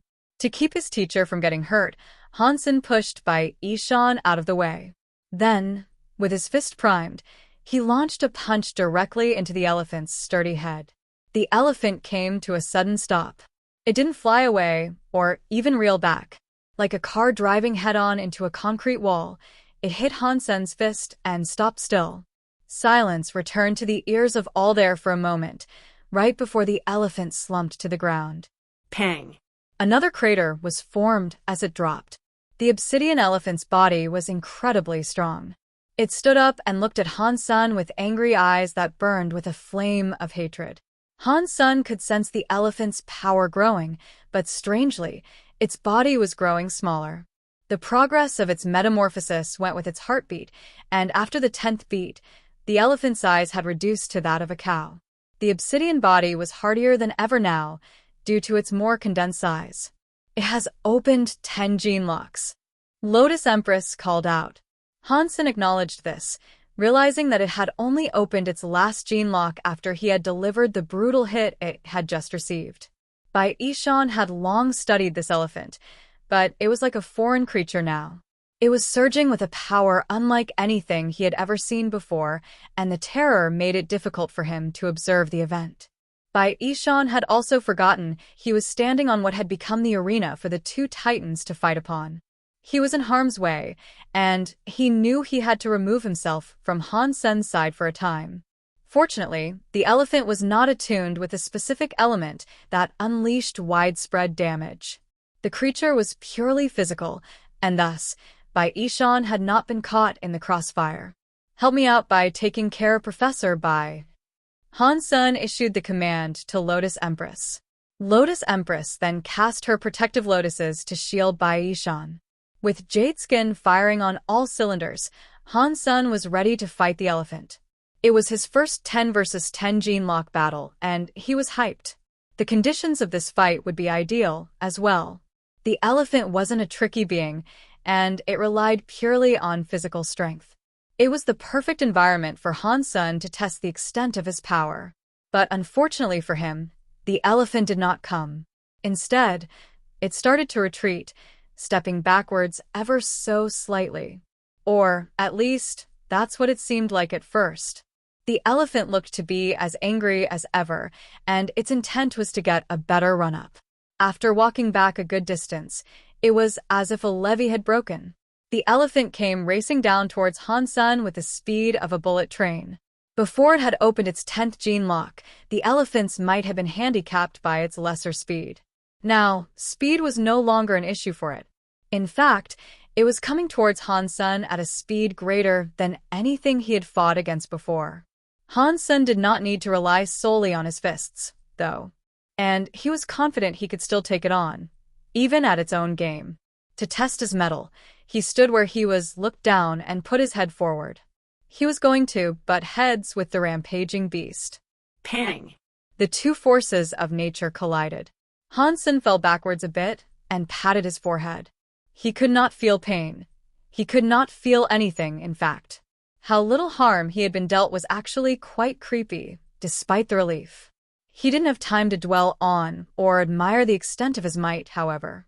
After stumbling back a few steps, the elephant was keen to try its luck once more. It raced toward Han-sun again, like an arrow. Wanting to try something else to flex the might of his 10 gene locks, Han-sun ran forward to meet with the elephant halfway.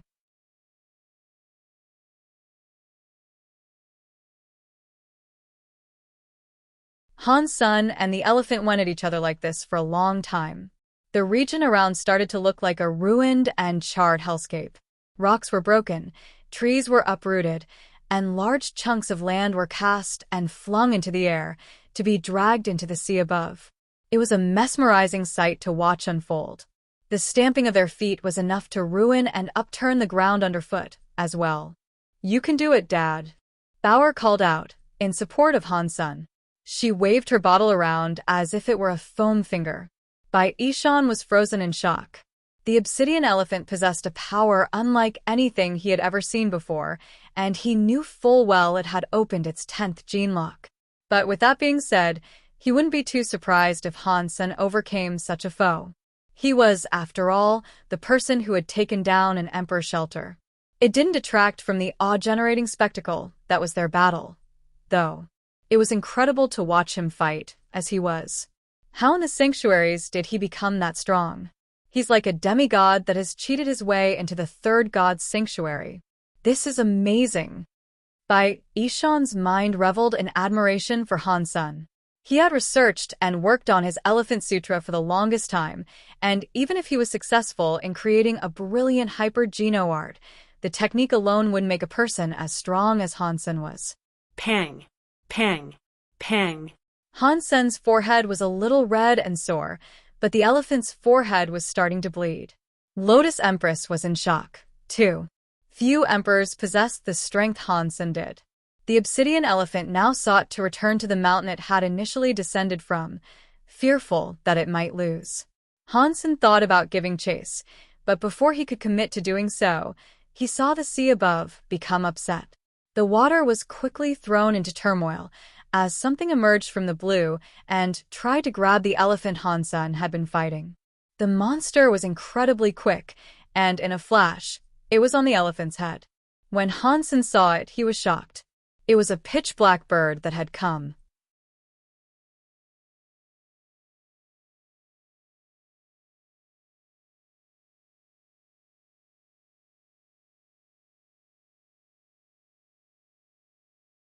Published at 28th of March, 2019, for 05 and 4 seconds AM, Chapter 1308.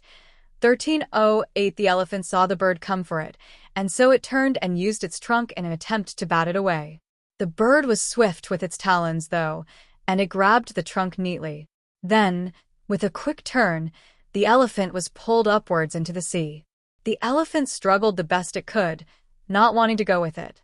But its resistance was futile, and it kept on getting pulled until the gravity flipped and it fell into the blue. Han-sun wished to stop it. The elephant was his prey, and Han-sun had exhausted quite a bit of effort in trying to defeat it mano-mano. But unfortunately for him, the bird was too fast, and it was too late for Han-sun to stop its snatch. The bird disappeared beneath the surface of the sea, taking the elephant with it. Strangely, Han-sun noticed something else this time, though. He saw the bird transform into a fish the moment it took back to the water. What the? That thing is just like the red bird. It can turn into a fish when it takes to water? Han-sun frowned, as a few other thoughts and theories crossed his mind. Perhaps it was because the elephant had been born in the area, but Han-sun noticed it had not been taken under and finished off. In the water, it was left alone by the fish bird and allowed to swim towards the peak of the mountain which touched the water. But before it could get there, the fish opened its mouth that was laden with teeth and took a big bite out of the elephant, then swallowed it. The elephant was bleeding profusely following the bite, but overall, the wound was mild. Then, the fish opened its mouth again, and almost to its surprise, the hardy elephant began thrashing at the waves of the upset sea. Han-sun did not expect them both to be fighting in such a manner. But regardless of what might have been occurring, the elephant was at a disadvantage. It might have been able to swim, but it wasn't very proficient with the act. And no matter how strong it was, it wouldn't last very long in the tumultuous water. Just as Hansen thought this was about to end, though, a howl came from someplace on the mountain. There was a white turtle, the size of a mortar, swimming towards the two that were engaged in a fit of battle. Hansen took a closer look at what was going on and noticed there were in fact 6 turtles. They had all come to assist the elephant. They were all super creatures, too. They had not opened their 10th gene locks, but their shells were sturdy. Whenever the fish bird tried to peck them, they'd pull their heads and limbs back inside their shells, the defensive properties of which seemed ample enough to protect them. The fish bird also received a few bites from the pesky turtles, amidst the rumble that was currently ongoing. With the helping hand it received, the elephant was able to reassert control over itself and continue its struggle to swim towards the safety of the mountain. The fish looked angry over the intrusion and the fact that the elephant was getting away. So, it turned into a bird once more and grabbed 2 turtles in its beak, then it tossed them into the sky. Hansen heard 2 catcha noises, indicating their fall was not a pleasant one. Taking a look, he was able to see that the shells of the 2 unfortunate turtles had been wholly broken. The other 4 turtles thought it best that they now scram, and so they did. They returned to the mountain as hastily as they had left it. The bird was not keen on letting them and their transgressions get away scot-free, so it tried going after them. The turtles were small, though, and try as the fish bird might, circling the mountain from above, it lost sight of them. So then it turned towards another target. It was going to go for Hansen. Hansen knew it was not a foe to be trifled with or underestimated, so he kept his 10 gene locks open in anticipation of its coming assault.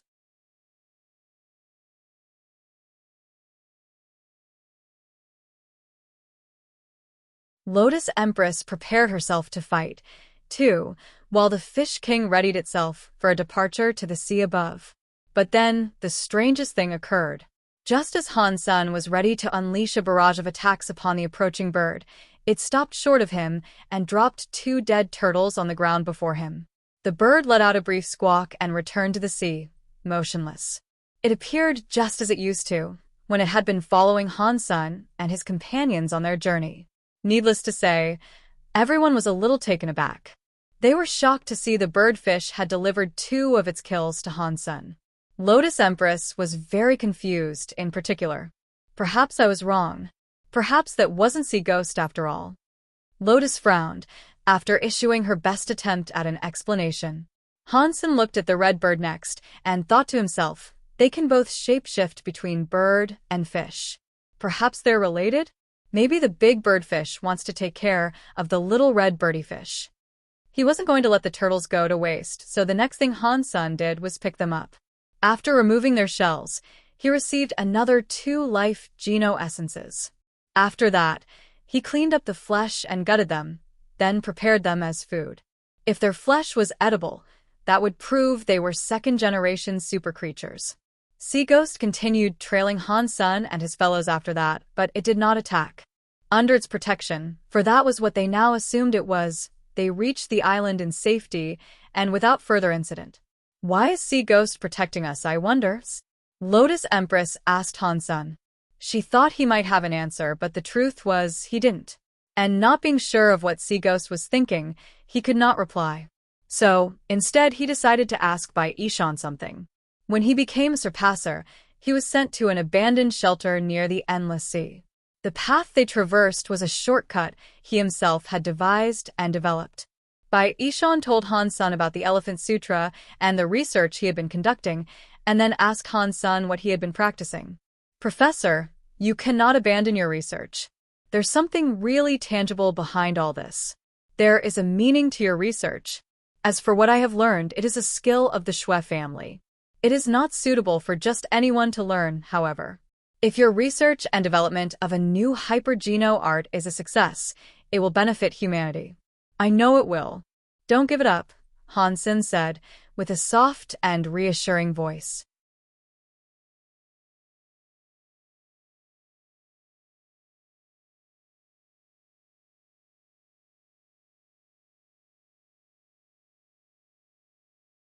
Published at 5th of April, 2019, 9:22 and 39 seconds a.m. Chapter 1309. Hansen thought the island would be something of an unspoiled paradise, like the Garden of Eden. He envisioned it to be a place of pure splendor and untouched beauty, but that image was quickly scorched away when his eyes finally caught sight of their destination. The trees were little more than naked sticks, zigzagging from the ground without their leaves, which lay scattered on the ground, black and dead. The landscape itself looked as if it had been wholly composed of mud, where grass was afraid of growing. It was like a vulgar swampland, laden with itchy ditches and bogs that were strewn with rotten corpses. Hansen's mind found it difficult to comprehend how a holy fruit could grow in such a place, especially one which had such sensitive and pure requirements for successful collection. Lotus Empress led Hansen to that wretched abode as if nothing was amiss. Before long, they came across a tree that was standing short at a height of around 3 feet. The tree was growing out of that wet, muddy ground, yet strangely, its roots were sparkling clean. In the midst of that ugly, wet dump, the tree was emitting a fragrance that was actually quite pleasant. It was a strange and garish contrast to the landscape that now encompassed them, but the smell was so sweet that, if you closed your eyes, you could almost forget you were knee-deep in mud. "This is the no-dirt fruit," Lotus Empress said, with a soft gesture towards the tree. Before approaching it, Hansen looked at a neighboring tree and squinted. Then he quickly pulled her back and away from it. "Does the sanctuary's #1 jester need to play assassin to get the drop on his enemies?" Hansen said loudly, for someone unseen to hear. Lotus Empress was startled by his words, and she turned to where Hansen looked. There, as if out of nowhere, No God Emperor was standing. No God Emperor knew she would go there to collect the fruit, and that was why he had come. He had been waiting for their arrival. It was a risky place to have a confrontation. They were near the endless sea, and leaping about could have them twisting and turning through indecisive gravitational pulls. Furthermore, there was no guarantee they could beat No God Emperor, even if they fought him on a place with proper footing. Hansen could not summon a demigod there, either. The conditions of their encounter now were poor, and there wasn't much leeway to navigate away from having one last decisive brawl with the spirit that seemed to enjoy hounding them. No God Emperor's voice boomed when he spoke. "How it comes about means nothing. Death is death, its deliverance uncaring. You think you can kill us?" Hansen smirked. "I know I can. I know I will. Night Empress is no longer around to help you this time, boy." No God Emperor walked forward with his black sword raised, ready to strike. He didn't walk fast, just slow and steady. He was incredibly intimidating, and he knew it. He lowered the sword and pointed it towards Hansen, the person he most despised. That was his target, there was no doubt about it. He didn't even care to grace Lotus Empress with a glance. "I didn't need to summon her to kill you. I just thought it'd be nice to see the old lady." As Hansen entertained No God, he passed power over to Lotus Empress. Then he started to glow and mask his life force. "Let's kill him together." Lotus Empress held the night gem in her hand. "That's okay. Look after Bauer and the professor. I got this," Hansen said. No God Emperor did not wait any longer. He swung his sword in a sudden dash towards Hansen, with a frightening amount of power. Hansen dodged it with simple grace. The sword went by him, shattering a decayed skeleton that had been pinned to a tree behind him. The evasion was perfectly executed, and it made No God stutter for a moment.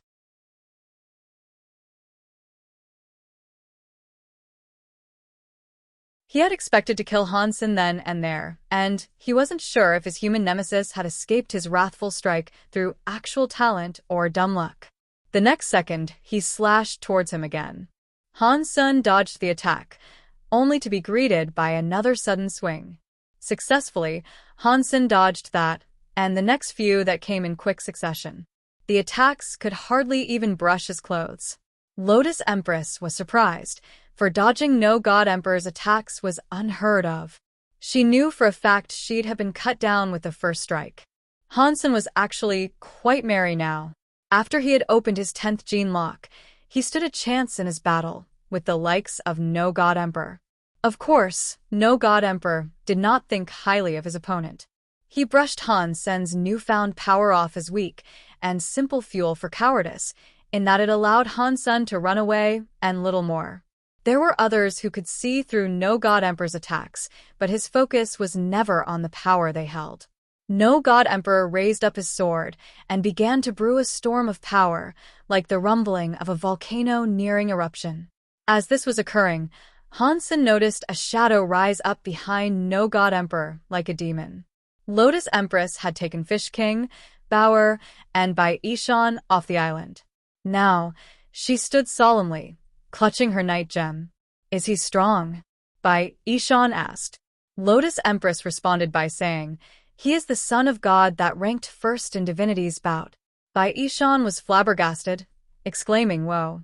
That means he's the strongest spirit in the entirety of the third god's sanctuary. Will Han Sen be alright competing against him?"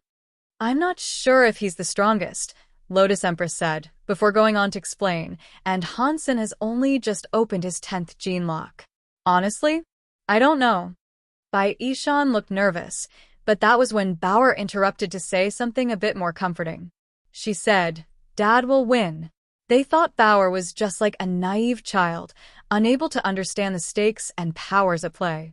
Han Sen, back on the battlefield, clutched Taya and the Phoenix sword. He was really looking forward to stress testing his engines and seeing what he could do with his jade skin that had 10 gene locks open. The spirit and the human, each clutching their favorite weapons, ran into each other. They did not do so with blistering speed, but there was a gravitas to their battle that was rarely felt. This was a duel of tremendous significance, and it felt like the sky was about to collapse. Behind no God Emperor, there was a demon-like shadow. It bore talons that swung towards Han Sen.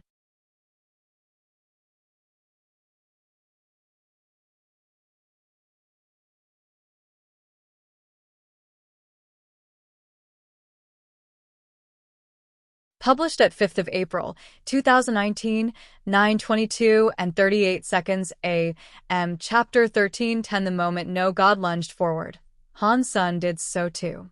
The demon was a gathering force around his enemy's sword, and it instilled a fear inside its opponents. It made them feel as if there was no escape, and the next hit would be their last. Han Sen's swords were plain and did not contain any fancy powers. For all intents and purposes, they were ordinary and not special. Bai Ishan saw no god's sword appear behind Han Sen somehow, giving no sound or indication as to its true course. But Han Sen, clutching his swords, was leaning forward. "Who will win, I wonder?" Bai Ishan asked aloud. The two battlers moved too fast for his eyes to track, and it was all little more than a blur. Lotus Empress shook her head and remained quiet. She did not know. She saw the Phoenix sword strike no god, which was good, but Taya did not block the attack coming for Han Sen. Fortunately, no god Emperor's attack did not connect. No god Emperor's chest was delivered a wound, which swiftly began to cascade blood. Han Sen's chest had a light wound, but it was just a minor scratch by comparison. It was mild, and little more than a scrape that oozed faint traces of blood. Han Sen was surprised Jade Skin could make his body so sturdy, and even attacks delivered by someone such as No God Emperor did that tiny amount of damage. No God turned around. His wound was nowhere near fatal, and he could heal with great speed, but he looked to be in shock. It had clearly been a while since he last suffered a hit in battle. Similarly, No God Emperor could barely believe that he could only leave a scratch on Han Sen's body, as he was able to damage Han Sen before. "You used the fruit to open your 10th gene lock?" No God asked. Han Sen did not answer, and instead, swiftly moved forward to attack again. Han Sen got hit due to Double Fly not being as efficient as it could be. But still it was fine. If that was the extent of No God Emperor's attacks, Han Sen had little to fear, and he knew it. The flashes of steel-on-steel combat were steady and near constant, illuminating the dark island. No God Emperor was unable to evade or even block Han Sen's attacks, and he repeatedly found himself being hit. When No God's sword hit Han Sen, it was as if he was banging a wooden stick against a rock. Bai Ishan and Lotus Empress were delighted, seeing this. But suddenly, no God Emperor flew up, leaving a stream of blood as he went. He ran off. Bai Ishan asked.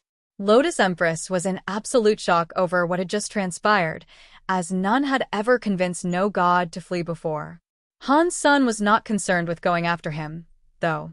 After all, even if Hansen did catch up and kill him, he'd eventually respawn at his spirit stone anyway. He was strong, but not strong enough to break the spirit stone like the Azura Sutra had once done.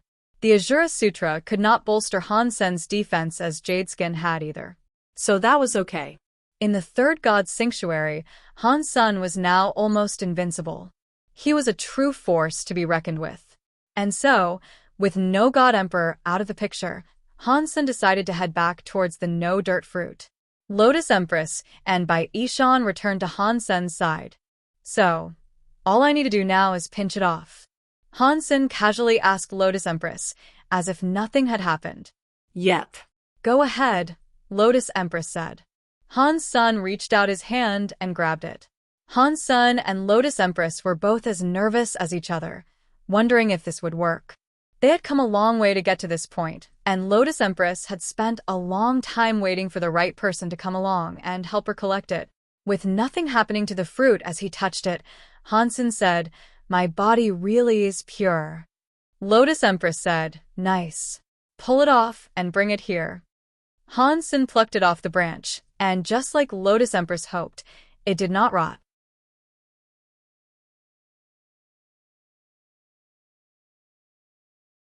So, what do we do now? Hansen asked. Lotus Empress did not dare get too close to the fruit Hansen was holding, in case she accidentally polluted it. Could you help peel it for me? And then possibly feed it to me? Lotus went on her knees and opened her mouth. Hansen peeled the fruit for her, as instructed.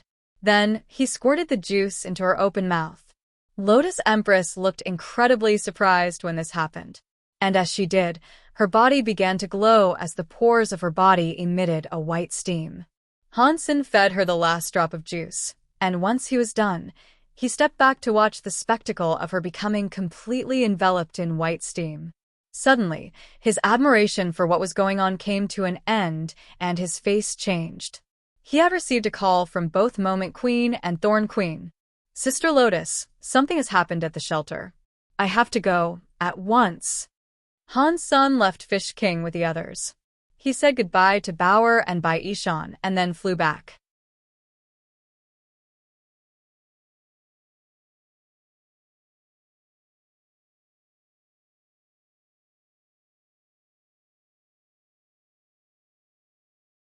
Published at 5th of April, 2019, 9:22 and 37 seconds a.m. Chapter 13:11 Moving Star Shelter was riddled with bugs.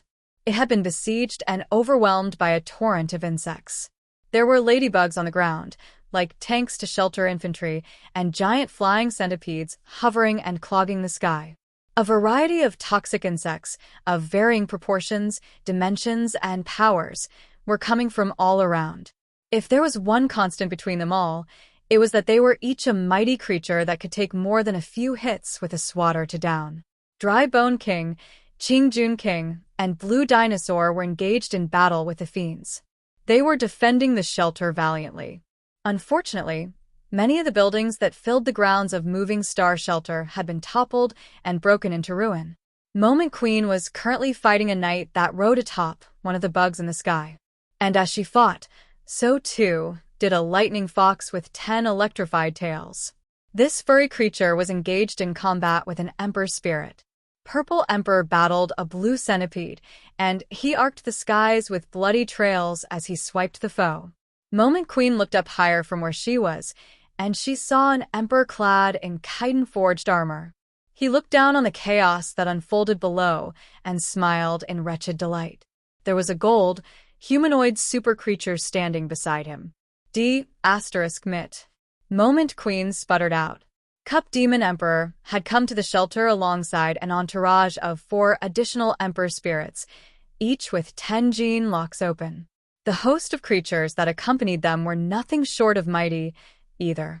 The Silver Fox and Purple Emperor were able to engage and keep one emperor busy each. Cup Demon and the Berserk Gold General did not engage in the proceedings of the battlefield yet, though. As if they commanded the charge, they just watched and enjoyed the anarchic display down below. Moment Queen was in the midst of combat against a duo of super creatures that had both opened 9 gene locks. The rider was called Bug Knight, and the super creature it rode upon was called Toxic Bug. The swarm of virulent insects almost choked the skies with their numbers, and the host was so thick, it was as if they formed a net over the entire shelter and the area surrounding it.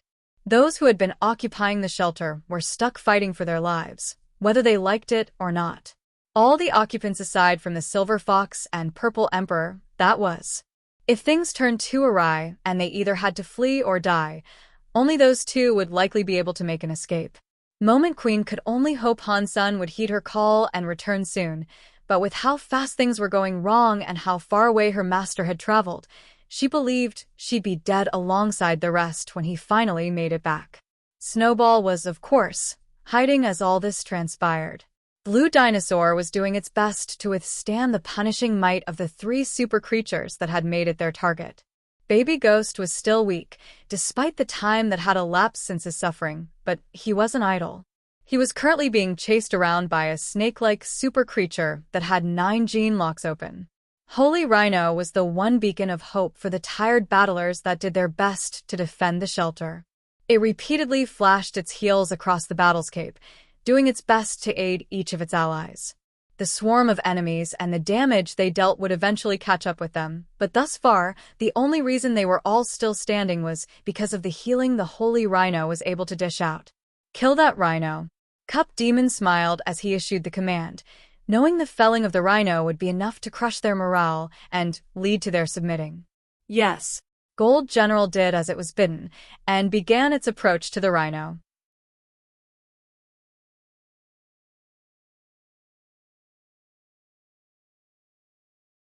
Moment Queen saw him heading for their most valuable ally, but painfully realized they did not have the manpower to spare to save it. Gold General could not be stopped. Seeing the Gold General about to strike the Holy Rhino, a silver light streaked by it. Taking notice of this silver phantom, Gold General turned around to see the light zip upwards into the skies above him. "You shouldn't be here," the silver light cried out, as its form manifested in front of Gold General. "Yes." Gold General smiled. Gold General's body was bulky, and he looked heavy and cumbersome. But its appearance betrayed its true nature, which made it faster than most would imagine. Xiaqing King was the silver light, and he roared as he threw a silver-wreathed punch at the golden fist that was also headed his way. Boom. The collision of their punches generated a most spectacular, balance-upsetting shockwave across the battlefield. Xiaqing King himself was sent backwards, barreling across the ground and through a building which then fell apart on top of him. Yes. Gold General then resumed its approach to the Holy Rhino. Boom.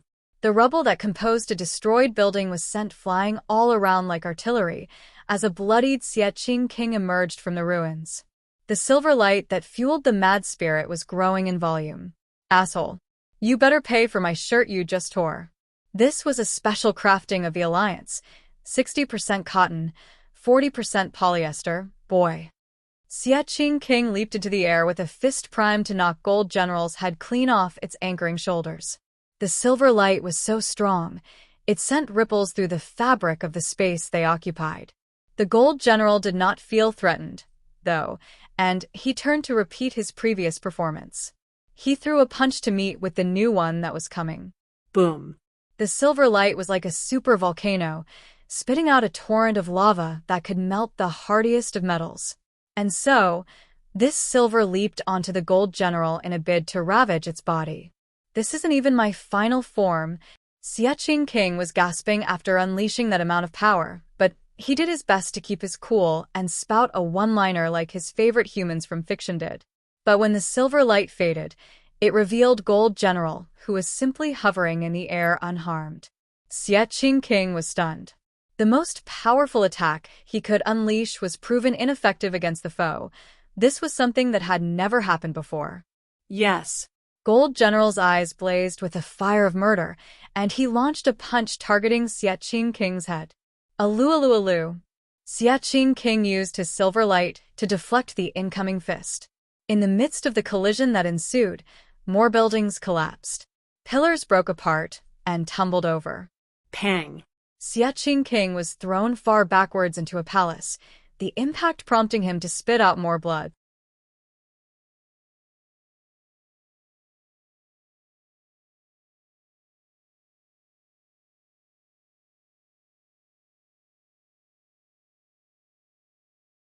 Published at 5th of April, 2019, 9:22 and 36 seconds a.m. Chapter 13:12 Gold General landed in front of Xiaqing King's battered and bloodied body. With each step, cracks formed on the ground as an extra to his intimidating approach. Yes, Gold General laughed and threw a wretched punch towards Xiaqing King.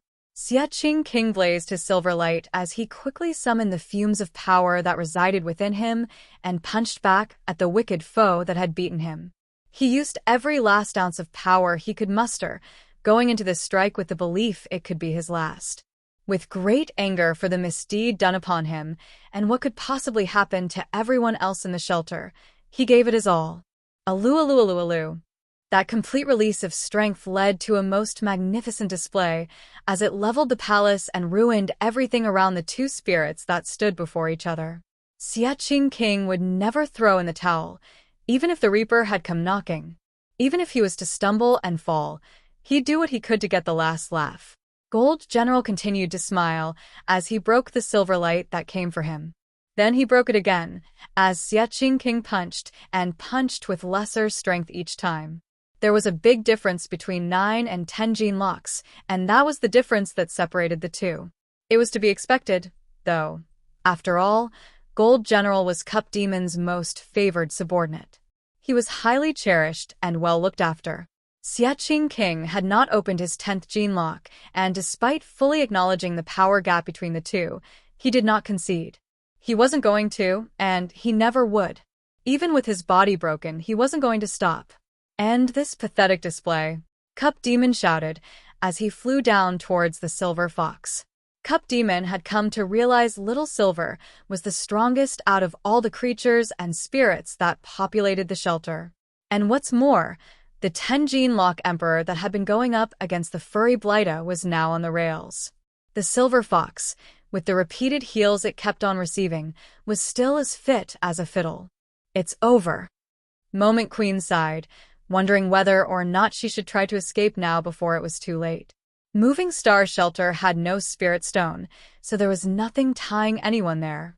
And neither did anyone have to worry a conquering of the shelter would result in Hansen dying through the loss of a spirit stone. Regardless of what could happen next, death would be the prevailing factor. It was an uphill battle against a force containing several times their strength and numbers. They had lost well before it began. Staying there could only lead to one thing, and that was them dying a fruitless death. Death could come for her even if she did try to escape, but it was better that than the 100% certainty she would be killed by remaining. If Moment Queen was the master of the shelter, she would command those defending there to flee. And if anything happened to the Silver Fox right now, she didn't think Hansen would show much mercy to her or anyone else. But Moment Queen was out of ideas on how she could remedy the situation, or, at the very least, save the fox under fire.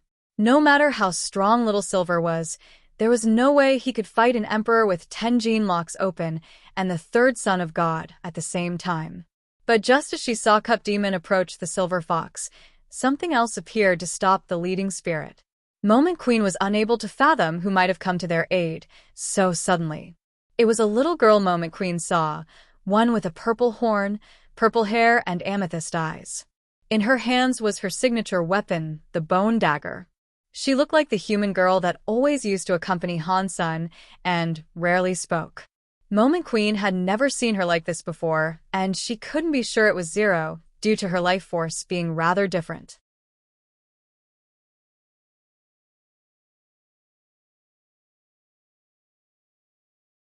But even if it was, she didn't think it mattered too much.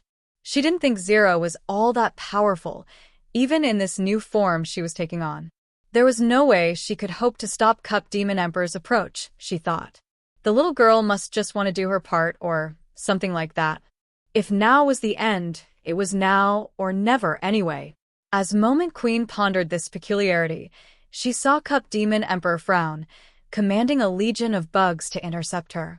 His command to the bugs was fast, almost panicked, yet in the face of all those insects, the little girl's resolve did not change. It was almost creepy, seeing how emotionless she was in the field of battle. She lifted her dagger as a red light began to gleam across it.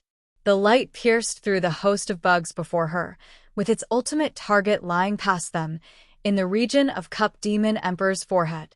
Cup Demon Emperor evaded the red light that came for him, but somehow he hadn't. It was perplexing for Moment Queen herself to see. She had seen the spirit dodge, but somehow, the red light had still gotten him. The mantra that said the falsified sky power never missed was as accurate as ever. No way. Moment Queen was audibly amazed by what she saw. Never in her wildest dreams could she expect or even believe what her very own eyes were telling her. The quiet little girl that followed Hansen around was able to one-hit kill an emperor such as that. With one blink you'll miss it hit, Cup Demon Emperor's lid had been peeled. Pang.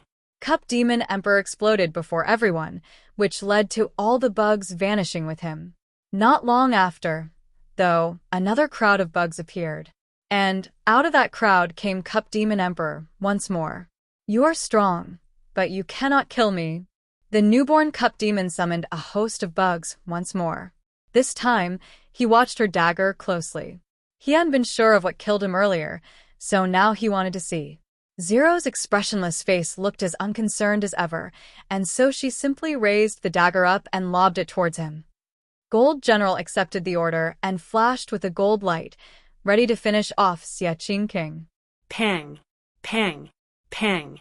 Gold General punched Xia King a few times, breaking most of the bones in his body. Xia King could no longer stand, as he had been damaged too much. He wanted to stand and fight for the security of the shelter, but he was bleeding profusely, and the lights in his eyes were starting to dim. Gold General jumped up, ready to land his feet on Xia King's head and break it open like a piñata. Unable to dodge or do anything to repel this foe, Xia King just watched the feet descend.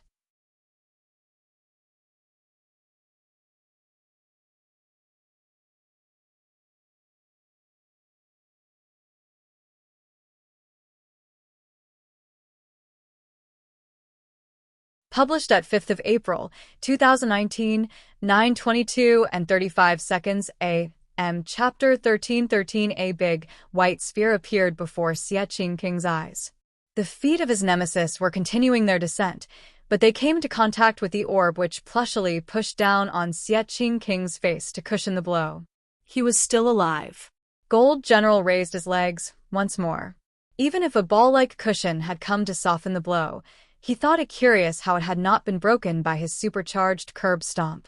After lifting up his leg, the squishy white thing returned to its spherical shape, as if it had not been harmed in the slightest. The orb then began to circle around Xia King, hoping to protect him from any further hits. Snowball had spent most of his time with Xia King, and they had fought alongside each other under dire circumstances once before. He was worried for his well-being, and despite being a scaredy cat, even Snowball wasn't going to stand idly by while his friend suffered such terrible wrath. Snowball used to find himself getting bullied in the shelter when he first came into Hansen's care. After befriending Xia King, though, this negative treatment stopped. And ever since then, it was only Bauer who took the occasional time out to exercise her frustrations and bully Snowball. Snowball was afraid of stepping out, risking his life for others. But he couldn't bear the thought of letting Xia King die when he had the chance to do something. So, with a grand mustering of courage, he shielded himself in the white sphere, ran out to Xia King, and tried to be as spry as he could to protect him. Woof. Woof. Woof. The furry creature's fear was greater than ever now that he was in harm's way, but he still jovially barked at Xia King to let him know that he was there, and in delight at knowing that his initial rescue had been a success. But Xie King was injured too badly to respond, and he couldn't stand up, either. Gold General looked at the white orb with much disdain and tried to curb stomp Xie King again. Snowball quickly dashed beneath where the foot was to land and blocked the attempt. The ball was pushed down a great deal, but it did not break. Gold General did this many times, and he tried stomping the white sphere multiple times in a row. As much as he was surprised, he was frustrated at his inability to break the white orb that taunted him. Again and again, he stomped on the white sphere like a raving lunatic. But still, the orb held strong. Gold General then tried something else, and he pulled out a golden spike from beneath his gauntlets. It was like a terrifying cocktail stick. As if he was going to fiercely pop a balloon, he leaped towards the white ball and drove the spike into it like a stake would be driven into the heart of an incapacitated vampire before it woke. The sphere was flattened, but not to the point it could pop just yet. Acknowledging the need for more strength, Gold General pushed down harder on the orb. Like a mist of chalk, white dust began to clog the immediate vicinity as Gold General continued to press his sharp golden prod into Snowball's snowball. After an extra loud pang sound, the orb popped open to reveal the furry little critter that had been pestering Gold General. It came rolling out the orb roughly. Gold General kicked Snowball away, as if he was simple vermin that was no longer worth his time. The kick was a rough one, though.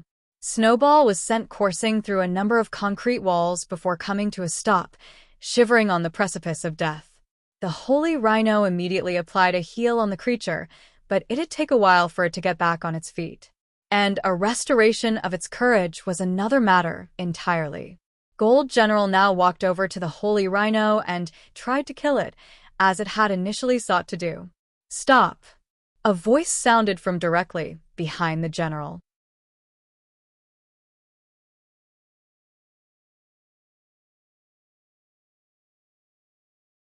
Gold General turned to see the bloodied, broken-bodied Xie King standing there. His eyes gleamed with silver, wanting to make one last effort before submitting to the cold embrace of death. Yes, Gold General threw a punch towards Xie King's head, in one last bid to destroy the noggin he so much loathed. Xie King was trembling with the last bit of power he wished to exhaust on his foe. He also knew there'd be no turning back now, as an attempt to dodge or block the attack would be futile. One of Snowball's eyes had been squished like jelly after the kick it received earlier, and now, with its other one half open, it looked at Xie King and barked in sadness. And unable to dodge the attack, all Xie King could do now was hope he had bought the Holy Rhino enough time to supply everyone with what they needed, and for Han Sun to possibly return before it was too late. Seeing the fist bear down on him, ready to finish him off, Xie King looked at it with wide eyes. He wanted to see that which was trying to kill him. He wasn't going to turn away. And as he watched it come, he watched as another fist reached out from nowhere and blocked it. Gold General was as shocked as Xie King was, acknowledging it was Xie King's own hand that had somehow stopped the hit despite his grievous injuries. Xie King grabbed the fist and smiled with a seething hiss. "In my comic, shit characters like you don't survive more than 3 chapters, Xie King said, as his lips formed a faint smirk. Yes. Gold General threw another fist at Xie King. Xie King grabbed this fist, too, and said, "I was going to be nice and let you live, despite the fact you're some Emperor's yes-man jellyfish. But then you go and hit my little homie over there? Bruh, you done goofed. It's time to write you out of this. I'll see you on the cutting room floor." After that, Xie King's body blazed with a silver light unlike anything anyone had ever witnessed before. No. Gold General could feel Xie King unleashing the true extent of his powers, and he could quickly feel that strength overwhelming his own. His hands were like chains, latched tightly around his fists. There was no escape. Gold General, in his panic, tried to do all that he could to break free. He began swinging his legs like a madman in a bid to escape. Gold General was happy that Xie King had not tried to dodge his fierce kneeing, but that slight modicum of joy turned to shock and fright a second later. His knee was only 1 inch away from striking Xie King's belly, but it could go no further. No matter what he tried, his knee kept stopping 1 inch short of its target. No. Gold General was terrified. Loss was something he rarely felt, and more than anything right now, all he wanted to do was leave. He wanted to leave, but Xiaqing King's grasp was too tight and forbade him from doing so. No.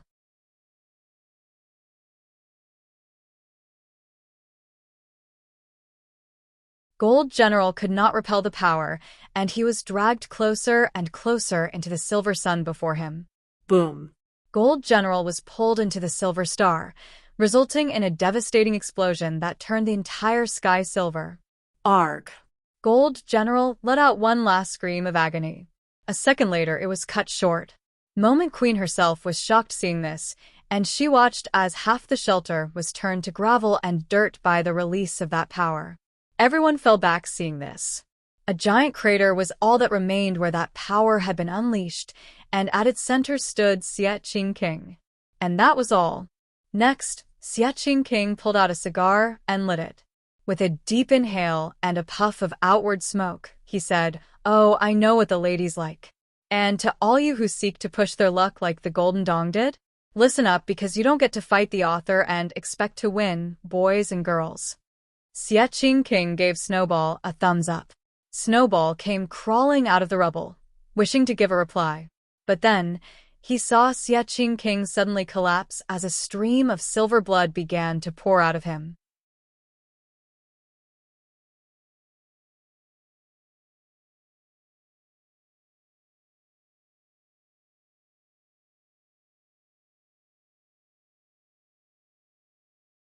Published at 5th of April, 2019, 9:22 and 33 seconds a.m. Chapter 13-14 Moment Queen was overjoyed for a short while.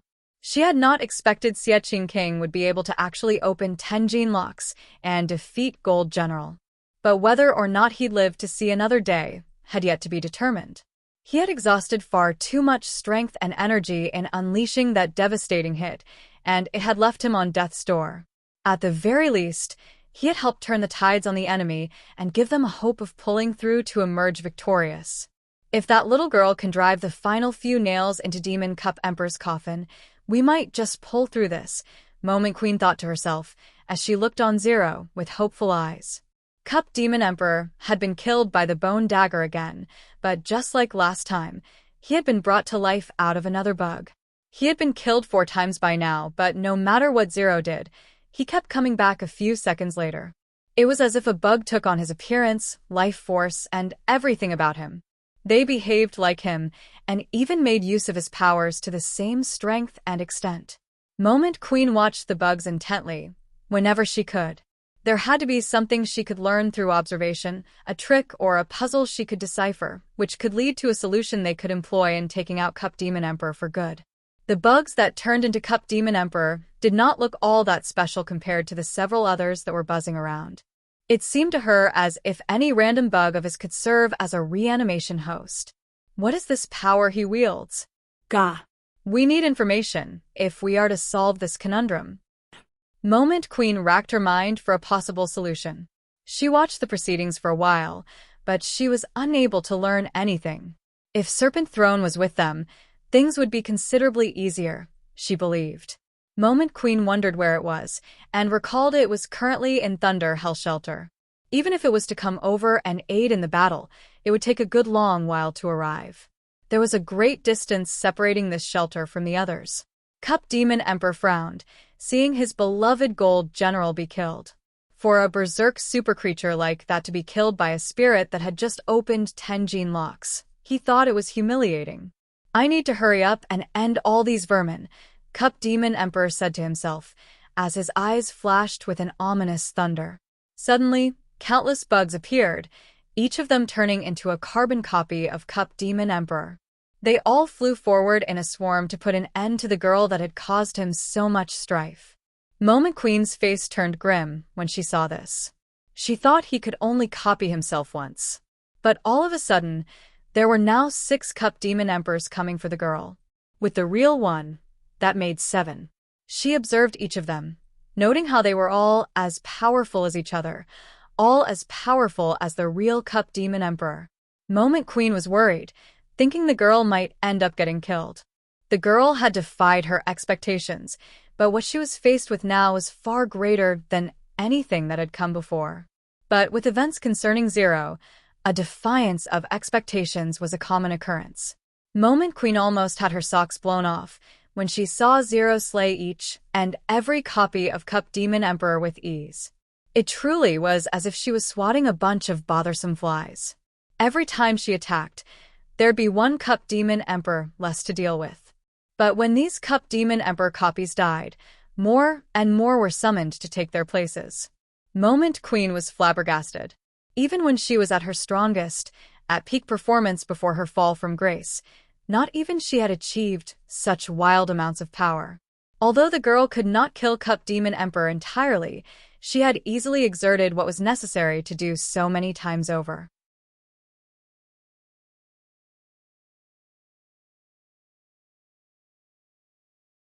And she had greatly suppressed Cup Demon Emperor and his plans by killing him over and over, not letting him go free to deal with other matters on the battlefield.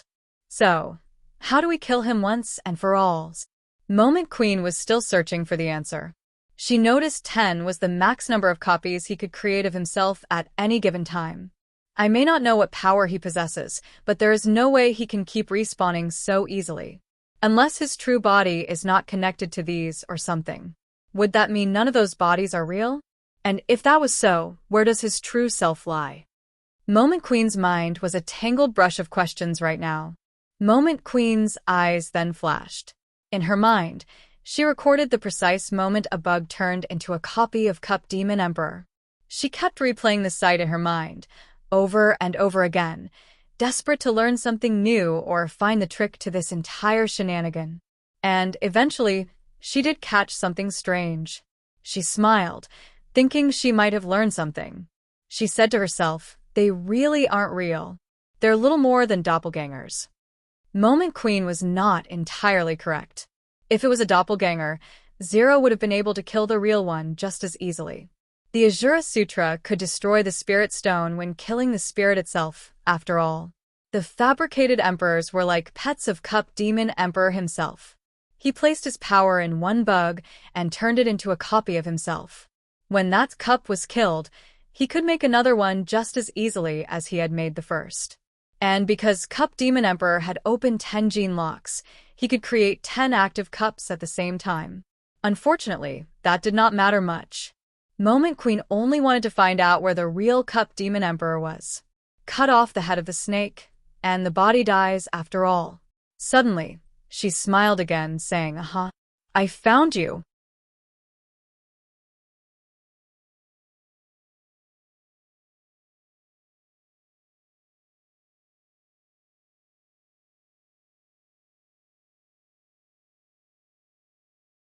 Published at 5th of April, 2019, 9:22 and 32 seconds a.m. Chapter 13:15. Moment Queen had been looking for the true spirit, but in her constant rewatches of the video she had recorded in her mind, she did notice something. With every bug that became Cup Demon Emperor, she saw another smaller bug writhe around them. It was like a little football, but its dominant color was black, and it possessed a cup on its back. It was camouflaged well, so it didn't stick out. That was why spotting it had been so difficult, and it had taken so long, but whenever a bug became a cup, that little one was around it. Unfortunately, finding it was difficult, and she didn't think she could keep an eye on it alone. Before the bugs became copies of Cup Demon Emperor, the little bug that possessed a cup on its back was similar to a chimney that was emitting black smoke. It disappeared quickly, and then, the bugs that were around it would become those copies of Cup Demon Emperor. That must be it. Moment Queen watched it intently now, with her own 2 eyes. She was able to spot it every now and again, emitting the black smoke like a puff of perfume. And then, when this occurred, she'd see the big bugs in its vicinity transform and take on the shape of Cup Demon Emperor. She didn't take action just yet, though. It'd be impossible for her to walk up and kill it, considering how agile it was. She knew she should take her time and not be so hasty. Seeing the little girl do her thing, Moment Queen decided to teleport next to her. Then, over the fraction of a second, she went elsewhere right past her. But just before she did this, her lips swiftly moved to speak and provide Zero the intel she sought to impart. With how quickly she was going, any onlookers would only see Moment Queen hurriedly speed right past her. The bug Night Moment Queen was still dealing with eventually caught up to her, spitting out silk in an attempt to trap her. Moment Queen evaded everything it tried to do effortlessly, and unbeknownst to her opponent, she was still secretly keeping an eye on the little girl and her own dilemma.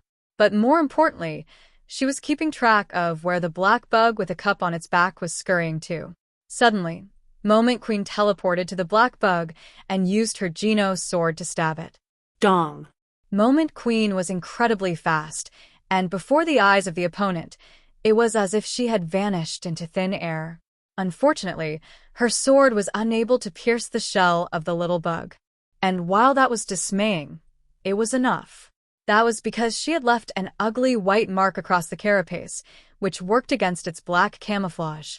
The bug was maddened by what she had tried to do, though. Like the exhaust of a Humvee or the flue of an upset volcano, it began emitting its black smoke everywhere. Moment Queen quickly dashed away from the smoke, not wanting to hang around and find out what effects it might have on her. But the bug wasn't keen to let her transgression slide. With great anger, it made the decision to chase after Moment Queen, but it was all too late. A bone dagger had pinned it in its place. The bug squealed and squirmed for a couple of seconds, before exploding into a thick, soupy, red haze. When the bug died, all the Cup Demon Emperor copies went with it. They all went up in a puff of smoke. And then, in tandem, the enemies that had come to the shelter sought to flee the battle. In great terror and fright, the hosts that had come to conquer the shelter began running away in every direction they could. Moment Queen immediately started killing them as they went, and picked off any stragglers she could. In Cup Demon Shelter, there was a robed spirit staring at a can. Inside the can were 3 black bugs with cups on their backs. The heir of Godslayer Luo has revealed himself. My Cup Demon has died. Send word. I am sure the emperors of this realm will relish the opportunity to aid me. The spirit smiled.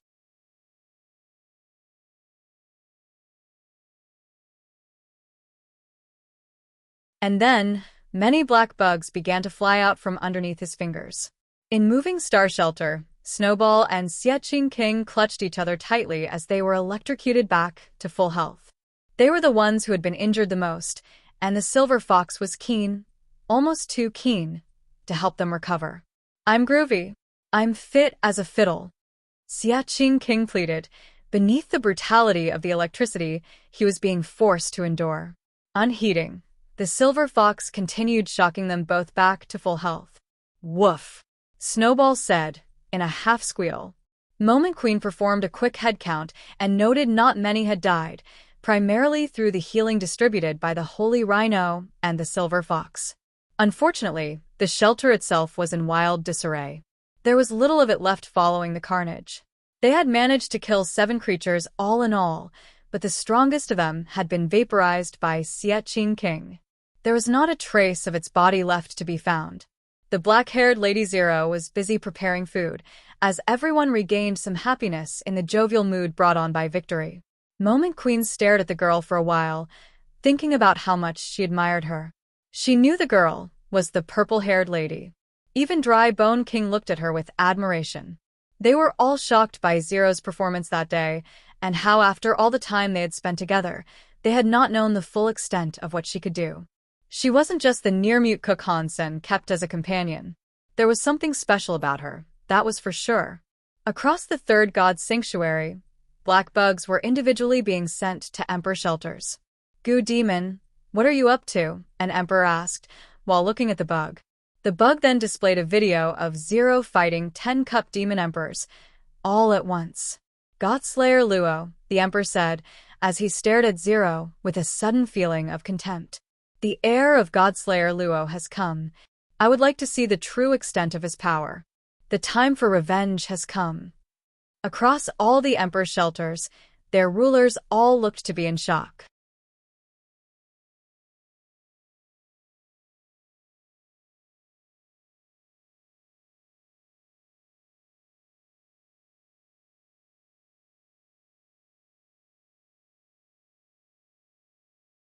Published at 5th of April, 2019, 9:22 and 31 seconds a.m. Chapter 13:16. It took Hansen 4 days to return to Moving Star Shelter.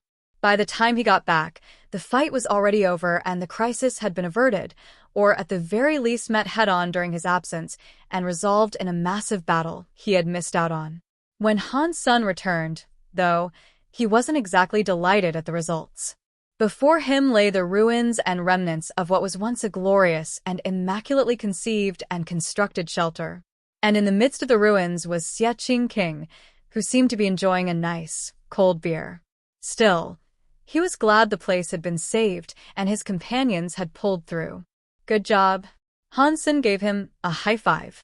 Hansen had heard what had transpired through Thorn Queen, especially what Xiaqing King had managed to pull off in order to kill Gold General. I am Xiaqing King, not Xiaqing Emperor, Xiaqing King said. I thought you were a super emperor now, Hansen said in hysterics. Fortunately, no one had died during the siege. An incredible thing, too, given how hairy things became. Having the Silver Fox and the Holy Rhino around to heal was a brilliant thing, and they had both proven themselves to be invaluable assets to the composition of Hansen's primary force, despite Xiaqing King's personal feelings towards Little Silver's shock therapy treatment.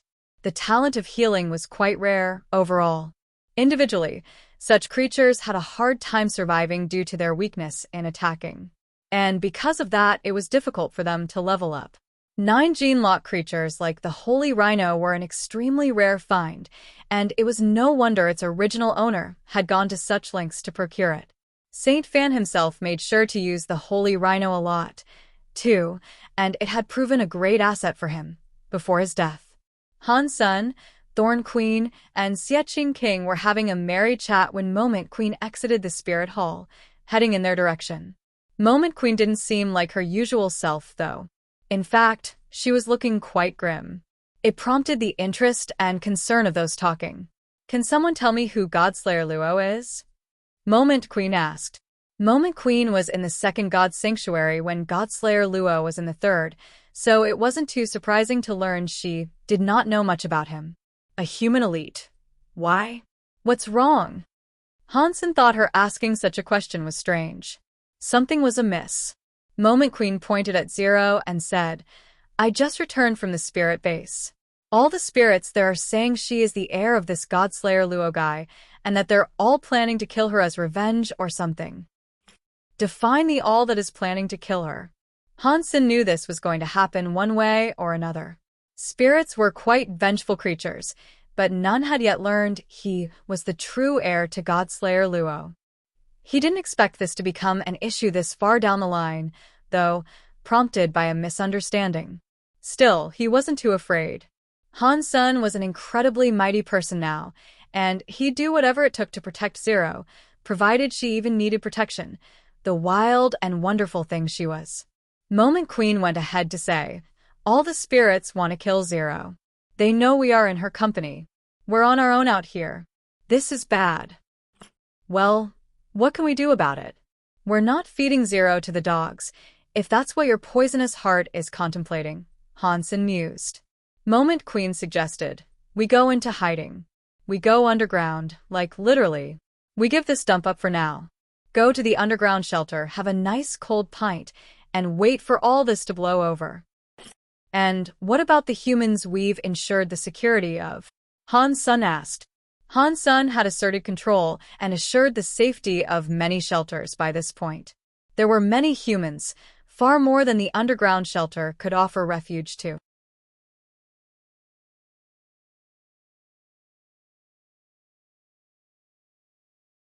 Maybe they can go hide in that alliance place Xiaqing King likes to drone on about.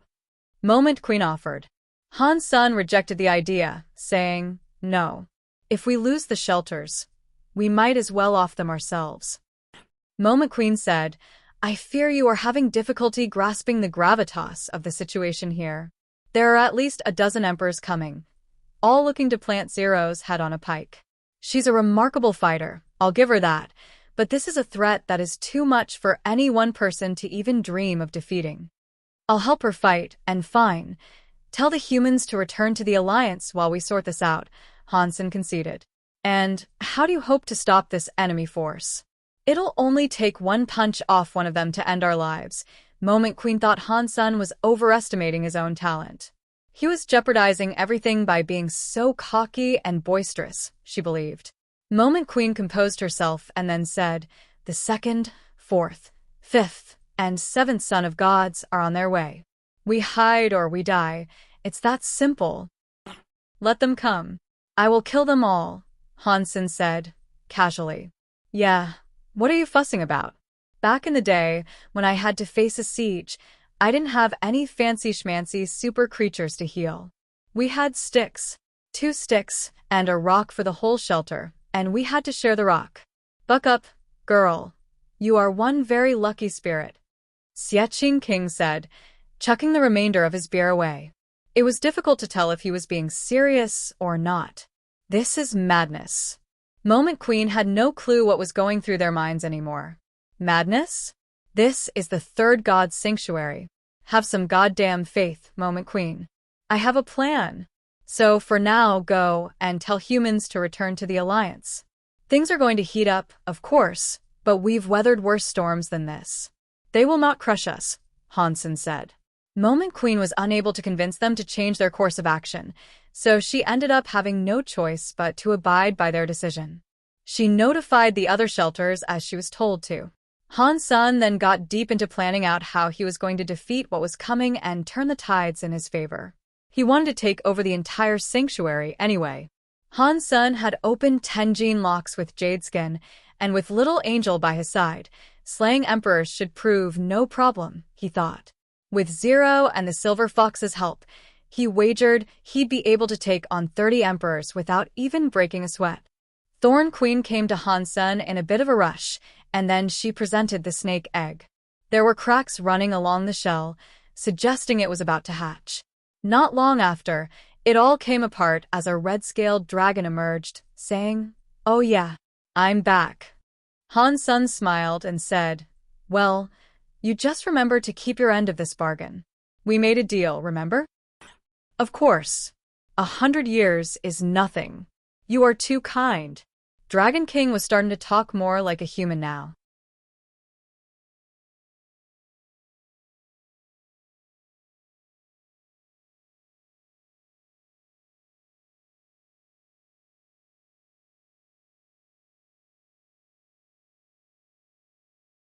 Published at 5th of April, 2019, 9:22 and 30 seconds a.m. Chapter 1317. Well, now that I know you're on my side, I have a problem you might be able to help me with. Hansen went on to tell Dragon King about the coming siege Moment Queen had reported. Are you saying the entire third god sanctuary is against us? And who is Godslayer Luo anyway?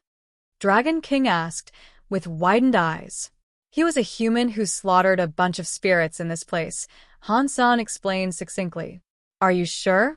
How could he have triggered the ire of so many emperors if all he did was go about killing and conquering, very much like what you have done? Dragon King thought it was quite strange. Hansen admitted, I don't know the full story behind it, I'll be honest. But to make so many spirits and emperors hate him, he must have done something far worse than kill a bunch of pompous spirits. This is unusual, I'll confess. This. Dragon King did not believe he was hearing the truth. That wasn't to say he believed Hansen was lying mind. Hansen then slowly started to say, I have heard that Godslayer Luo wields the power of Azura. Pah! Don't feed me that cowpat. I'm the only person in existence who knows the true power of Azura, Dragon King said, with confidence. Isn't it the Azura Sutra? And you're the sole one? How can you know but not the other generals? Hansen asked. The Azura Sutra is. Dragon King's talk suddenly trailed off. When he resumed his speech, he said, How dare you? Stop trying to trick me into telling you. This Godslayer chap couldn't have the power of Azura, because he isn't Azura. The Azura Sutra isn't even that good. Zero learned it, and all she did was go a little hyper and kill a spirit. That's what has prompted all the other emperors to take up arms and go after her. It's a little too much of a coincidence, though, don't you think? Hansen explained further. But humans are unable to learn the Azura Sutra, Dragon King said, resolutely. Han Sen then went to find Zero and bring her before Dragon King, so she could demonstrate the Azura powers she could wield. Impossible. Impossible. Impossible. Impossible. Impossible. How are humans able to practice the Azura Sutra? Impossible. Impossible. Impossible. Dragon King repeated, as if the shock had thrown him into a daze. Godslayer Luo's falsified Sky Sutra is practically the same as the Azura Sutra, Han Sen told him. You're talking crap? Dragon King refused to believe what he was hearing. Han Sen smiled and said, I have a blood relation with Godslayer Luo. I am the true heir. It isn't Zero. And I have read the falsified Sky Sutra, and I can confirm 100% they are one and the same. Dragon King didn't even say anything in response to this claim. So, Han Sen spoke again, telling him, My sister has practiced the falsified Sky Sutra, and I have seen her use it in action. The powers are the same, and now I have a personal stake in all this trouble. The last thing I want, when she comes here to the third god's sanctuary, is for her to suffer what I am about to go through. I don't want emperors looking to bully her because of a skill she possesses. Dragon King appeared to be conflicted, but shock was the prevailing emotion. And he was feeling so much shock, he could hardly speak. Han Sen went on to say, In the Alliance, there is another race of beings. They aren't human, and they are whom we call Shura. The falsified Sky Sutra was retrieved from a tomb belonging to one of their perished kings. Dragon King finally responded, and he asked, What do they look like? These Shura? Han Sen described their appearance, and Dragon King's face distorted. Can you tell me if there is a relation between the Shura and this stuff? Han Sen asked. Dragon King told Han Sen, I don't know why If you don't help me find a solution to this problem of ours, it's us versus the rest of the sanctuary.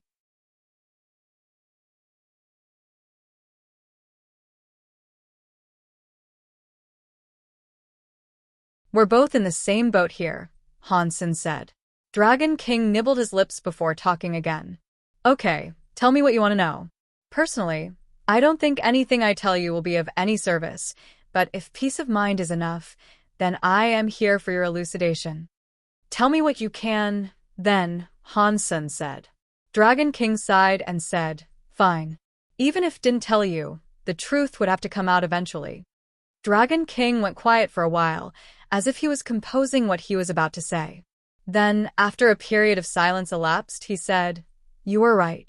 Mr. Ancient Devil summoned a demigod with a demigod Geno core, but you were wrong in the suggestion that he used us as the sacrifice. He was able to summon the super creatures and spirits necessary, but that aside, he required my help. Help?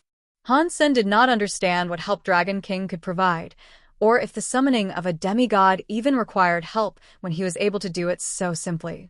Dragon King said, I told you that demigods will help you after being summoned. But as with all things, it depends on their mood on that particular day. And what's more, Ancient Devil Emperor did not summon a demigod for aid. What did he want, then? Han Sen had a guess in mind, but he still wanted to ask for confirmation. Dragon King said he wanted to kill the demigod and take the core for himself. Han Sen was able to guess this, but still, hearing that was what Ancient Devil Emperor wished to do was rather unnerving to hear.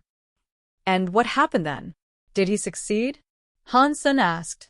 Of course. Dragon King paused, and then went on to say, Well, success is all relative. And what is that supposed to mean? Han Sen frowned. Mr. Ancient Devil did trick the demigod, but it wasn't him who killed the summoned one. And it wasn't him who took the core, Dragon King said. Azura? Han Sen was shocked. Yes. He killed the demigod and took the demigod Geno core. That was what formed the basis of the betrayal incident you have long pestered me about.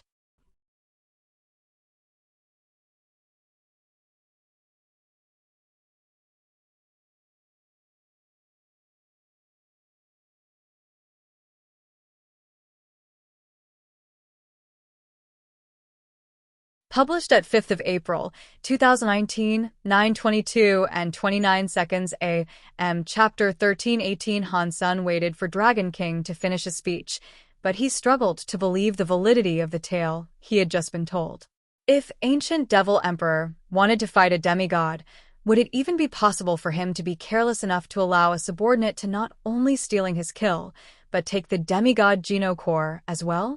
And if Azura was able to get away with doing so, on the circumstance of what could be considered dumb luck, how could he have been strong enough to turn against ancient devil emperor, so much so that it influenced others to betray their supposed leader? 2. Furthermore, ancient devil emperor already had a demigod Geno core of his own. Why would he risk everything by using it to slay another demigod, just so he could obtain another? Just like the Jew Hansen possessed, they weren't artifacts that boosted the abilities of a person in any way. Dragon King and Wuxia, up to this point, had not spoken a single word concerning the betrayal. Although Dragon King had now stepped forward to elucidate a few minor details, the majority of the mystery Han Sen had long sought to uncover still remained fogged and unlearned. Han Sen's mind was clogged with a number of questions, just as it always was. And he earnestly hoped Dragon King would be willing to give him the answer he wanted most. But it seemed as if he had overstepped his own boundaries, because he had reeled back now and quit being so talkative. He was Han Sen's servant now, though, so Han Sen wasn't going to stop prodding him for more answers. After learning the few tidbits he had, Han Sen was hungry for more. He decided to ask, how did Azura manage to kill a demigod? What did he get out of doing that? Dragon King's lips trembled and tripped over each other, holding in words that weren't quite willing to part his vocal box. He looked away for a moment, as if to consider what exactly he should say. When he was ready, he turned back to look at Han Sen and said, "It's complicated. The entire thing is like a feverish dream when I remember it now." Truth be told, we weren't entirely sure whether or not it was a demigod we had actually killed. Han Sen wasn't really sure what to make of that, so he pushed for more and asked, "Didn't you just say you summoned one? How can you not know you summoned a demigod when you went through the necessary steps for the summoning of a demigod?" Dragon King was still remaining mum about the crux of the issue, skirting around the subject as best he could. Han Sen was worried Dragon King would buckle. It was obviously a difficult subject for him to talk about, and it was impressive he had given up as much as information as he had. Han Sen didn't want him retreating back into some sort of shell and refusing to say more. Dragon King said, "Mr. Ancient Devil used the core to summon a demigod, but it was weird." What was so strange about it? Han Sen inquired. Dragon King said, "Mr. Ancient Devil planned on summoning a weak demigod. He could learn the strength of a demigod by examining their altar before he committed to the summoning ritual. He had more than one demigod Geno core, and eventually, he settled on one for the sacrifice. The altar, however, was so weak that it was unable to consume a super creature that was offered in sacrifice, alive, leastways. And this weakness was reflected in the demigod himself when he was fully summoned. No matter how weak demigods are, they must have a fitness of at least 5,000. That's right, isn't it? Han Sen asked. Han Sen had learned about demigods through the Ji family. The fourth god's sanctuary's weakest creatures had a fitness level of 5,000, and that was the bare minimum. Survival in such a place for any human was a trial and a half.